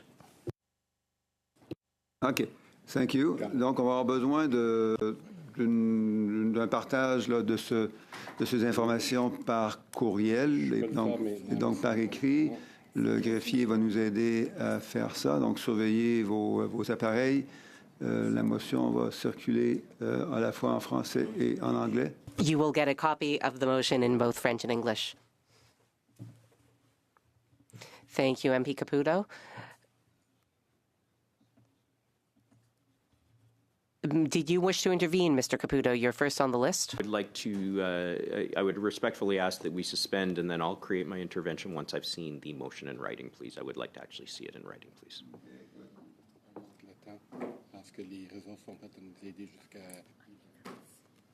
OK. On va suspendre. Okay, we will suspend, but I will let you know that we have to finish by 8:15 because we do not have resources after that time.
Nous allons recommencer. We will resume. Thank you for your patience. I think that everyone has now received a written copy of the motion moved by MP Ramsey. We have both French and English versions. On my list, I have Mr. Caputo, followed by Ms. Kirkland. Mr. Caputo. Very much, Mr. Chair. I thank Mr. Ramsey for the motion, although I think our motion is far superior. Somebody's going to have to explain some logic to me here. Maybe I missed the boat. Because when I first raised the issue about officials, I did that saying, in what I believe is in good faith. It came about through a private conversation where I said, there's some issues here. We heard from officials for 1 hour on this bill. 1 hour. And when we heard from officials in the 1 hour, we had very few answers to the technical aspects on the bill. I will reiterate, what we have heard so far on this bill doesn't relate to the technical aspects. It relates to the philosophical aspects. 90% of what we've heard relates to the philosophical aspects. Even when we hear from police officials where they say, well, we really need this because it will help us track down people who do bad things. Well, okay, we haven't really gotten into the mechanics of it. If we're being honest, we haven't gotten into the mechanics of it as far as how does that happen? Professor Geist, and I challenged him on this, I don't know if anybody remembers, when he was here and I asked him about metadata, and I said, well, like, what do you think? You said a year is far too long. Well, what do you think? And he said, I don't know, 30 days? And I said, 30 days? What do you say to the fact that there might not even be an investigator after 30 days? Mr. Van Laer talked about that. Like, sometimes you got to crack you got to get a production order. Sometimes you don't know these things. And he said, whatever you do, it's got to be evidence-based. That was his response. Okay? Can we say that so far we have figured out what that number should be? We've heard about stuff that's happening elsewhere in the world, what's happening in Sweden, apparently 10 months, what's happening in Australia, which is apparently 2 years, things like that. The reason that I think the officials are so vital is for that very reason. We have not gotten into the technical aspects of this. So when we are talking about this, I still think that we need to hear from officials a whole lot more. My understanding, I'm just going to look at this motion here. Sorry, I've got my motion oh, no, sorry. That wasn't it. I think I don't have a copy of the motion. Oh, thank you. Ms. Kirkland generously provided me a copy of her phone. It won't recognize my face. Well, maybe that's a good thing. So the amendment deadline goes to 5:30 on Monday. And so, yes, we do hear from witnesses on Thursday the 28th, but we run into the exact same problem. We have amendments due on Monday, and then we have officials on Tuesday, and then we go to clause by clause on Thursday. So why are we hearing from officials after amendments are due? I'm saying this rhetorically. I'm not expecting an answer. I think I would get no answer anyways. Mr. Pawlowski looks like he's chomping at the bit to give me an answer. He's just mastered this bill in the last 45 minutes, I think, something like that. Because, and I don't mean to make light of this, but this is, I take him at his word when he says, yeah, we don't really get this. Okay, Ms. Akan really gets the bill. Yeah. I am still processing what is in this bill. I am still processing what is in this bill. And as a result, I think that In order to fulfill our obligation as His Majesty's loyal opposition, we should have the right to hear from officials, and that we should have the right to hear from officials before and fulsomely before we actually have to submit amendments. Otherwise, we are essentially going to a glorified clause by clause, because what we're doing then, in that case, is we are having to say, we're going to hear from officials after amendments are in, which we would normally do in a clause by clause setting anyways. So we're almost postponing the unavoidable. We're not really following a proper process in that. I reiterate, there has been substantial questioning on this bill. Dare I say, from some people, substantial opposition. We heard today a lot of people are really in favor of this bill. So when I think about the fact that we've got a group that's quite in favor of the bill, we've got a group that's quite opposed to the bill, and what is our job? Our job is obviously to try to find some middle ground that puts bad people behind bars and ensures that privacy and charter rights are protected. I think everybody around this table would want to see that. So how do we do that when we have to have amendments that are due after, or pardon me, before we hear from officials? Like, this to me is eminently reasonable, that we would hear from officials before amendments. I don't understand why we wouldn't do it. So for instance, let's look at part one. Reasonable grounds to suspect versus reasonable grounds to believe. Did we hear, we heard about that from Commissioner Carrick, about the lower threshold, okay? The only time we actually talked about reasonable grounds to suspect versus reasonable grounds to believe was actually when, I believe, when I asked the question, because my recollection of reasonable grounds to believe is that a peace officer personally or subjectively believes that an offense has been committed, not suspects, and that belief is objectively reasonable.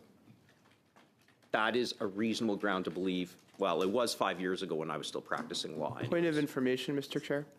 A point of information, that's not really a point of order, but... I want to know when we have to cut off resources for the meeting. Okay, good. That's a because if we continue this, we will have amendments due tomorrow and clause by clause starting on Tuesday. So I just want to understand what time we would stop this. Good. So that's a point of order, which is disguised as a point of information. And I'm not a lawyer, so you would be better than me at describing it. But that's a very fair statement, because I was going to make that statement. We have 3 minutes before we need to adjourn this meeting. As MP Housefather said, if we don't vote on that motion, we have the existing motion which prevails, which means that we're going to enter into clause-by-clause work next Tuesday on June the 2nd, and the deadline for amendments is tomorrow. So I'll just let you know that, because we have a default motion, a default agenda, which we have voted on. We have an opportunity now to vote on a different agenda, but we need to do this in the next 2 minutes now.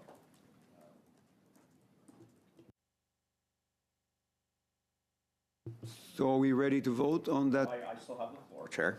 Yes, please, Mr. Caputo. I don't know, unless Ms. Kirkland really wants the floor. I do. Do you want the have floor? 2 minutes, Ms. Yes, Kirkland? yeah, sure. Okay, go ahead. I do have a question, though, sort of regarding the next. So what's Thursday then? Remind me. What will we do Thursday in the is next meeting? the minister for 1 hour on main I estimates, see. and we have 2 hours of... No, 1 hour of...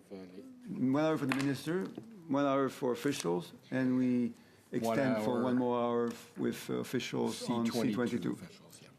So 3 hours on Thursday, 1 minister, 1 officials on main estimates, and the last one on C22. Yeah, I mean, I want to ask a question, but I also don't want to cede the floor to ask the question. So that's what I'm concerned about. I don't understand at all how this is a solution. I know Mr. Ramsey said, "Oh, I have a solution." So let's adjourn debate on your motion and let me introduce this beautiful motion, which is the solution to all of our concerns. And the solution seems to be leave in place the same scenario where amendments are due before we have heard from department officials again, and add an hour for witnesses, an extra 2 hours for witnesses. And quite frankly, we had 18 witnesses. I know Mr. Caputo said we had 12. We had 18 witnesses here today. 18 people, maybe 12 organizations, 13. We didn't get to ask them questions. So, my concern with this, we had no time.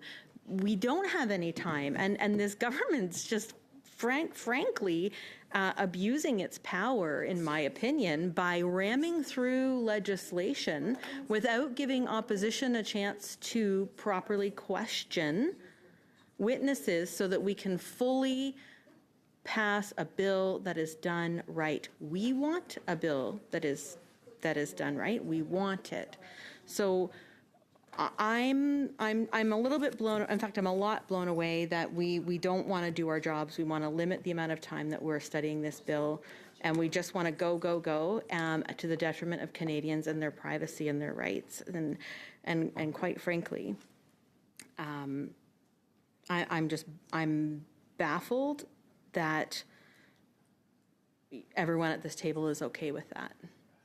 I really am. I don't really understand it at all. I have when I first started hearing about this bill and looking at it. I will have to interrupt you very soon. Okay, I will end with this then. Are you interrupting to end the meeting, is what you're saying? Because we don't have any resources anymore, so meaning that the interpreters and the technical people need to go. Yeah. So let me also add as a point of information that I can suspend, but that means that we don't have the minister on Thursday. So the minister is supposed to come for main estimates on Thursday. If I suspend the discussion, which is possible, then we lose the minister on Thursday. So now we'll normally adjourn the meeting, which I will do in a second. That means that we're going to follow the existing motion, setting the agenda, unless there are conversations outside of this meeting in the next hours to adjust it accordingly. So let me therefore adjourn the meeting and wish everyone a good night.